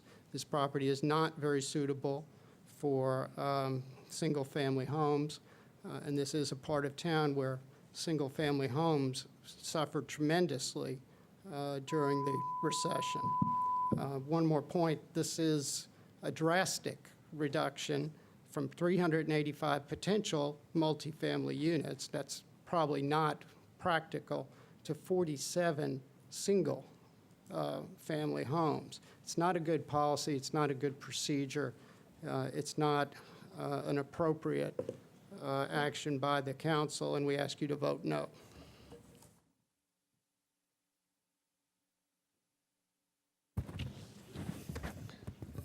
Mr. Vice Mayor Briley, members of the council, my name is Ken Renner, and I live at 905 Kingfisher Point here in Nashville. I will try to be as brief as possible. I've already seen some yawning, mostly from me. I am before you tonight as a vice president of Vastland Companies, the owner of this property. And I want to make it very clear, we are strongly opposed to having this property rezoned without our consent, and in fact, without even being consulted before this was introduced. The proposal before you literally violates every single principle of how we handle planned quality growth in Nashville. It's a challenge for us. We are a very popular place right now, and we are fortunate to have a planning commission and a council that has given us some certainty and some predictability in these laws. This proposal flies in the face of that. The Planning Commission, the planning staff found that it violates the Antioch Priest Lake Community Plan and the T4 Urban Center policy. The Planning Commission the staff recommended it be disapproved, and it was disapproved by the commission. It is spot zoning that ignores nearby land uses. It takes away our right to develop this property in any way because the new proposed zoning won't work on this property. You can't develop single-family houses on a hillside, and that's what this is. Most importantly, for us, this violates the very important legal principle that you don't take things away from people as a government without offering them compensation. We're being offered no compensation here whatsoever. Now, certainly we all know that Nashville is one of the hottest, most desirable places in this country right now. The Planning Commission and this council play a very, very important role in making sure that the new development we get is well planned, that it's of high quality, and that it continues to make Nashville the kind of community we want to live in. It's your job to make sure there's predictability in these laws, and especially our zoning laws. People who invest money in this community want to make certain that if they follow the rules, that the rules are for everyone and that they will be applied fairly to all. Approval of this bill would send precisely the opposite message. It would tell business that their property can be seized and their rights to develop it snatched away from them at the whim of a politician. It'll make people hesitant to invest money here because it adds unacceptable new risks to the development process. That's why groups like the Nashville Chamber, the Nashville Board of Realtors, the Nashville Business Coalition, and others have strongly expressed their opposition to this bill. We hope you will as well. Thank you.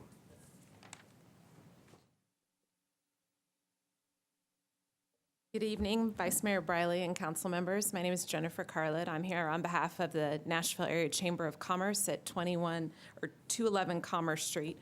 I'll save you from having to read the dry letter I sent you earlier.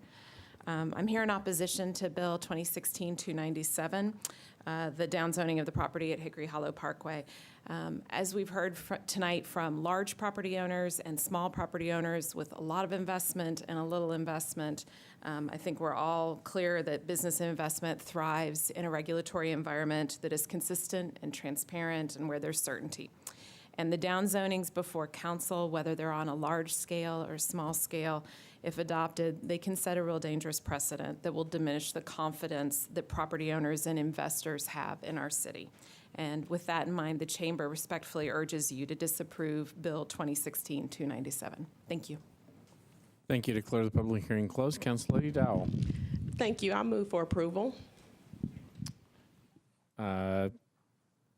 Moved and properly seconded. Anything further? Oh, I was just going to say that I am, some of the things that's presented tonight are not necessarily true.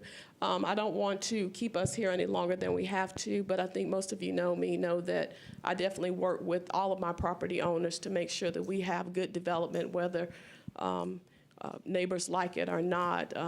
So I will just ask that tonight that you move this forward. I'll be willing to sit down and work with them and see how we can come to some type of agreement. But we have to do what's best for the community, what's best for the infrastructure. So I ask that tonight that you pass this and let's move forward and we can have more conversations about it. Thank you. Thank you. Moved and properly seconded. All those in favor?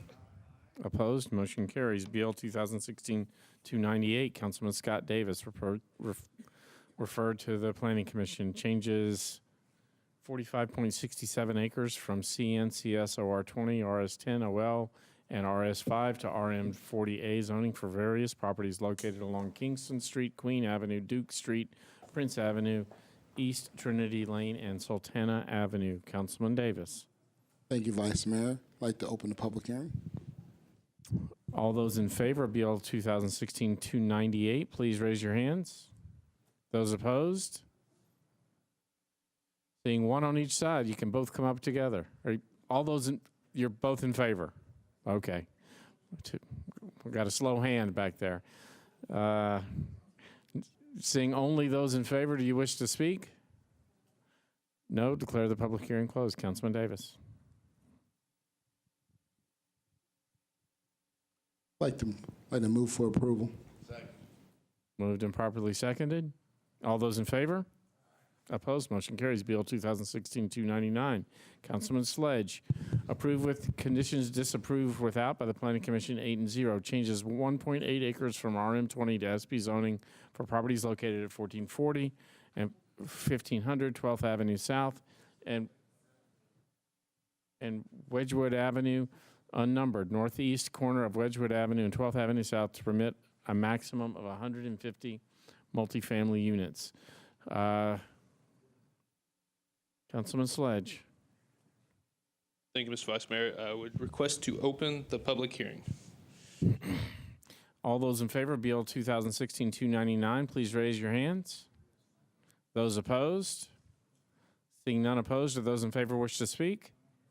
Declare the public hearing closed. Councilman Sledge. Mr. Vice Mayor, I believe, I'm going to request something of you. I believe that the supporters just walked in, and I know that they've been here for 4 hours, and I didn't know if they had wanted to. The supporters? Yes. I saw some hands in the back.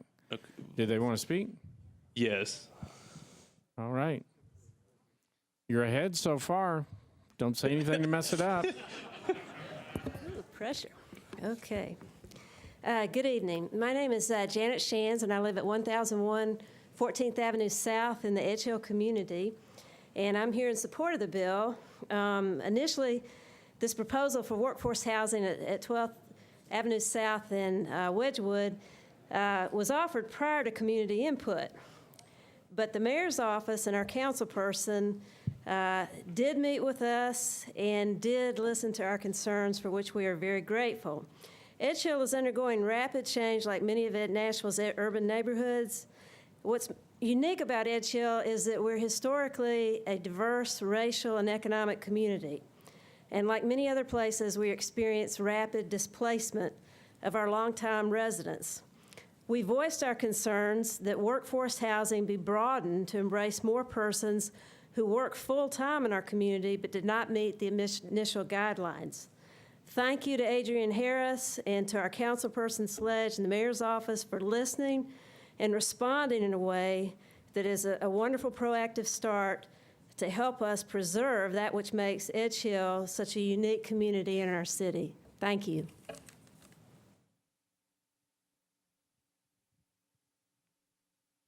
Hello, my name is Austin Sauerbry. Thanks for everybody hanging in here so long. I told Dewana earlier that it's kind of starting to feel like a high school walk-in.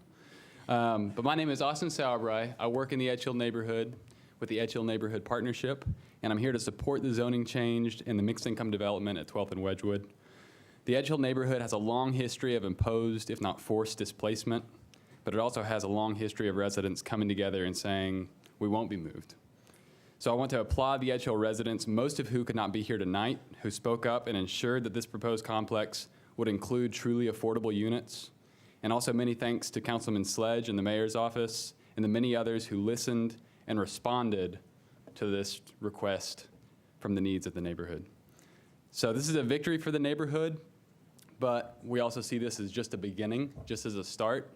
And so we want this to be a model of how mixed income development can happen in the future, both in Edge Hill and throughout Nashville. And we need to see more affordable units in our community. We have a median income of $19,000 a year in a neighborhood where $500,000 homes are being built left and right.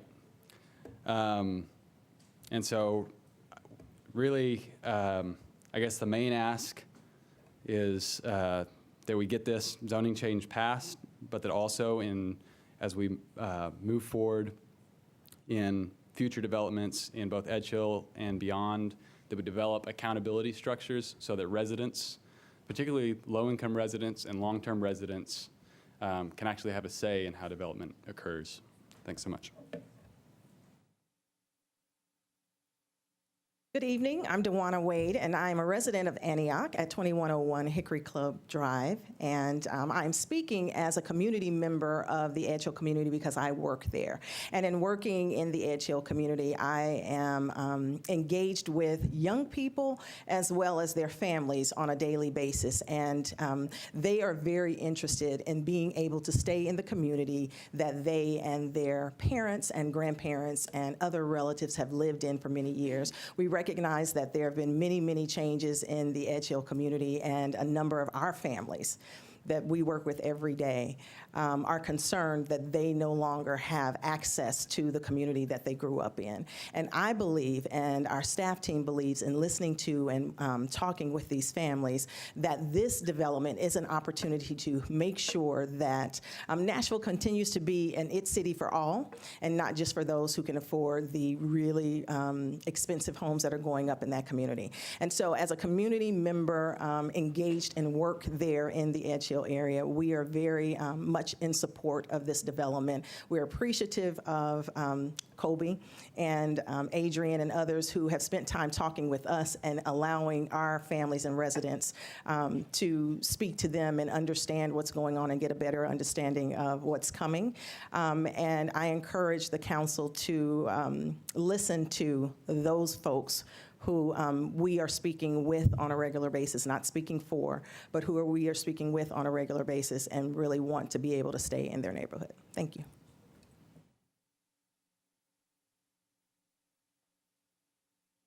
My name is Cynthia Matthews, and I'm the president of the Edge Hill Neighborhood Partnership.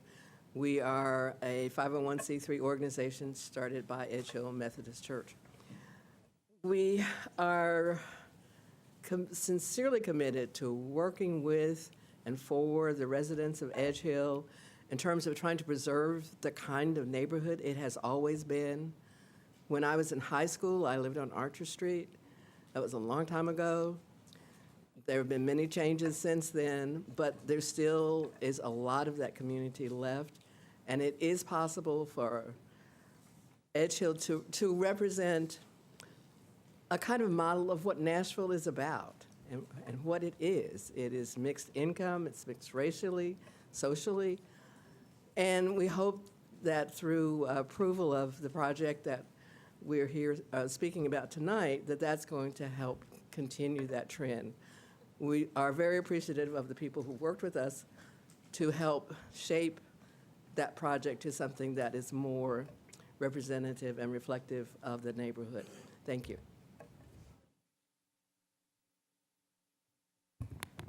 I'm Pearl Sims, and I'm a resident of Edge Hill since 1989. I'm a retired professor of public policy and leadership from Vanderbilt University. And I want to, first of all, thank you for staying this late. I mean, our city is really a great city because of you that are sitting here. I want to particularly thank Councilman Sledge and Adrian Harris and the mayor's office who helped guide our thinking. I've lived in Edge Hill long enough to see what's beginning to happen, and it grieves my heart. Our city is losing places for long-standing, diverse members. We are beginning to have places in our own neighborhood that none of us probably in this room could afford to live in, and at the expense of long-term residents. This particular project that Councilman Sledge has helped lead is one answer to a very serious problem that our city's facing.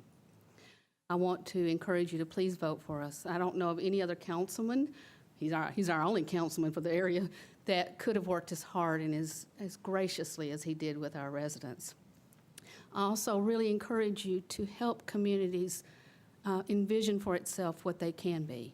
We are asked constantly, one decision at a time, what can happen to our community instead of seeing the community as a whole. If I could have gotten us T-shirts tonight, I would have said yes in our backyard. We want people who have low income, all races, to live here. We need one place in our city where we can model that Nashville is a great city for all of us. Colby, thank you again for your leadership. If any of you need to talk to any of us, we have a coalition in Edge Hill that is bringing together all the different organizations that work together for us, and we're happy to discuss any issue about our neighborhood. Thank you again.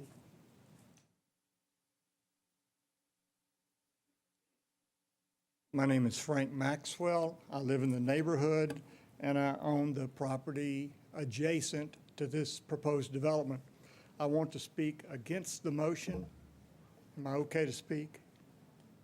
Against the motion. You're going to speak against? Uh-huh. Well, let's do it this way. Is there anyone else in favor? I guess not. All those opposed? That's you. Let me first say that I'm very, very much for workforce and affordable housing. That's not the issue. Second thing I want to say is that I'm friends with all those people who spoke, so it's not a hostile situation. My only issue, I have several questions, but one of my issues is I'm not against the housing, I'm against the density. And so I wanted to point out a couple of things. There are 3 towers in that area. There's Wedgwood Towers, Vine Hill Towers, and Gurnet Tower. Wedgwood Towers is 10 stories. All of these are 10 stories. It's about 95,000 square feet, and it's on close to 3 acres and 121 units. Vine Hill is on 4.24 acres with 160 units, again 10 stories. Gurnet Tower is 176 units, again 10 stories, and takes up approximately 3 acres. So you're talking about similar amount of units with half the stories. So I just don't understand how that's going to work. It just doesn't. I don't see how you get all the parking in there. So my questions are, number one, how many square feet is that building going to be? How many parking spaces will there be? How many 1-bedroom and 2-bedroom units are there going to be? What are the total number of occupants that are going to be there? Another thing is, will there be green leases? If you're not familiar with green leases, it's a concept that originated in Boston, and it basically says that the tenant and the landlord agree that, for example, they would set the thermostat at a certain level to save energy. They would take public transportation. They would do things to help the environment, basically. So my question is, will there be green leases? Will the building be LEED certified, and what level? Would that be bronze or platinum? And my final point is, I would love to see, if we're going to do that and help people, I'd love to see, I think it's zoned for like 30 under the RM20 zoning. 40 or 50 works. I'd love to see the corner stay a park, and love to see the Edge Hill sign go there. The other thing, I would love to see the green bus continue out from the Gulch down 12th so that it could serve those units there. So again, I'm for the housing. I'm just against the density. Thank you very much. Thank you. Declare the public hearing closed. Councilman Sledge. Thank you, Mr. Vice Mayor. I move for approval. Moved and properly seconded. All those in favor? Opposed? Motion carries. Bill 2016-300. Councilman Kendall. Approved by the Planning Commission 8-0-1. Changes 2.86 acres from RS5, R6, OL, OG, CS, IWD, and IR to ORIA zoning for properties located at 3100 Charlotte Avenue and 405, 409, 411, 413, and 415 31st Avenue North. Councilman Kendall. Thank you, Mr. Vice Mayor. I'll call for public hearing. All those in favor of Bill 2016-300, please raise your hands. Those opposed? You're in favor, correct? Those opposed? Seeing none opposed, or those in favor wish to speak, declare the public hearing closed. Councilman Kendall. Move approval. Second. Moved and properly seconded. All those in favor? Opposed? Motion carries. That brings us to the consent agenda. The following items are on the consent agenda. Stick with me here, guys. I'm going to read as fast as I can. RS 2016 and then dash 219, 270, 277, 280, 281, 283, 284, 285, 286, 287, 289, 290, 291, 93, 95 through 306, all the way through the end there. Do any of those items on the consent agenda need to be pulled off? Okay, hang with me. I'm going to read the Councilman Elrod. I'd like 219 and 277 to be bumped, please.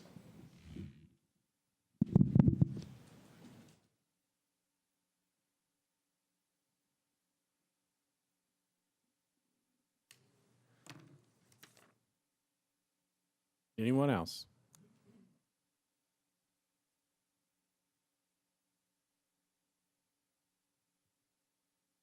Substitute Resolution RS 2016-270, Councilman Anthony Davis Weiner and others. Requests the Civil Service Commission to establish and implement a parental and sick leave policy allowing maternity and paternity leave for employees of Metro government. RS 2016-280, Councilman Pridemore approves a grant from the State Arts Commission to the Metro Arts Commission for general operating support to cover program and direct expenses related to art programs, research, and community engagement. RS 2016-281, Pridemore approves a grant from the Kroger Company to the Metro Arts Commission for funding to facilitate the creation and display of murals within Kroger stores by Davidson County artists. RS 2016-283, Councilman Freeman. RS 2016-283, Councilman Freeman, Pridemore, and Allen approves the disposition of real property known as 0 Alberta Street to the adjoining property owner. RS 2016-284, Pridemore and Henderson approves a grant from the State Arts Commission to the Metro Parks and Recreation Department to provide enrichment services to preschool-age students and their caregivers. RS 2016-285, Pridemore and Henderson approves a grant from the State Arts Commission to the Metro Parks and Recreation Department to provide 12 big band dances in Centennial Park. RS 2016-286, Pridemore, Murphy, and others approves an application for a paid leave analysis grant from the U.S. Department of Labor to the Office of the Mayor to conduct a paid leave analysis study across Metro Nashville, focusing on a dedicated paid family leave program. RS 2016-287, Pridemore and Murphy approves a grant from the State Department of Labor and Workforce Development to the Nashville Career Advancement Center to provide reemployment services and eligibility assessment services to help unemployment insurance claimants. RS 2016-289, Pridemore and Gilmore approves an emergency solutions grant from the Tennessee Housing Development Agency to the Metro Social Services Commission to provide services to the homeless and those at risk from homelessness. RS 2016-290, Pridemore and Gilmore approves a grant from the State Department of Health to the Metro Board of Health for the provision of early periodic screening, diagnostic, and treatment to TennCare enrolled children and families in conjunction with TennCare Kids program. RS 2016-291 approves a grant from the State Department of Health to the Metro Board of Health to provide tuberculosis control, prevention, and outreach services.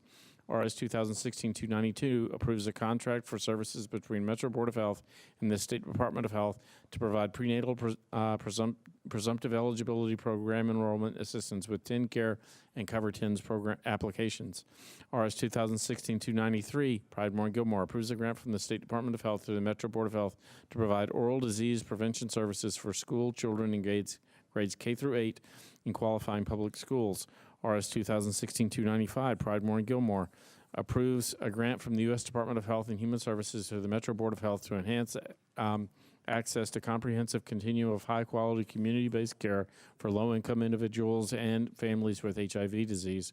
RS 2016-296, Pridemore and Gilmore approves an amendment to a grant from the State Department of Health to the Metro Board of Health to provide HIV/AIDS prevention, surveillance, sexually transmitted disease services, and rapid testing. RS 2016-297, Pridemore and Gilmore approves a grant from the State Department of Health to the Metro Board of Health to support the delivery of public health services. RS 2016-298, Bedney, Pridemore, and Elrod approves a post-recovery tree planting program from Keep America Beautiful and the United States Parcel Service Foundation to the Metro Public Works Department to provide funding for trees to be planted in the riparian zone along the greenway of the Mill Creek watershed. RS 2016-299, Councilman Sledge, Allen, and Elrod authorizes Big Machine Label Group LLC to construct and install an aerial encroachment at 1225 16th Avenue South and 1226 17th Avenue South. RS 2016-300, Councilman O'Connell, Allen, and Elrod authorizes RLCL Acquisition LLC to construct and install an aerial encroachment at 411 Broadway. RS 2016-301, O'Connell, Allen, and Elrod authorizes Ryman Hospitality Properties Incorporated to construct and install an aerial encroachment at 120 2nd Avenue North. RS 2016-302, O'Connell, Allen, and Elrod authorizes LIP Inc. to construct and install an aerial encroachment at 212 21st Avenue South.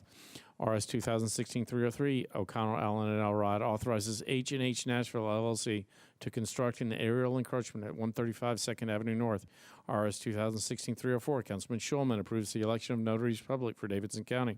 RS 2016-305, Council Lady Van Reese urges the state of Tennessee to preserve the historic Masonic buildings located at the RS Gas State Complex.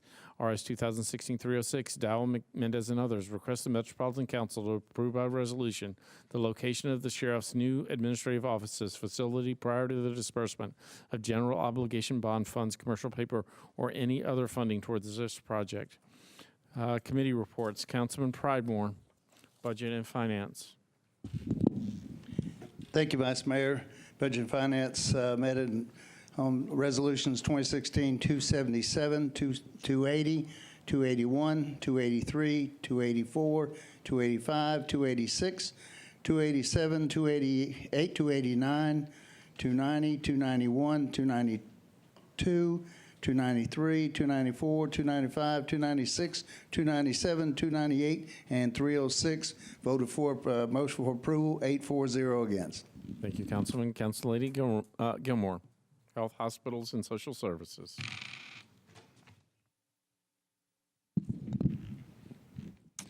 Okay, Health, Hospitals, and Social Services Committee approved Resolution 2016-219, 4-0 against, 288, 5-4-0 against, let's see, 289, 5-4-0 against, 290, 5-4-0 against, 291, 5-4-0 against, 292, 5-4-0 against, 293, 5-4-0 against, 294, 5-4-0 against, 295, 5-4-0 against, 296 and 297, 5-4-0 against. And I don't know, did we pull 222 and 234? I apologize. We pulled a couple of them. I'll come back to you. Okay, I do apologize. Council Lady Henderson, Parks, Library, Recreation, et cetera. Thank you, Vice Mayor. For Resolution 284, Parks, Library, and Recreation recommends approval with a vote of 5 in favor, 0 against. And for 285, 6 in favor, 0 against. Council Lady Murphy, Personnel, Public Information.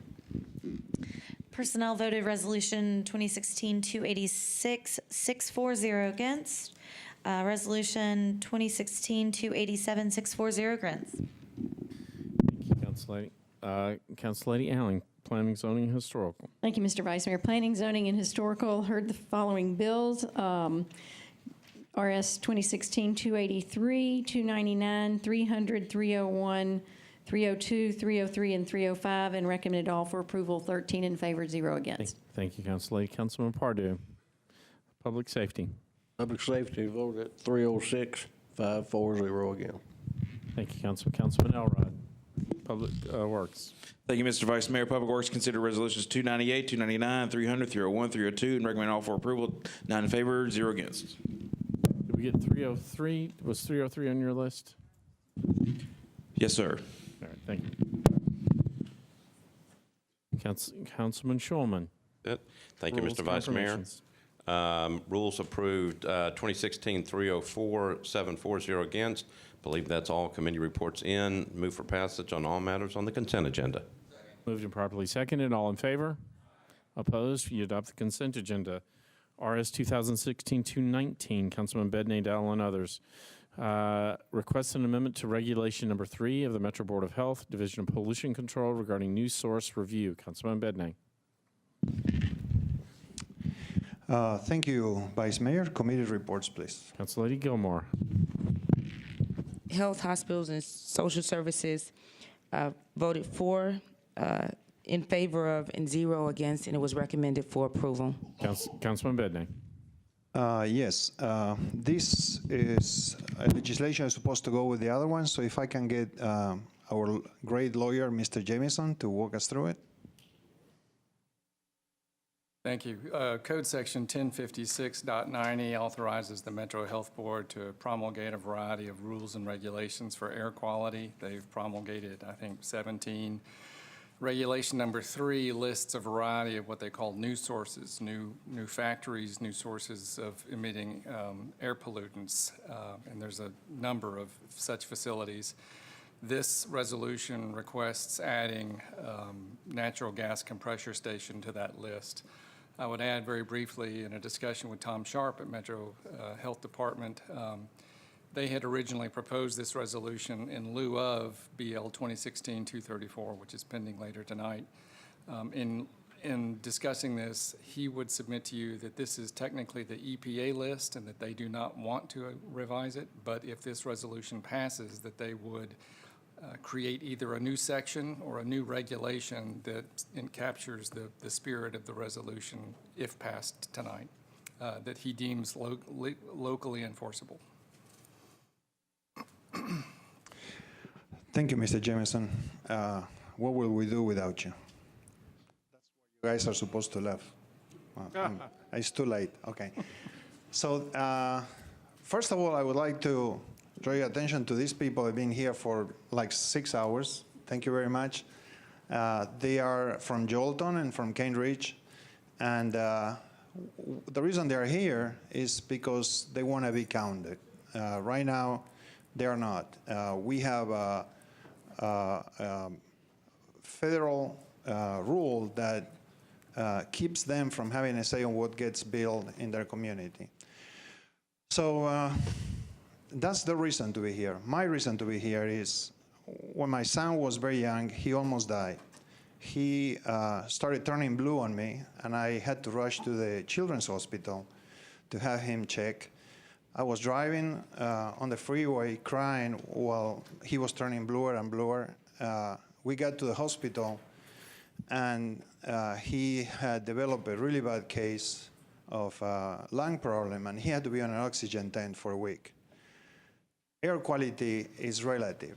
What's good for her may not be good for Mina.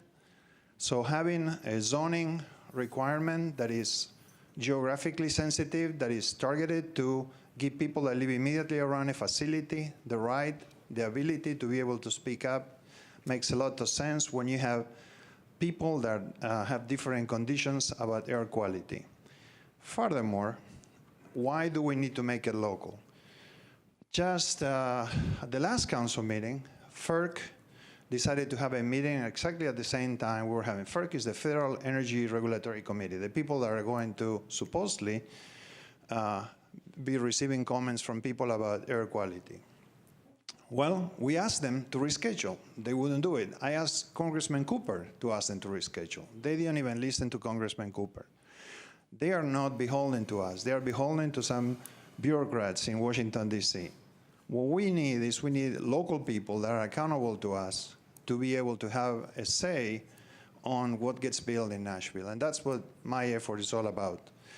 It's not really about stopping a gas compression station. It's about giving people the ability to have a say if they think that it's an appropriate use to have next to their houses.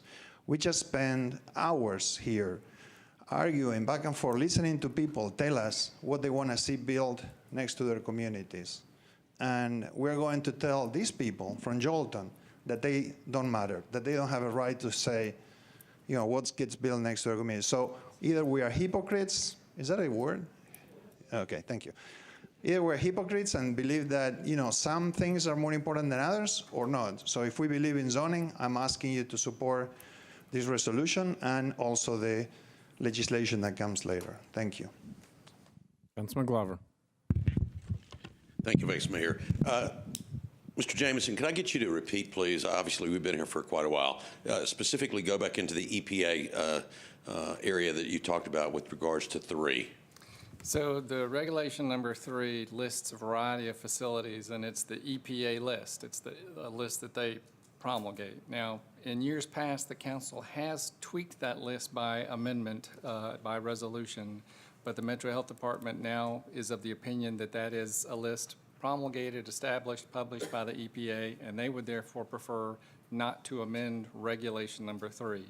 Tom Sharp did state today that if the resolution were to pass, they would incorporate whatever this body passes in a separate regulation. What does that mean, please? It'd be regulation number 18 instead of an amendment to regulation number 3.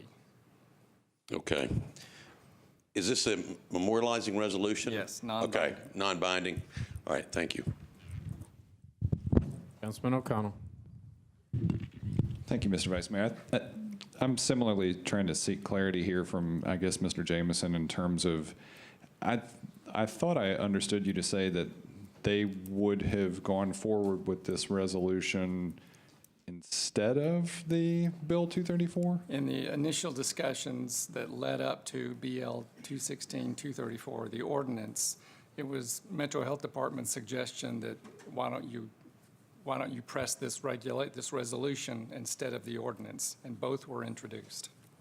Okay, so I guess my follow-up question could be from your perspective in terms of looking at the legal landscape of regulatory outcomes. I mean, is it even possible to judge whether this resolution or that bill or both? I mean, what are the possible outcomes here in terms of us navigating toward an appropriate regulatory? 234, the ordinance went in a slightly different direction than its original version, and now it does essentially two things. It allows the director to request additional information from an applicant and applies zoning compliance. And in that sense, departed slightly from adding specifically natural gas compression stations to any lists. That's what this resolution does. There's not a conflict, primarily because the resolution is non-binding. Very good, thank you. Councilman Sledge. Back to the resolution, it's a question for Mr. Jameson. The enforcement mechanism, I guess, is my question. When you're talking about, Mr. Sharp, crafting a new regulation number, what then becomes the enforcement mechanism that the Department of Health would use? So the regulations, number 3 is simply applies this pretty precise air measurement standards to this list of facilities. These are pretty heavy industrial uses. These are chemical factories, zinc mines, that sort of thing. Adding natural gas compression stations to that list subjects them to that fairly thorough review if they do it, if they add it, if this body passes this resolution and the health board does it. They don't want to do it on regulation number 3 per se, again, because they consider that now to be an EPA list. They'll do it by a separate regulation, presumably number 18, but I don't know. And they would then hold the same standard as those previous uses that you indicated? Correct. And one might be able to assume that that standard for some of those uses you indicated could be substantially higher than what this potential regulation number 18 would be? Right, because you're allowed to exceed EPA requirements at a local level. As long as you meet their minimums, they don't care how much farther above you go. Okay, thank you. Councilor Lady Allen. Yes, further clarification for that. That list at one point I think was one that made us nervous because it required the air dispersion modeling that could be very costly. Am I correct on that? And correct. Are we asking them to now create a Rule 18 that will require that same type of modeling, but only for this type of use? I mean, there was something that seemed very onerous at one point that generated some letters from businesses. Right. The original language on the ordinance 234 applied that language to any facility that could cause any exceedance or contribute to any exceedance. Well, if you think about it, a single car could contribute if that's the straw that breaks the camel's back. And so that was deleted from the ordinance. This simply places these particular uses, natural gas compression stations, on the facilities that are the subject to these rigorous testing. The ordinance, you'll also know, which never refers to natural gas compressor stations, the line that was substituted is the line that allows the health director to ask additional information of applicants, which could include, presumably, natural gas compressor stations. But what we're doing here is creating sort of a parallel legislation that would subject. It's a non-binding resolution. It's a non-binding. We're simply asking the health board to consider doing this, and that is the way that they would accomplish it. Correct. Okay, thank you for the clarification. Councilman Sledge. I apologize. Given that it is a non-binding resolution, if the Department of Health were to come back and say, we thought that this was feasible, however, we find it is not, would they then be required to create the regulation? No. Okay, thank you. Moved and properly seconded. All in favor? Opposed? Motion carries. BLRS 2016-277. Bedney Robertson, Council Lady Mina Johnson, request the Tennessee General Assembly and Governor Bill Haslam to communicate with Nashville business groups and community before passing legislation that could be detrimental to Nashville and Davidson County commerce. Councilman Bedney. Are there committee reports on this? Yes, committee reports. Councilman Pridemore. Budget and Finance approved, 8-4-0 against. Councilman Bedney. I move to approve. Moved and properly seconded. All in Councilman Elrod. Thank you, Mr. Vice Mayor. Considering the General Assembly and Governor Haslam talk to Nashville's lobbyists on a regular basis, considering when there's legislation up, I'd like to be recorded as abstaining, please. Moved and properly seconded. With that one abstention, all in favor? Aye. Opposed? Motion carries. RS 2016-282. Pridemore, Allen, and others approves the transfer of real property to the Barnes Fund Affordable Housing Program to certain nonprofit organizations and authorizes the grant not to exceed $416,250 for the express purpose of constructing affordable and workforce housing. Councilman Pridemore. Committee reports, please. Council Lady Allen.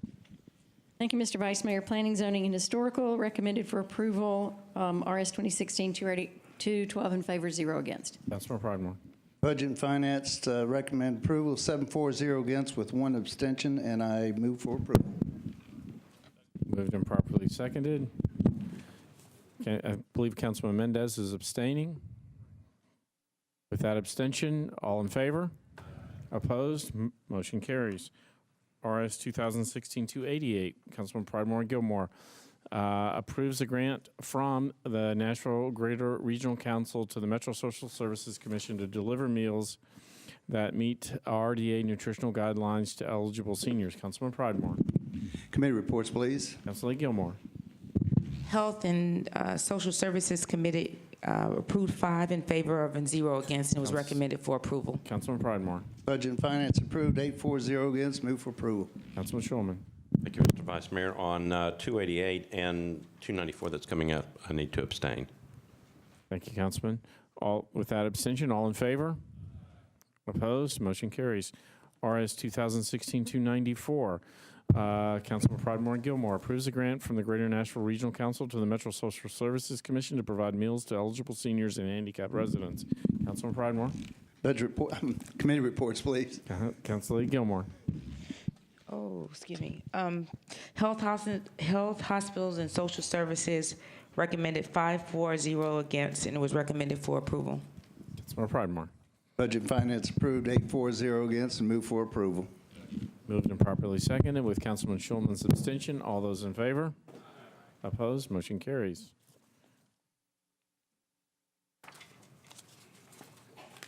That brings us to bills on introduction and first reading. I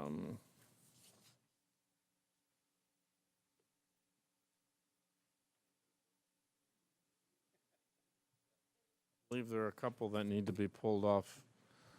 Council Lady, you wanted to pull yours off first reading. Were there any other ones that wanted to be pulled off first reading? And Mr. Freeman, okay. We're going to, with the exception of BL 2016-133 and BL 2016-318, we'll take all bills on introduction and first reading together. Moved and properly seconded. All in favor? Aye.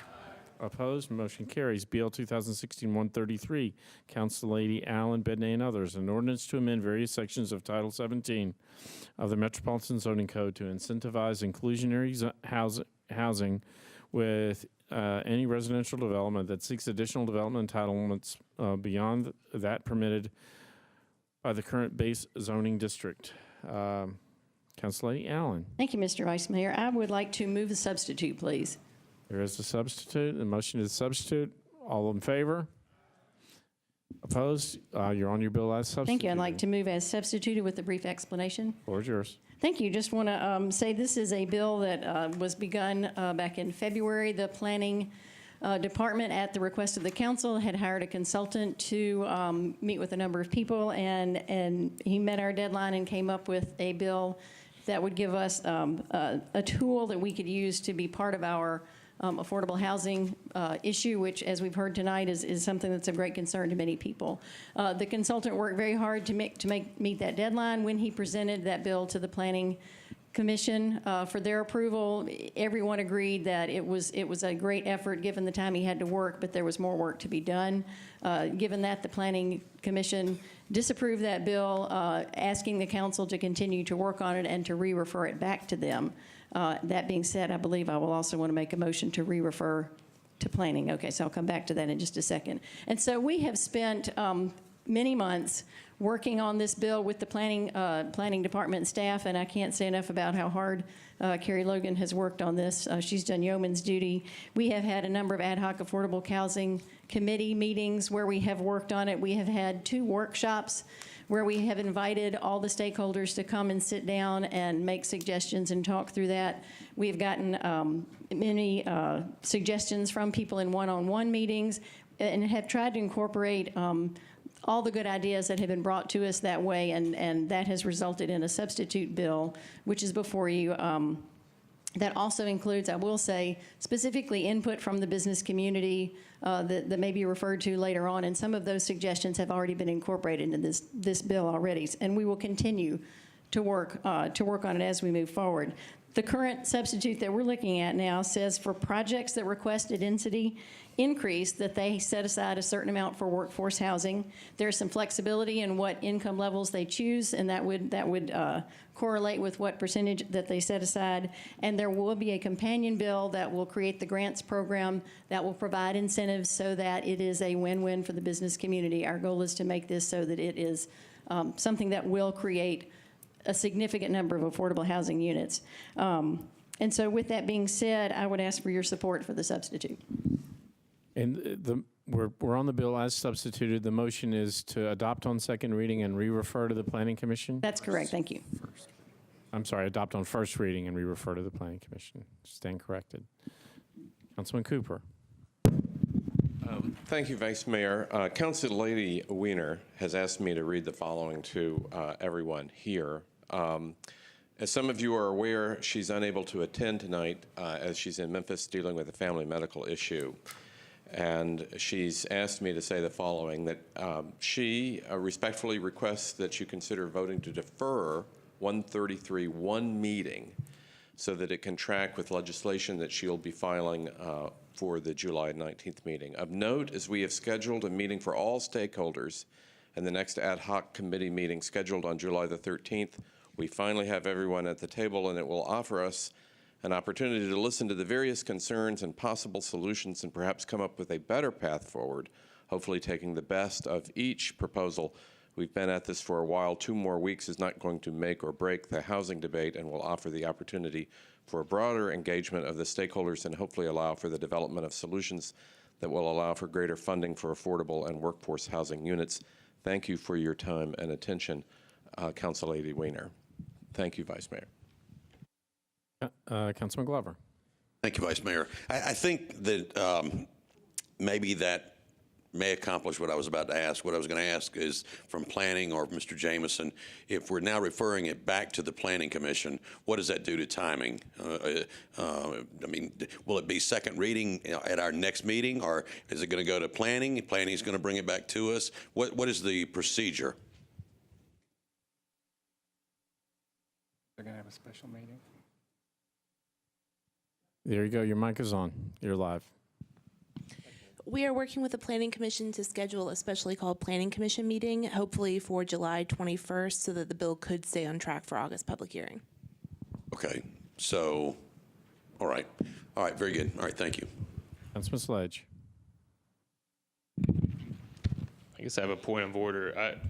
Was a formal motion to defer made? No. Okay, then. Thank you. Councilman Elrod.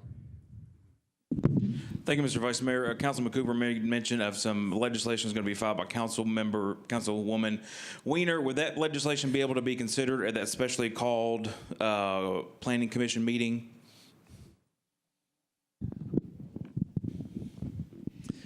We can certainly bring it up during the meeting. I don't know why we wouldn't, and but it formally won't be in front of the commission at that point.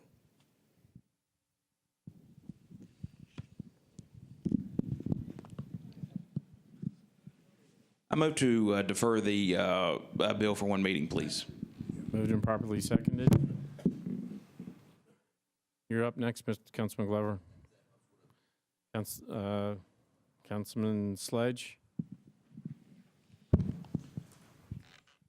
So in speaking through this bill in committee and in our ad hoc committee and speaking through the proposal that Councilor Winter had not filed yet, but we had gotten a letter and sort of the draft of, we had spoken pretty, I think, strongly in the committee about the fact that we have done a lot of work on this bill, that we have incorporated a lot of different parties, and that we have tried to make sure that we are hearing the voices of everyone who's concerned, from the private development community to the nonprofit development community to housing advocates. And I think we've done that. I think we have worked very diligently in that. And I don't see Council Lady Wiener's proposal as necessarily competing. I see it as perhaps an idea that we could draw from. But these are ideas that have been on the table for months. These are ideas that we've seen. These are ideas that I think have been taken into account as the planning department and as the ad hoc committee has worked through this. So I think we've worked to get 133 to this point. You can see the substitute in your packet. You can see that there's been changes over time to ensure that these percentages of multifamily housing, that they work in pro formas, they scale. These are the things that we were asked for from the private development community. And quite frankly, they're things that the planning department has delivered upon. So with that being said, I feel very strongly that 133 is at the point that we have all worked very hard and that we have been tasked to get to, which is to be able to re-refer it to the Planning Commission in a state that we can more, quite frankly, easily explain and more readily defend when it comes to ensuring that it works within pro formas. So with that being said, I would respectfully move the motion to defer to the table. The motion is, I think you got to do that before you speak, sir. Councilman Mendez. Thank you, Mr. Vice Mayor. I'd like to speak against the idea of deferring it. The draft that was